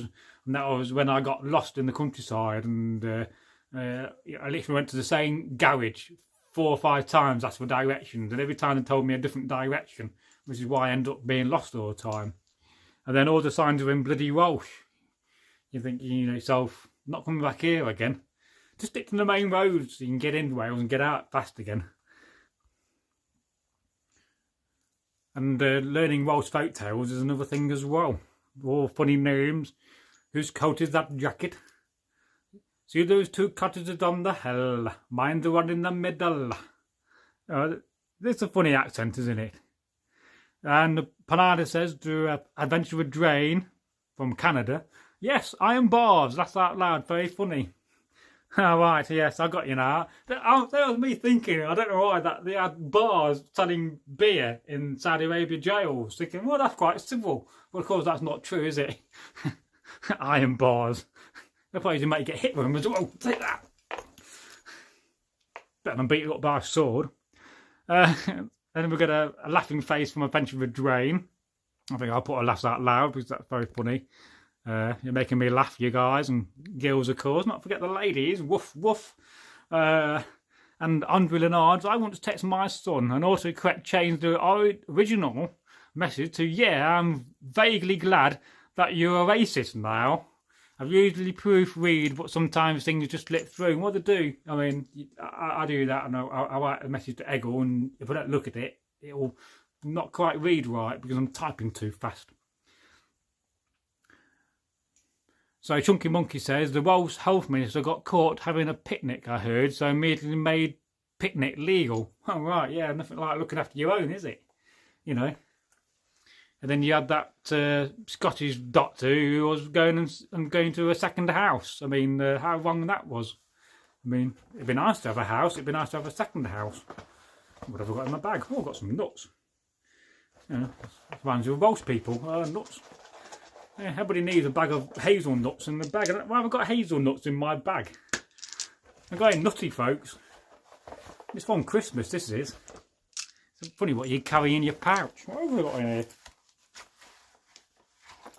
I'll put my nuts back in my bag. That's quite relevant, isn't it? That's a bad Bragi coming out there. But I do have nuts in my pouch. I don't know why those loose. Martin Hale says, where are you based? Chunky Monkey. Hey, well, I'm from Derby. Right bang in the middle of England. He couldn't get any more landlocked. And eventually with Drain, hazelnuts might be a good slingshot ammo. Yeah, I think you're right. Yeah. Maybe conkers as well. But it's funny, we don't play conkers with hazelnuts, do we? But we do with conkers. Chunky Monkey says, we covered nuts tonight already in the convo. I'm going nuts. I'm mad as a box of frogs, as my friend would say. I was making my friend laugh the other day because in January or February I met this nice lass in the pub. Got on very, very well, very quickly, you could say. Her name was Kim. And she's a mental health support worker. And I told my friend Nigel about it. He said, well, that suits you down to the ground, that does. He goes, is there anybody I know who needs to go out with a mental health support worker? It's definitely you. So, of course, since lockdown and since she's got funny shifts and I'm stuck at home, I've never been able to go and date. Which is why I get the frustration of pre-dating. I didn't want to settle down and meet somebody nice. Why is it so difficult to date people? I can understand now why arranged marriages are quite good in a way. Because at least you get to settle down with somebody. I mean, I kind of thought I'd been married by now, but hey-ho. As Turkey would say, that's one of his favourite sayings, hey-ho. Oh, I've got 9 people watching again. The magic 9. That's like that with one of them missing. I was having to think then. I'll tell you what, I'm going to crack open another beer. Because it's nearly Christmas, isn't it, in a few months. Cheers. And I'm not quite ready for bed yet. I'll putting alcohol on camera. I'm very sorry to the people in the live stream that don't drink. You probably think, bad Bragi, look, he's an alcoholic. He's drinking 3 beers in one night. Well, it is a magic number, and yeah, I'm celebrating, you know, being on camera. Hey! So Martin Hale says, have you been to Stonehenge? Yeah, a couple of times. And I think the former host Turkey went to one of the massive concerts there when he saw the band Rainbow playing at Stonehenge. And he took an amazing amount of drugs and got high. Oh, we've not heard that on the camera. But there you go. Like I said, it's an old thing. Let's have a look anymore. Biodegradable too. What's that? What's biodegradable? Definitely my bottle of beer is not biodegradable. Martin Helm, yes, I mentioned that one. I have been to Stonehenge. It's a very old, interesting site. I think it's quite amazing when they did the archaeology from one of the sites they found where they had like a gathering and they found all these cattle bones, which basically demonstrated that they could gather 5,000 cattle and butcher them in a weekend. And I think that kind of shows a lot about the ancients and the Bronze Age and Iron Age, that they had the ability to butcher 5,000 cattle and to arrange that. So, wonderful thing. So Panada says, Bragi, have you ever heard of the stories about Vikings landing on the east coast of England and carrying their longboats across the west of Cumbria, I think it was? No. I know that's been talked about, how they would... What's the word in French when you move a ship across land? You port or something. That's often done in America. I know when they talked about going down the rivers to Russia, they have to do that. And basically lift the boats out and move them over land to the next river. But that won't surprise me, really. Because, let's face it, not all the rivers were connected. And in order to get from one river to another, you sometimes would have to carry the boat. But that will also take a lot of organisation. So, Sharmanar, your drinking doesn't bother me, Bragi. It's to their own. Oh, indeed. Yes. Well, you know, when we come and see you, I'll do your drinking for you. I don't get drunk, I just get merry. It takes an awful lot to get me drunk these days. I've got a good tolerance for alcohol. Portage, that's the word. Thank you. I know it was something to do with port. And Chunky Monkey says the Romans built a road around Stonehenge because even then it was such an ancient site. Well, yes. I mean, it makes you think what the Romans would have thought about it, you know. You see some of these documentaries that claim it was built in the 1960s, which is just ludicrous. I mean, what madness is that? As I take my axe out of my belt. I would hang it on the camera, but that would be an awful bad thing to do, to hang your axe on your camera. I've got too many axes, but I feel like I need more. Chunky Monkey says, the last people to worship at Stonehenge are Druids. They would have no idea how it was originally built. Oh no, it's much older than that. And to think, you know, how did they manage to move the stone? It's an incredible feat. Although that has been demonstrated a few times. It's like the pyramids. You know, the vast amount of organisation to move the pyramids. But yet again, they built canals to do that and to ship them on the boats. And it always amazes me how green Egypt is. We often think of Egypt being a desert, but it's not really. Only when you go a bit far out and there's no water, it becomes a desert. Andre Leonard says, I like Stonehenge by Spinal Tap. Yeah, I keep meaning to go and find that movie and watch it. I've not watched Spinal Tap for years. And I keep wanting to watch it. I've got this urge to go and watch Spinal Tap. I get it from TK because of his massive heavy metal influence on my life, of having spent years around his house. I remember one time in his bungalow, I had a massive pile of Doctor Who VHSs fall on top of me when I was in quite a merry state. And I was like, well, you can imagine it's quite freaky. There you are sitting in a chair and suddenly a massive collapse and avalanche of Doctor Who VHSs collapses on you and you think, oh my God, what's happening? But that was quite funny.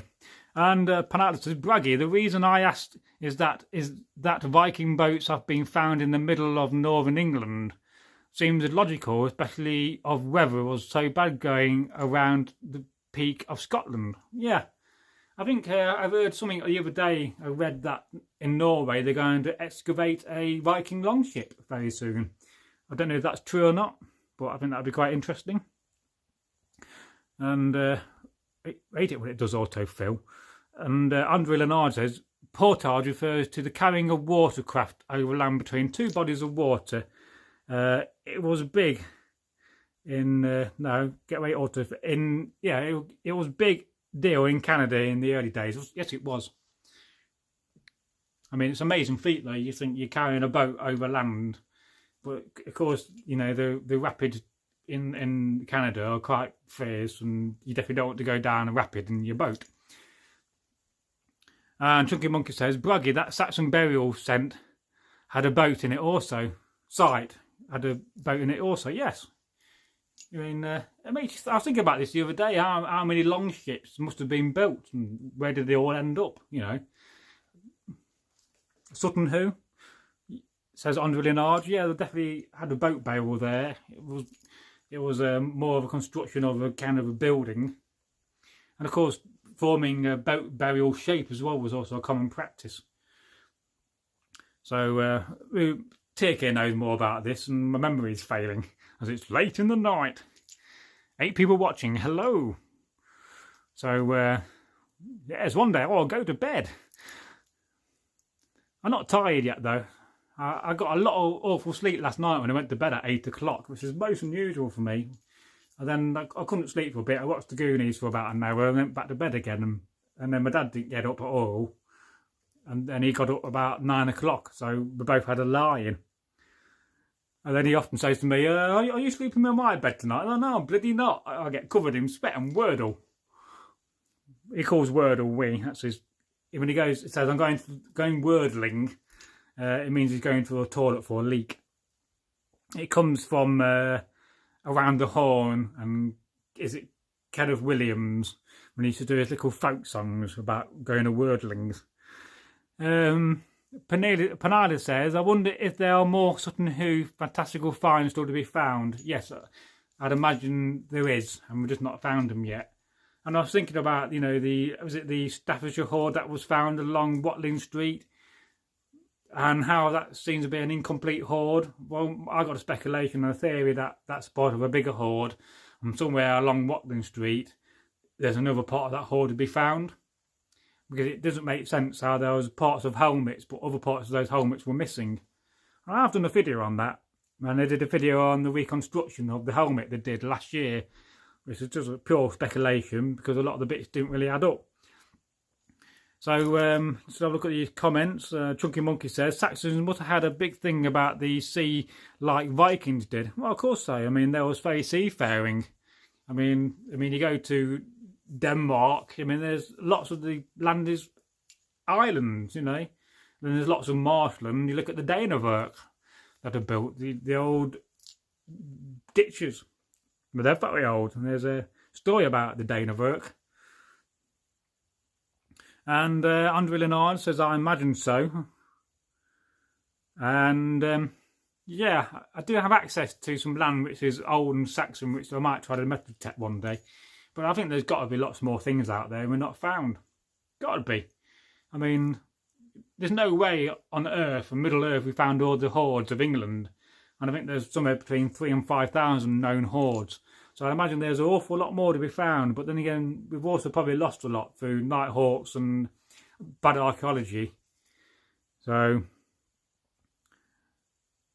Andre Leonard, they found an old wooden keeled ship at the foundation of the World Trade Center after 9/11. It was from the 16th, 17th century, if I recall correctly. Oh, I didn't know that. I did know some people who got caught in the towers because they were Civil War reenactors. And Palada says, a Chunky Monkey, I would have thought so. The boats were almost identical to the longboats.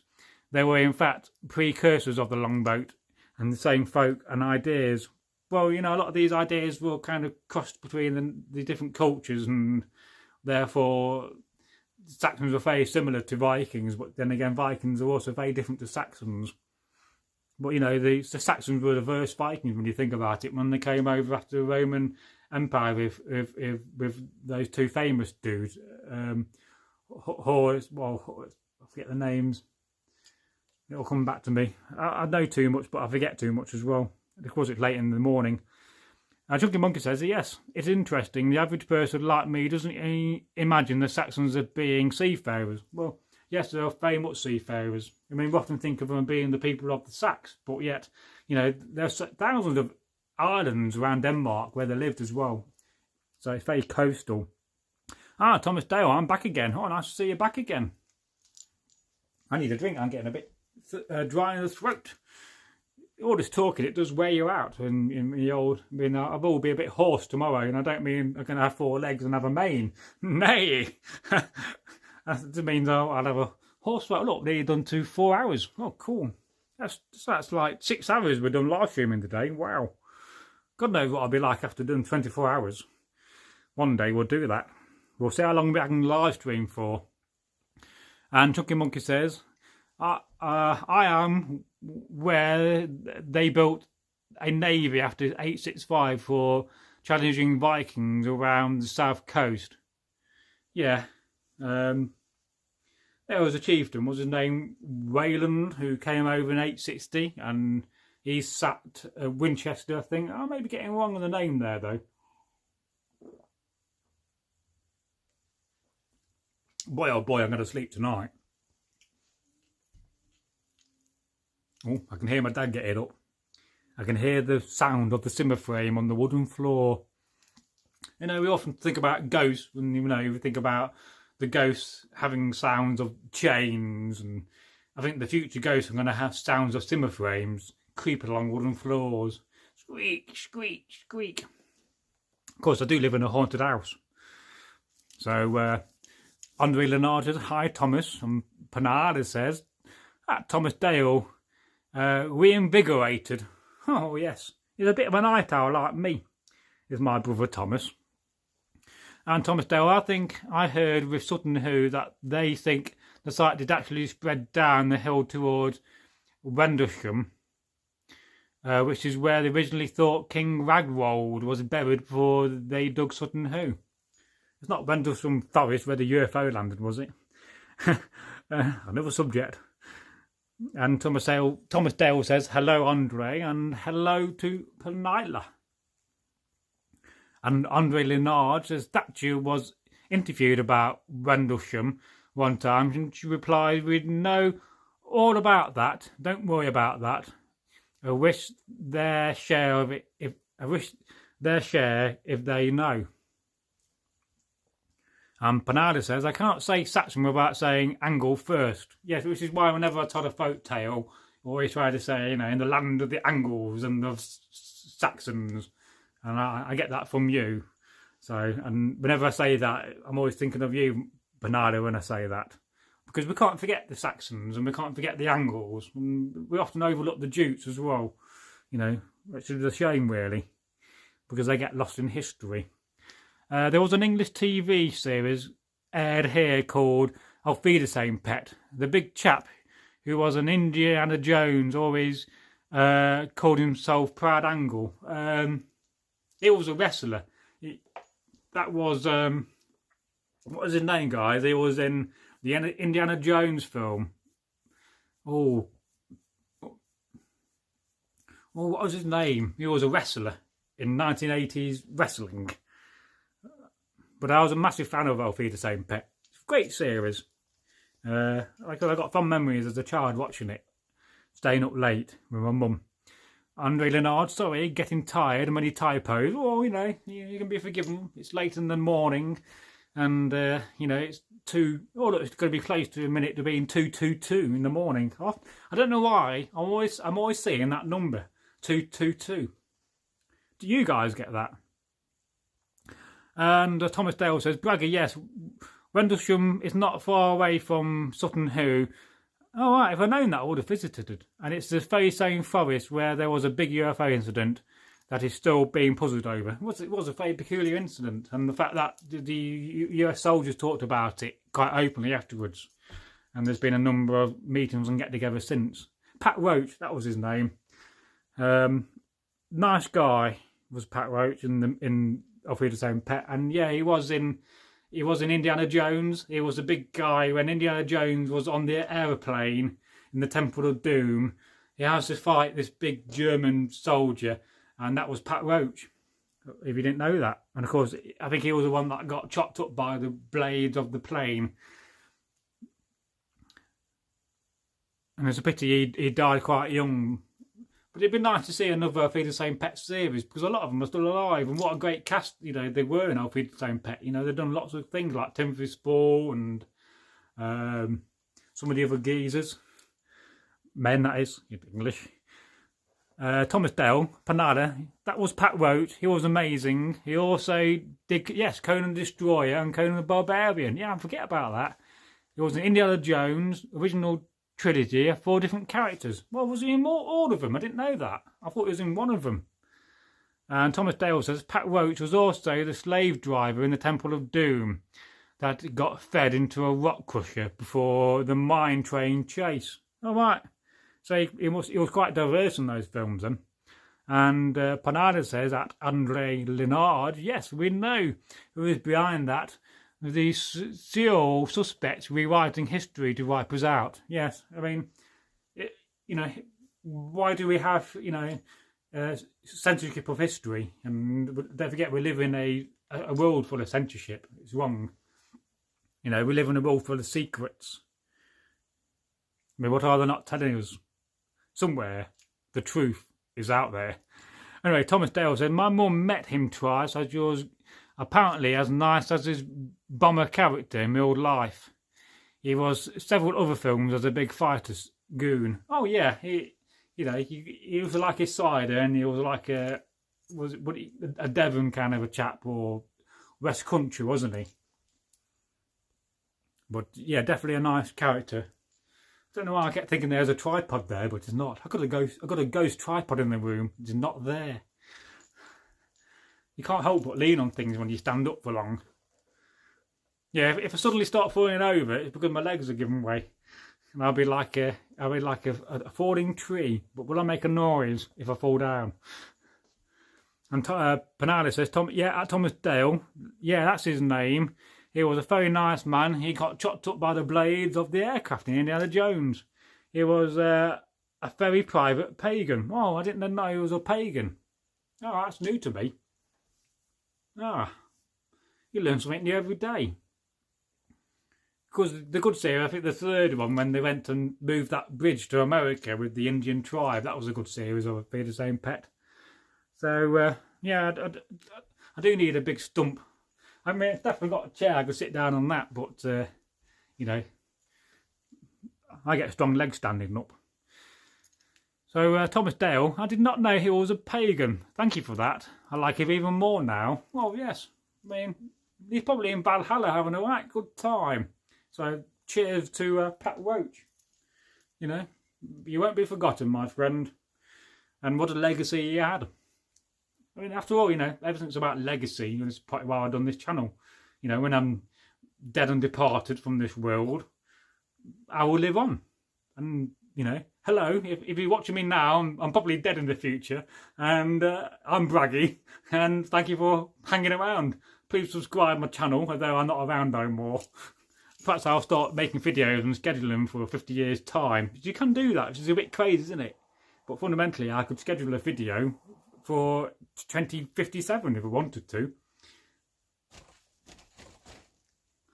So, and eventually with drain, you need a big stump for leaning on, yes.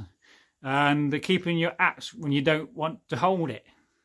Yes, I do like sitting down and holding my axe between my legs or a sword. It's very therapeutic. I mean, I could alter the camera to sit down, really. But, you know. Yeah, let's do that. I'm going to sit down. Hang on a minute. I'm going to adjust the set. Using my new camera. Hang on. There we go. I think you'll see me there. I know I need to be on that camera. So, there we go. I can sit down for a minute. Rest poor like Bragi's legs. Although I'm going to have to get up in a minute and look at the screen and read the comments. So it's not going to work, is it? Oh dear. What a disaster. What a mistake of the maker, as I would say in Italy. It's okay. I mean, this is not hard work. Hard work is when you're being on camp and you've had to do a 10-mile route march around some city because some mayor says, you've got to do that. And I can remember a time when we was doing an event and I got told off by the mayor, and we got very badly told off because me and my friend Smokey and Moses, you may have talked about before, Smokey was my best friend for many years, and we was doing a event, I think it was Southend-on-Sea, and because we were sort of a drinking regiment, we decided to go up a day early to get an extra day's drinking in and to go and meet the locals. And so, you know, we've been around the pubs around Southend-on-Sea. No, it wasn't Southend-on-Sea. It was Saltburn-on-Sea, or one of those places up north in Yorkshire.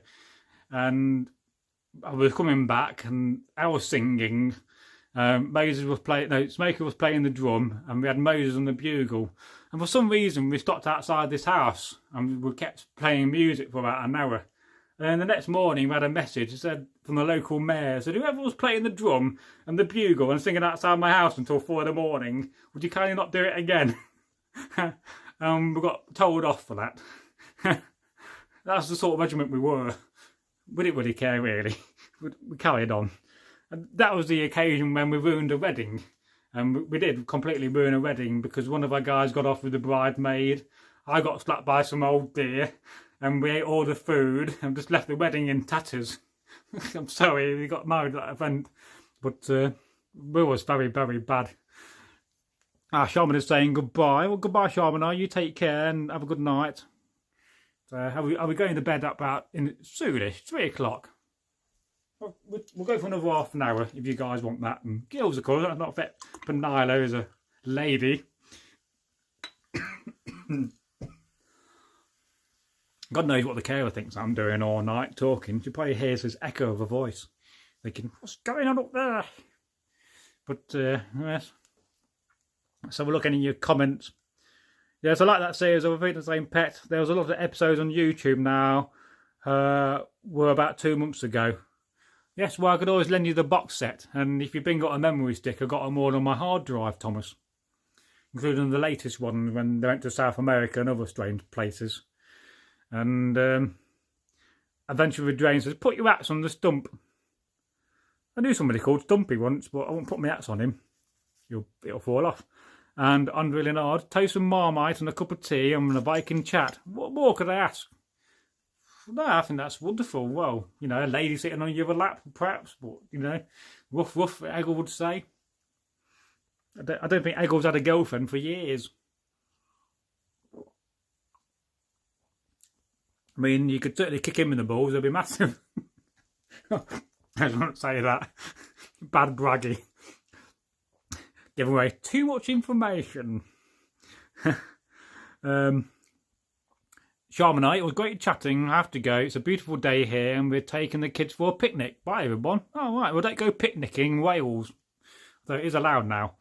Panada says, yes, Pat was proud of his Anglo Viking ancestry. Yeah, I remember him talking about it and calling himself an Angle. And then this years ago, in an interview, he was running a scrapyard or something. Like, that's the other job outside acting. He was very practical. Well, it does make sense. You know, if you're an actor, you need a second trade because, let's face it, there's no guarantee of getting work. You know. It's a shame he's not around now because he would have been great on YouTube. And Panada says it's 3:29 AM here. Yeah, so I know you're an hour ahead of us. Or slightly more, an hour and 8 minutes. A bunch of drain. Don't let the dingoes eat your baby, Shamanar. Well, yes, well, not a nice thing that happened to that child. But that's the problem when you're out in the outback and, you know, terrible situation.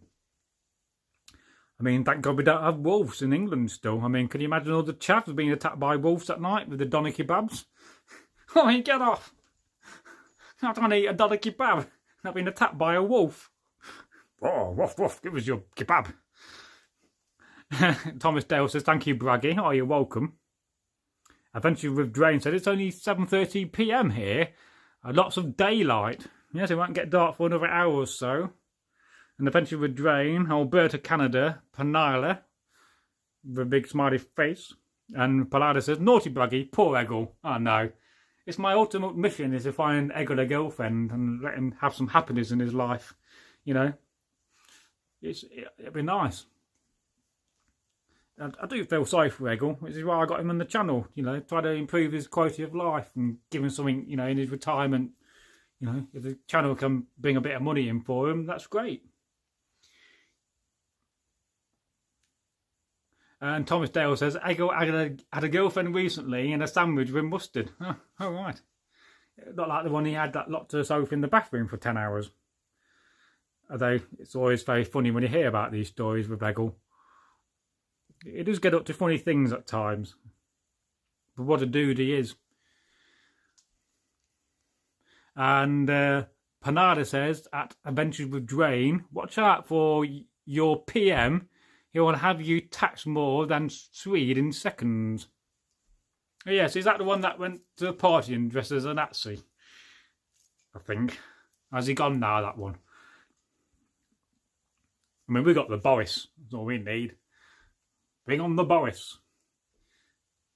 At least he's a man of action to a degree, although he hasn't really handled the COVID-19 crisis very well, to be fair. But then again, I don't think the old government handled it very nice and very decently. We know we're not being prepared at all. It's crazy. You know, what we're going to do, there's a nuclear war or some world massive event going to happen. You know, we're all going to starve to death.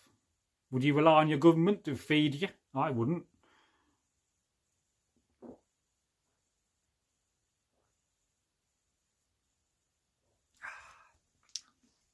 Beautiful.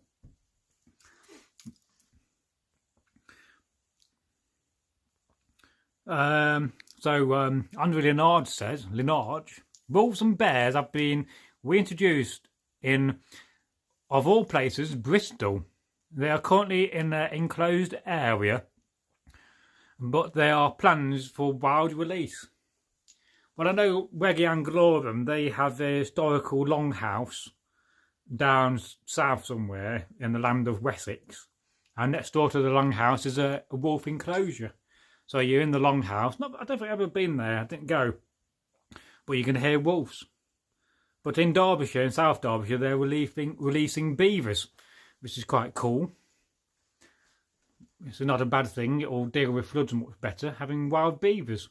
And, you know, I think it'll make life more interesting if we release bears and beavers back into the countryside. You know, it will certainly make life interesting. Which is probably a bad thing. Some days I put a fur, you know, I got got a deer fur, and I think to myself, well, I probably shouldn't be putting deer fur on the wall and talking, because I'm going to get people that like animals criticising me. But in the end, you know, if you butcher the deer, you should have respect and use all of it and not just eat the meat. Yeah, bear versus chav, who would win? Definitely the bear. It reminds me of that story I told about the great bear hunting, which is actually a joke I converted into a folktale for one of the milestones. Although the original joke was quite rude, and I couldn't tell the original joke the way it was, because the joke kind of tells a story about a bear who goes and rapes a man, and the man kind of enjoys it and keeps coming back. But I kind of changed that story to make it PC and family friendly. That's amazing, I've still got 100% battery. But in the future, when I start at a bit earlier, 9:15, it'll be ideal. I can do 4 hours and finish about 1:30 and not have to be staying up too late. Although, because I slept a load yesterday, I won't get to sleep anyway past 3 o'clock. So all I'll be doing is lying in bed trying to get to sleep for hours and hours and hours with my terrible insomnia. I've got one of those brains that doesn't stop working. I go to bed and I get a million thoughts going through my brain. I feel a bit like Gandalf. I step into time and the universe and it bypasses me. And then eventually I fall asleep. Yes, they've got a funny way of talking down Bristol, but I quite fancy going down Bristol because they've got some of those heated swimming pools from the natural spa. So, of course, Bath is famous for that. That's in Bath, not in Bristol. I get him mixed up with cities then. So, eventually with Drain, where I live, we have wolves, cougars, coyotes, black and grizzly bears, elk, moose, deer, all running just outside sometimes in my town. Well, it reminds me of a story about the Micmac and the Abenaki tribe and how they believed the stars were created. And so one day the creator, the wise man who created all life on earth according to the Micmac and the Abenaki, was walking around and he had a sack. And in this sack, you know, he had all these flowers he'd been collecting all day on the top of this mountainside. You know, he'd been collecting little white flowers, put it in the sack. But in the wood in the distance, the coyote was sitting and thinking, what is in that sack? Maybe in that sack there's some wonderful meat and treats for me. And I, the coyote, must have that sack, and I must eat what's in it. And so, you know, he waited and waited and waited whilst the creator, you know, a bit like the All-Father, but he went round making things, you know, kept putting flowers in his back. And then, you know, at some point the creator, he went off, left the bag on the floor to go and do something else, as the creator does. And, you know, the coyote think, oh, wonderful, this is my chance to get the sack and to eat all the goodies and all the meat inside, which the creator has been making and saving for me. And so, you know, he crept up on all fours, slowly, not wanting to be seen by the creator. And he very quickly, he got the bag in his mouth and he ran off with it into the wood. And he started to shake it, thinking, I'm going to get into this sack. I'm going to eat the goodies. But when the sack burst, because he'd been tearing it with his teeth, all the flowers flew out of the bag and went into the atmosphere. And that was how the Micmac and the Abenaki believed the stars were created. And that is an old folk tale from the Micmac and the Abenaki, and it's a wonderful story, even though a bit shorter than normal. So, so Andre Linard says, there's a Russian couple on YouTube who keep an adult male puma in their flat. Oh, wow, that's cool. Though I did see a video from a few years ago, probably about 2 years ago. It was like one of these cameras you put on trees. And it was basically in America, I think, where a hunter was going out hunting with a was it a leopard or some type of a lion or tiger? It might have been a Siberian tiger, and he was basically had it trained from a pup, and he would go out hunting, and he was hunting with a Siberian tiger. And I thought to myself, well, that's pretty cool actually, even though the authorities were looking for him, because you probably shouldn't be going hunting in the woods with a Siberian tiger. But Whether that's a true story, I don't know, but I like to think it's true. So Andre Leonard, Penida, wow, a professor, impressive. So have I missed a comment there? Maybe not. And Thomas Dale says, Andre, I've seen that. Messy, I think, the Puma is called. No, I'm not seeing that. You have to leave a link on the channel description comments afterwards tomorrow when it comes live. And Andre Leonard, I think the channel is called I Am Puma. Oh, right. I'll try to remember that. I may not do in the morning or in the afternoon. But I do tend to watch these videos afterwards and see what I got up to. This is what I got up to in the evening. I never know I danced and moved around so much and talk gibberish. Gibberish, rubbish. No, but it's all got a point. I know this is the most random Viking talk ever, but I do like these random videos and random chats. It's just great to hang about with our subs and our great fans. And Venture with Drain says, so instead of Pandora's box, it's a coyote bag. Both opening things they shouldn't. Indeed. I have told that on the channel, but it's like a bonus tale on another video I told. When we had 3 folk tales in one video. It was like a folk tale off. If I did a folk tale off with Egil, I think I'd definitely win. Because Egil will get to about 2 or 3 folk tales and not remember any more. He doesn't remember them like I do. Thomas Dale says, I like that tale. Well, I like any tales about the creator, because the creator has a wonderful character and theme to it. And it reminds me of another story. I suppose I could end this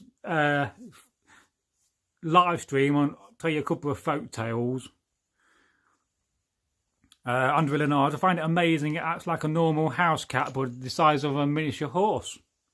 All right, that's cool. And let's have a look. Get rid of autofill. Thomas Dale, a Sumerian tiger, not a Siberian tiger. I think it was some kind of Siberian tiger. I think a Sumerian tiger would be very, very old. And Thomas Dale, I saw an unboxing video by Pandora. Oh, did you? I bet that opened up a right bag of worms. They're trying to think of a word there. So Penida says that Andre Large. I don't normally say so folk judge and wonder why ones like fun things like this instead of reading science papers. Reading scientific papers are okay, but they can be a bit boring. And we are fundamentally classed as an entertainment channel as well as an educational channel. You know, somebody may watch this in the future and learn something. You know, they can probably learn that bragging can have 3 pints of cider and still do a live stream. I mean, that's probably a wonderful thing. Gift of the gods. Yes, I keep looking for that ghost tripod. I keep wanting to lean. I'm going to lean in a minute. I'm going to start falling over like a tree. I've got this one over here, which is just like a post. I've got like a bookshelf here. And Thomas Dale says, last out loud drain, there was something fishy about it. Indeed. But I was thinking about creating a folk tale up on one of these live streams based around the Dave the Cat character Egil created, which you'll be seeing in about, well, we're on now 124 subs. You'll be seeing my folk tale I created on camera. But it's going to look a bit strange in the summertime when it's filmed in the snow. I didn't really think about that. I kind of thought to myself, well, 1,500 subs, it's snowing, let's do some content. And I filmed a few folk tales for Christmas, which you'll probably see in, well, Christmas time, you know, 6 months, whatever it is, 7 months. But I thought to myself, well, I've got to film something else. I'll do a 1,500 sub special and make a folk tale there and then. The folk tale was very, very funny. At one point I did a little line going, hobbity, hobbity, Bragi, as I was bobbing up and down. But I kind of realised that I may have the timing wrong when it's summer and it's a picture full of me on the snow. Andre Leonard says, Penida, we all have to have lives outside of work. You're a very interesting lady. What you are indeed. And it's been great getting to know you on the channel over the last few months. And, oh, how long have you been watching us now? Well, over a year. Definitely want to meet you in real life as well as all you guys. Because, you know, it's great to meet folk who support what you do. So the record of live stream on the channel was 4 hours 45 minutes. So can we beat the record? Oh, I'm willing to have a go. I mean, I've got a bit of cider left. It's a terrible, shocking thing when you're running out of beer. I got beer downstairs, but it'd be awfully rude to leave for 3 minutes to go and get more beer. Well, I've had my share for the day. 3 is a magic number after all, and that's enough for me. So, Andre Linard, I guess I must probably be up now, as I'm at my desk smoking a cigarette.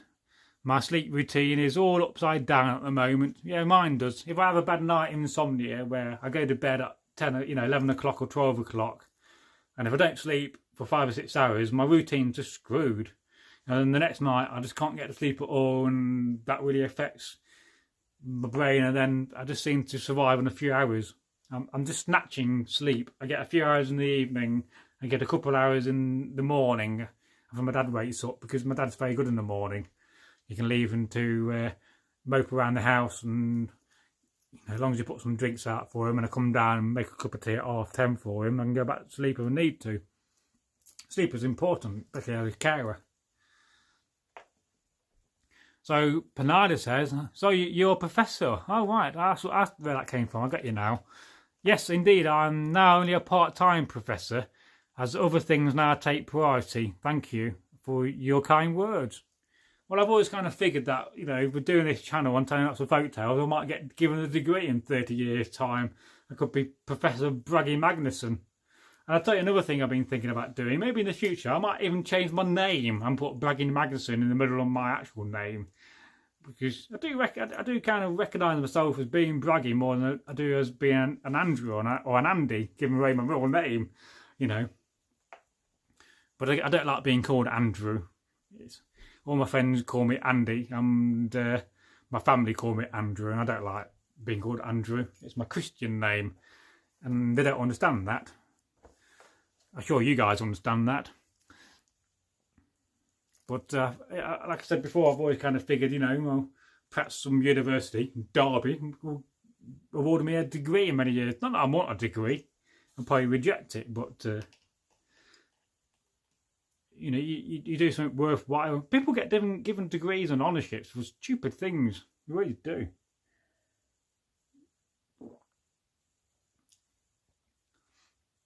Oh, that is a very long pause of silence. They do say silence is golden. Well, kind words go a long way in life, I find.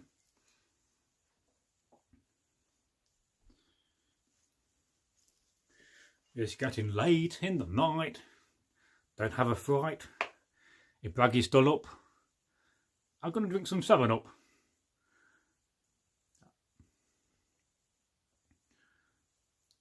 Andre Linard, I don't like it when people shorten my name to And. Yeah, I understand that as well. You mean your name's not And, it's Andre. Right there, And. Yeah, I've had that before as well. And I know it's a term of endearment. So, Andre Linard, a Nobel Prize for bombing.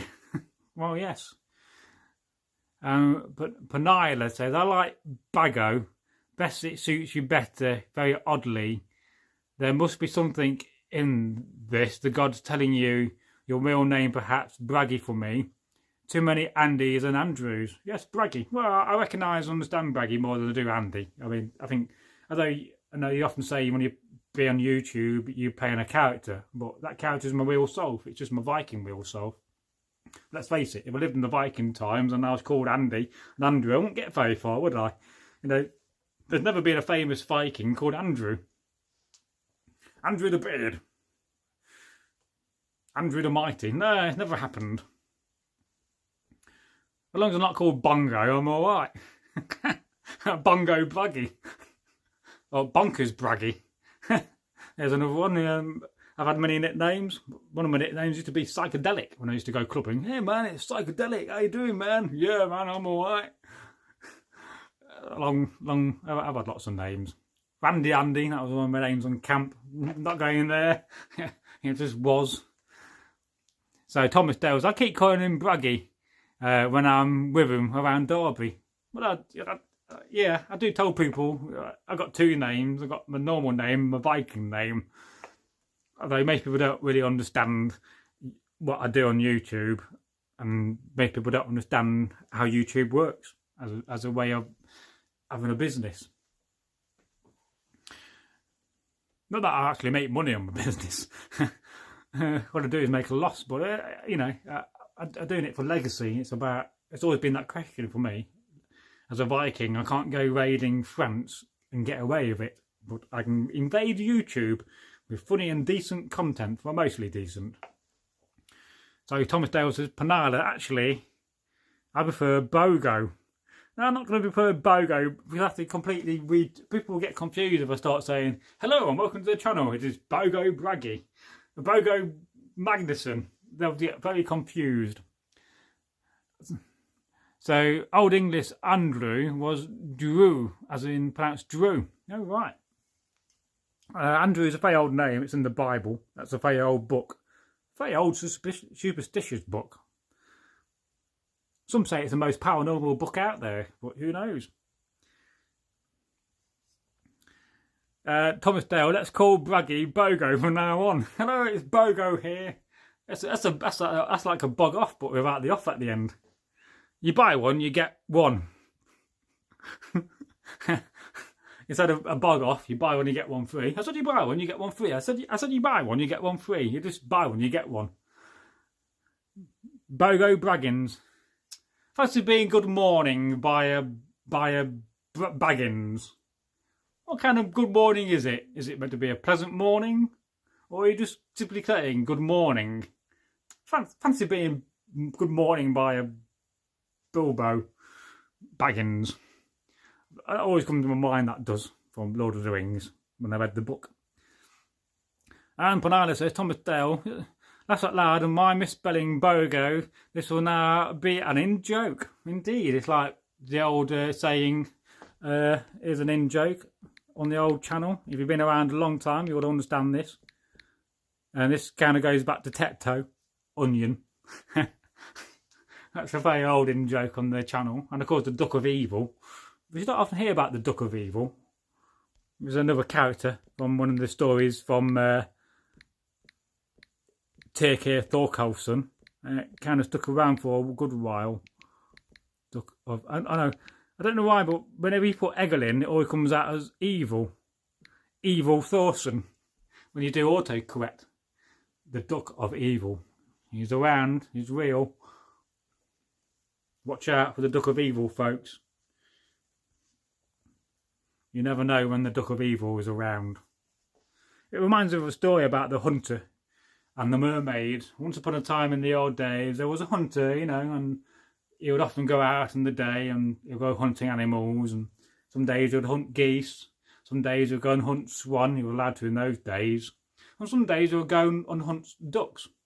You know, and on this day he's been hunting ducks and he's been quite successful. Apart from one duck which was very evil looking and got away from him.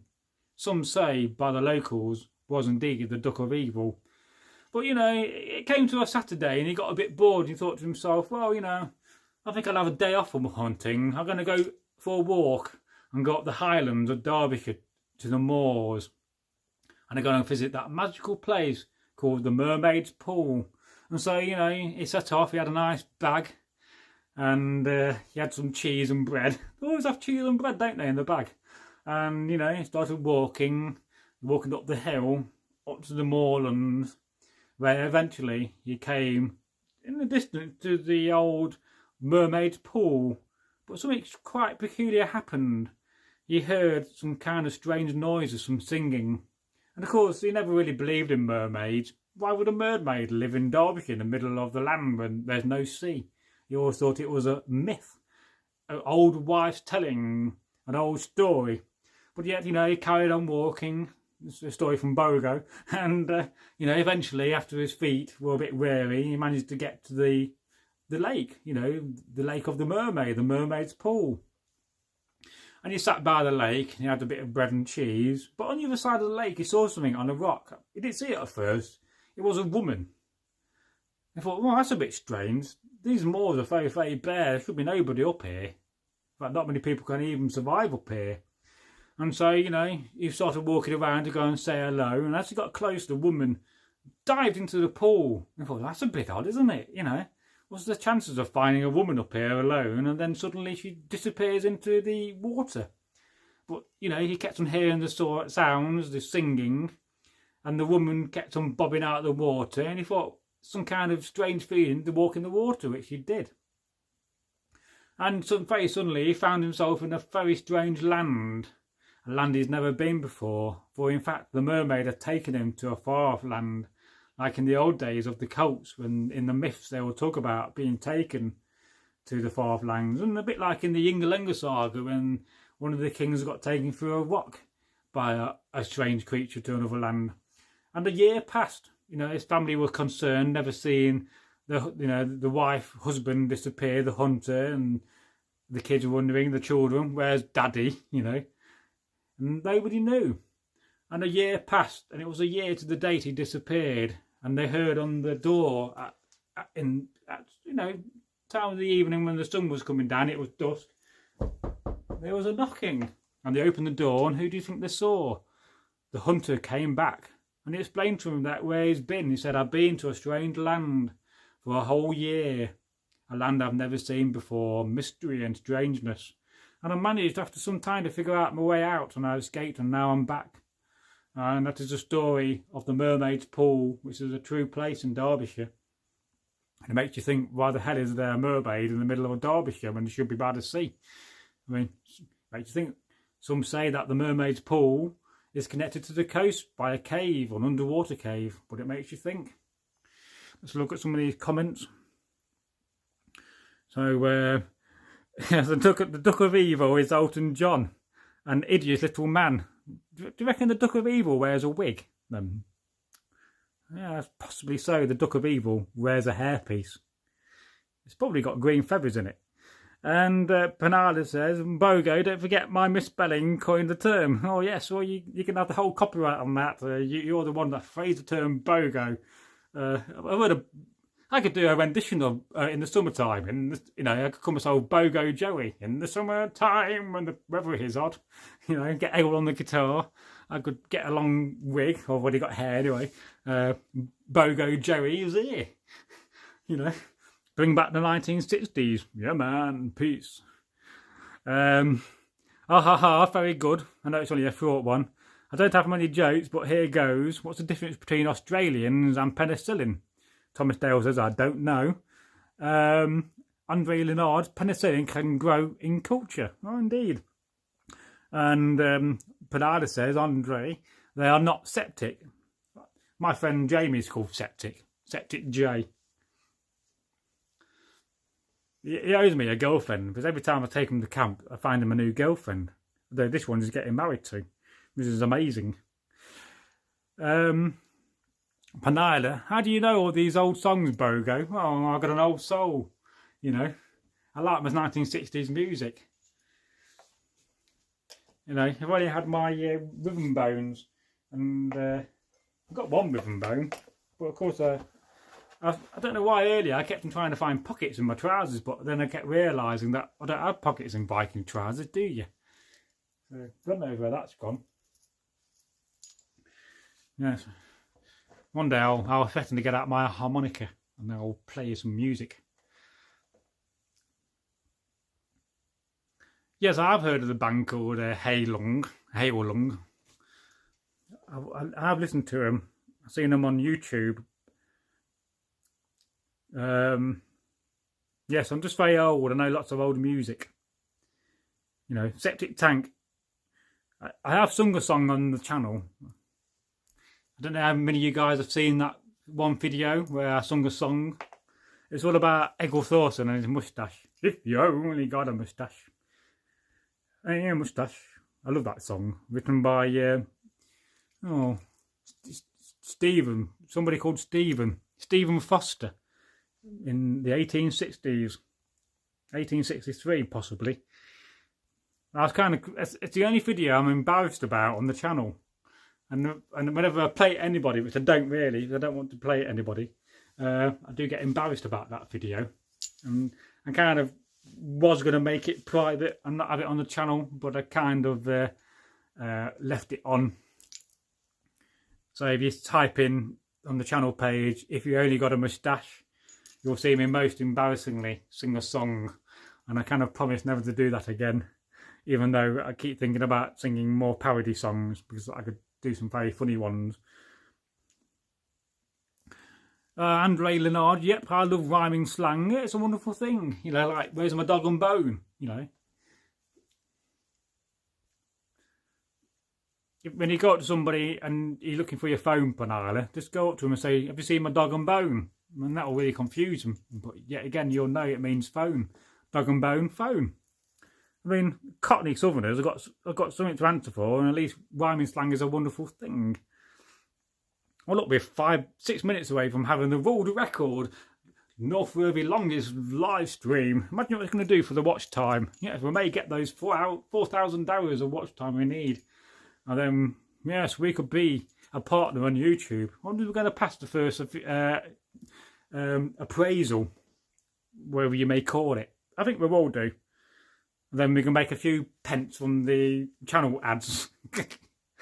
Thanks, YouTube, for making channel adverts really, really valuable. Johnny Cheese, I just saw that.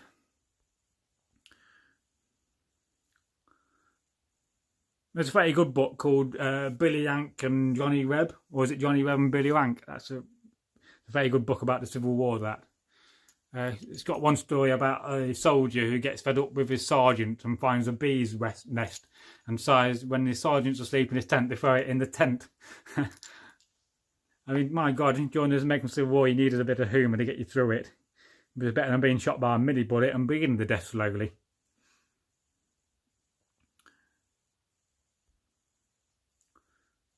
Drain, yes, I've heard of them. Did you know Yank comes from the original Dutch settlers of New Amsterdam? They referred to the English as Johnny Cheese, which is Jan Kaas in Dutch. Yeah, I think I've heard that before, but it's been a long time since I've heard that. And I am a Yankee, I'm not a Confederate. I'm a boy in blue. Whenever I did that, I do have an awful lot of Civil War kit. For some reason, I got 5,000 US buttons in this house. You know, post Civil War though, as I bought a sutler out when I was trading on eBay. I gave them some money and I got a ridiculous amount of stock. I've still got tons of it in the house. And Panada, I have a song running through my head. This past week it goes, all I need is the air I breathe. Can you jumpstart my memory and tell me who they are? Great Lancashire band, second to the Bugs. And there's a band from Lancashire. They're called the Lancashire Hot Pots, but I don't think that's them. I'll put it down. They're very funny. They do like funny songs. I think it's the Lancashire Hot Pots. I could be wrong then. That does sound like the Hollies. I think the Hollies were from up north. One of my favourite singers was Donovan from the 1960s. And because you can't beat the Animals, there was a band from Newcastle. There is a house in New Orleans they call the Rising Sun. That's me butchering another song for you. And it's been a ruin for many a poor boy. Can't think of the rest of it now. Do-do-do-do-do-do-do. Andre Leonard, the air that I breathe. Panadi, Andre Leonard, yes, that's it, the Hollies. Yeah, they are a good band, the Hollies. Very good 1960s band. You can't beat the Animals. And some of the other ones. But I like 1960s garage music. So Andre Leonard, my band was supported twice by Donovan in Italy. Oh, cool. I'm such a big fan of Donovan. I know most of his music, his earlier stuff, you know. In the chilling hours and minutes of uncertainty, I want to be in the warm mold of your loving mind. That's Colours. Some of them I do know very well. I was quite famous for singing a song called The Little Tin Soldier. Everybody used to ask me to sing that song on camp. But, oh look, it's my old kepi. Smokey made me that. Funny what you got lying around as a re-enactor. So yeah, what have we done here? Oh look, I'm showing you behind the scenes here. Oh my god, what have I done? No, wait a minute. This is Drunken Mistakes with Bragi. That there is a curtain. There's a picture of the RAF and loads of stuff behind it. Shouldn't be facing that way. How the smeg do you get out of that? Oh, wait a minute. Try that. There we go. That was a sudden behind the scenes moment there of what my curtains look like. I do have some massive curtain failures in this room because all the curtain huts are very slowly breaking apart with the sun being brittle. It's a problem I have. This used to be a nanny flat. My dad used to sleep up here, but now it's my filming studio. It's a bit of a mess. But that's life. So, Adventure with Rean, you aren't in a Viking longhouse. No, shock horror. I know, it looks like I'm in one. I know, all those years of filming, I'm never giving it away that I'm living in a modern house. I may fundraise and get a long house built for the channel. Would you guys like that in the future? If I become successful, if I become big as PewDiePie, I'll put the profit into a longhouse and we could film the process of having it built. I think that'd be cool. So Thomas Dale is going to bed. I all fell asleep early, sorry. Well, I'm going to go soon. As soon as I do finish that, I'm going to go. Because it's 3 o'clock in the morning and I should really be in bed. Going to bye-bye. And, you know, you can't drink 3 pints of cider without wanting to go for a leak at some point. It'll be awfully bad. So, give us a minute. I've got to go for the toilet. So, oh yeah. And then, okay, I wait. Night, Chunky Monkey. Panada says, what great about this channel, members, is that we can bounce words and ideas and songs off each other and get there even if we are having fun. Well, this is what the channel's all about, you know. I've always said to Egil, the day it stops being fun for us and for you guys is the day we stop doing this channel. And somehow I don't think that's ever going to happen, you know. I do worry about the longevity of Egil, what happens when he passes away. You know, that's when Thomas, you're going to have to step up and become the new Egil. You know, we'll just pretend we've got Egil and we put him in some kind of a tube and unaged him. But that could be years away. So, and I hope he lives a very long time. So, if you boil the longhouse down, it's almost like simple as it's a basic 2 lean shelters facing each other with a long fire to warm them. Yeah, and preferably a pit under the floor to get the cold air out. So Panada says, good night, Thomas. Well, good night, Thomas. I'll be going to bed in a minute. So I beat the world record on this channel of the longest live stream of 4 minutes, 46 minutes. 4 hours, 45 minutes. So we've done well.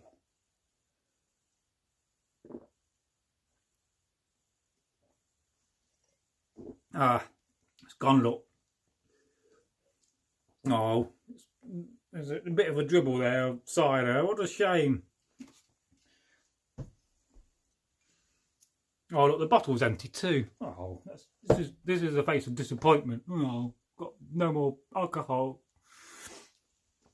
Yes, so in a minute I'm going to say good night as I look for my ghost tripod. I swear there's a tripod here. Do you reckon tripods come back in the next life of ghosts? Because I swear I keep looking at one. $100, best crack another one, Bogo. It's Bogo Bragi here. If you want me to do a folk tale and start with Bogo Bragi, I will do for you. I mean, some people say it's bonkers Bragi. Bonkers Bragi, I don't know what to do.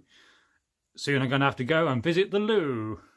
But I'm a Viking, I've got a shield. With the shield I will not yield. I've got a spear, it's very long. And I am indeed very strong. And soon I'll say goodbye as I sleep. Hope it's not going to be for a whole week. So, ending on a bit of poetry. I'm quite good with lyrics. I can just rhyme naturally. You said you was going, I'm going. Who's going? Am I going or are you guys going? Another record breaker. What a fantastic host you are. Engaged us for so long. Thank you, Bogo. Oh, you're welcome. Wait a minute. Bogo. Wait a minute, am I typing this? Oh, no, it's also prompting me now to say Bogo in my text. No, Bogo. I was going to say Bogo says thanks, but for some reason it didn't come up and I didn't see it. If I had a bucket in front of you, you wouldn't need to go anywhere. Well, I've got a bucket in here somewhere. I don't know what the rules on YouTube for having a piss on camera. Pardon my French. You know, I suppose I may not like it. It's better than having in a bucket, isn't it? Oh, sorry, Thomas. Good return. Oh, yes, I've never been a record breaker. I reckon Guinness are going to give me a record for being the longest live streaming Viking. Yes, me too could be on Britain's Got Talent. And here we are with Bogo the Viking, going to bore you to death with a folk tale.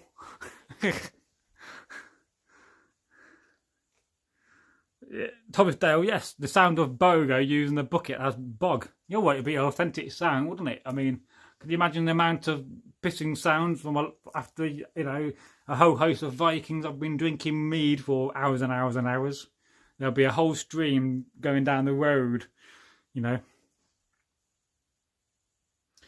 Yes, Andre Leonard said YouTube don't like anything apart from virtual signalling.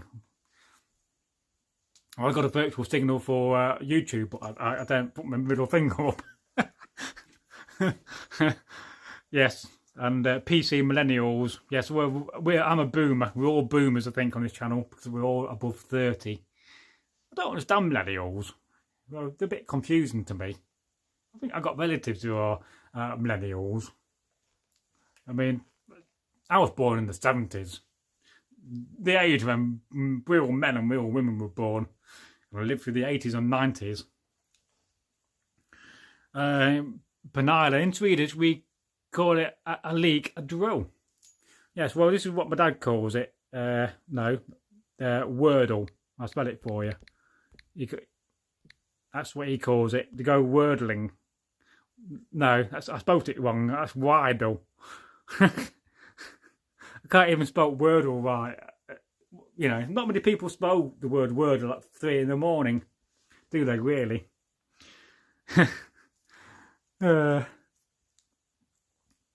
Your Generation X. Indeed, you know, have I got some mad professor coming around tomorrow in a wheelchair? Yes, I could be a superhero. Underneath, I'm actually wearing a Superman outfit and Spider-Man pants.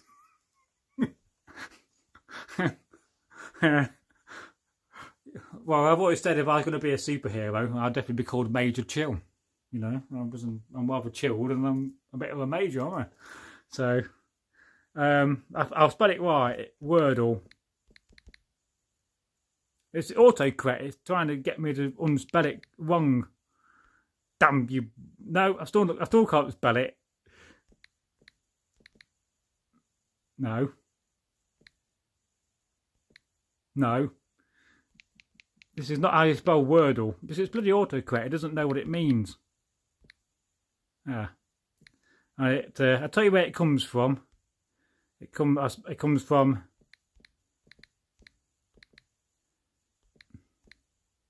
Is it Kenneth Williams?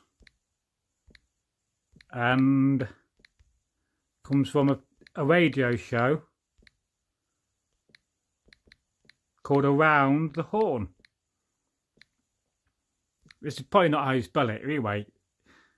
Yes, so if you type in Around the Horn, Kenneth Williams, he did these little ditty songs as a character who sings folk songs, and they're very, very funny. Funny, not funny. Funny is another word. Hello, I'm a very funny man.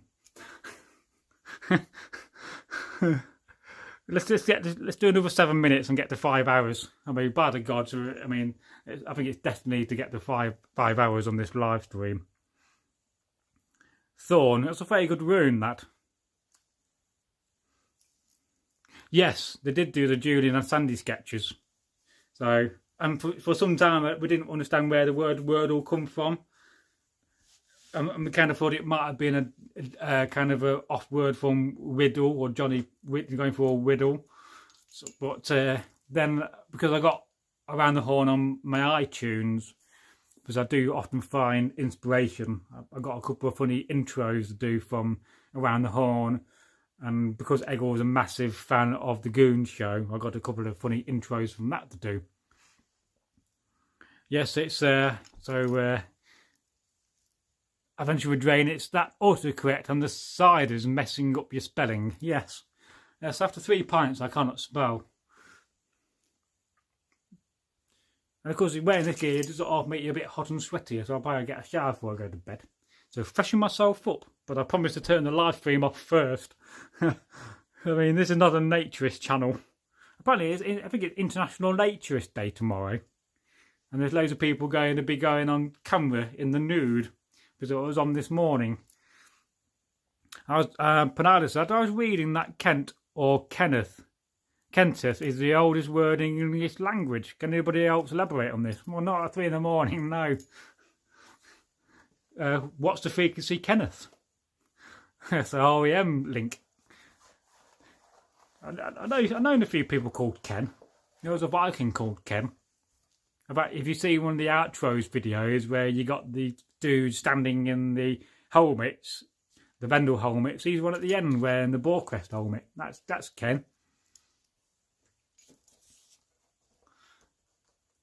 Bedtime with Bogo again. Yes, could do some bedtime stories.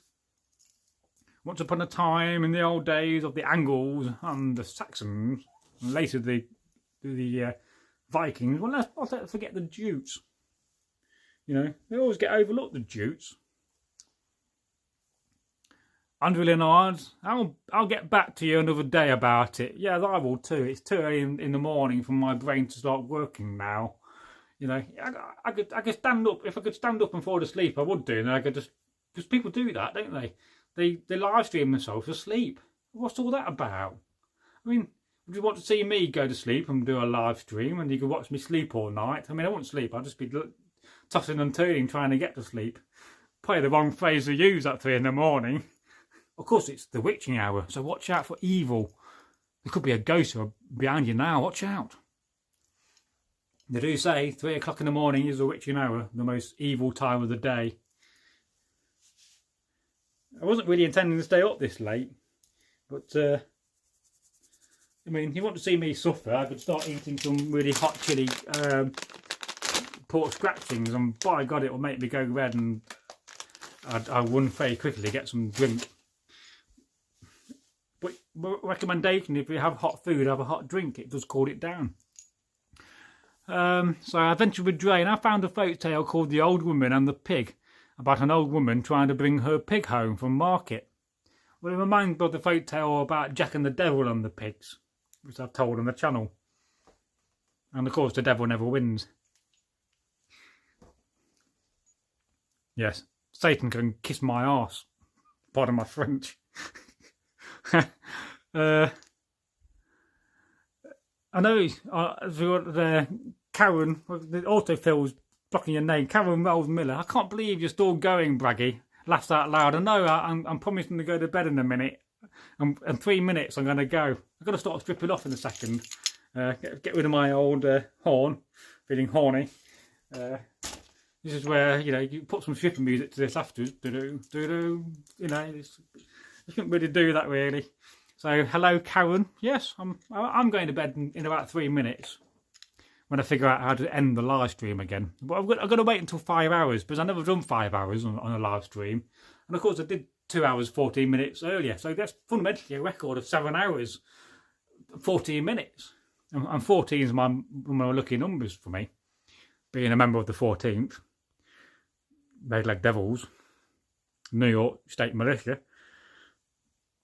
Hello, Karen, says Thomas Dale. So have a look, Panada at Andre Lenard. Great, I thought it interesting, and yes, it's a bit late and early for me. It's 4:17 AM here, but I'm very fresh being a night owl. Yes, I am a night owl, but at the same time, I do need to get to bed at some point because I've got to take over the care of Dad in the morning. But Alexa wakes me up at certain times in the morning to remind me to go and make a cup of tea for him. Then I can get changed and lie down and fall asleep again. and catch a bit more sleep. But generally, I just need about 4 or 5 hours sleep. But as I say, if you have 4 or 5 hours sleep a night, you're going to gain 10 years on your life. So what do you want? 7 hours or 8 hours sleep, or 10 years of life? And I have practiced for a long time what you call prophasic sleep. That is when you're, Hengist and the other dude. As I was thinking about that earlier. Yeah, one of them died. Hengist didn't die, it was the other one. Yes. Hengist and Hornist, I forget now. It's too late for me to remember. I know Hengist. The other one died. He must have had a terrible death. Probably not as bad as the son of Piedar, who died on his wedding night, I think. And then I was reading about another guy, I think he was one of the other kings, who married his mother-in-law. I thought, how frightening that is. Would you like to marry your mother-in-law? I wouldn't. Not that I got a mother-in-law. But, they're funny people. They did a funny thing with all my hats crooked. There we go. Get Bogo's hat on right. That's going to stick now, isn't it? Oh, Bogo's back on camera. It'll confuse Egil now if you start calling me Bogo. Who's Bogo, you'll say? Oh no, it's another character I created. Yeah,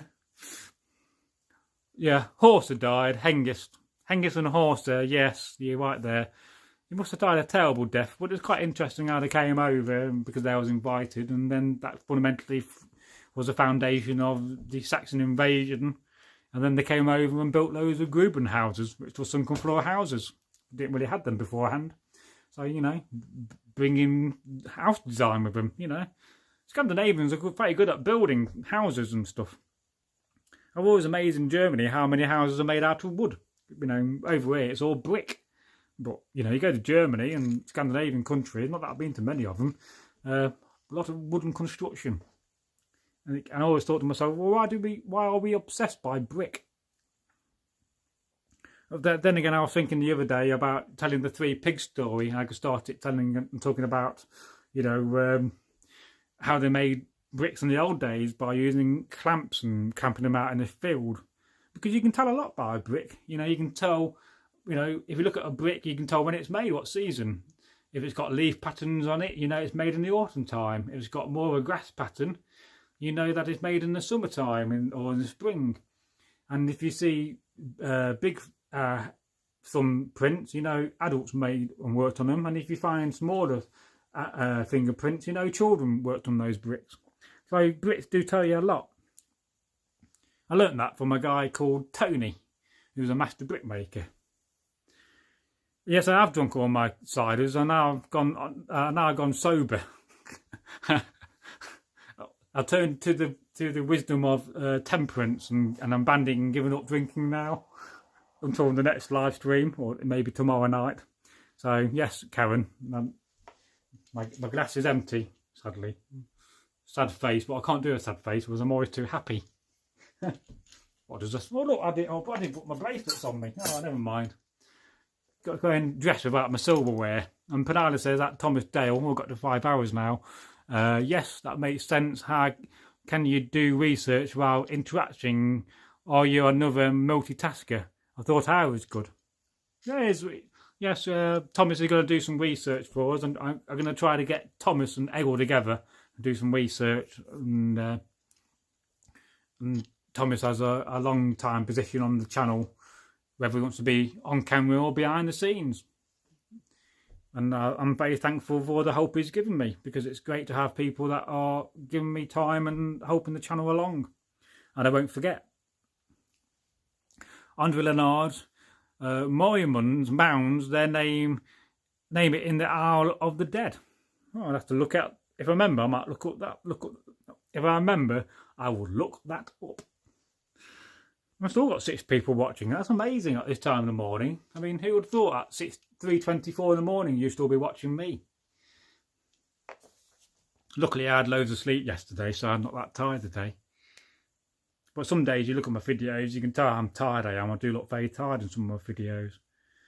Anyway, I think we're going to get to the point now where I'm going to say goodbye and say good night. I've got to get a shower. I'm going to do that off camera. and we'll catch you again next week on another live stream. Yes, Thanos is played by the character Jeff Brolin from the Goonies. I did not realise that until today. I just saw your comment there. I think it's called Thantos, but that just brought Thanos into my mind. Yes, we have broken the 5-hour record. I'm at 5 hours and 4 minutes. So, Panada said, we want you to break that 5-hour record. Oh, yes. Well, I think the record was 4 hours, 45 minutes. Plus, I did 2 hours, 14 minutes earlier. So, you know, really, I should come back in about 5 hours and do another live stream to get 3 in a go. Because 3 is a magic number, but I think that'd be too much. But I always think about doing some other things on live stream. I do like the idea of actually recording a folk tale live on camera, and then in the future you'll see it published. So Karen Rolls says, well, good night, Bragi, sweet dreams. Well, I will do, yes. I mean, the carer goes in what, 5.5 hours. So I'm going to get 3 or 4 hours sleep, and I'll get a couple more in the morning, and then that'll be enough for me. And Panada says that Thomas Dale, on the toilet, Americans would break out in a rash if he said that. It's the bathroom one. And Thomas Dale says, Lila, laughs out loud. You know I'm getting tired now because I'm not pronouncing names right. I'll throw my hat away, I don't need that in a few minutes. I can get rid of this now, the old necklace. I call this my Egil Thorsson necklace, but it's been inspired by his necklace. I'm just trying to compete. It's a bit of a reenactorism because I've probably got way too many beads. They do say that each bead represents, I think it's a week's work or a month's work. Or some even say it's a year's work. I forget now.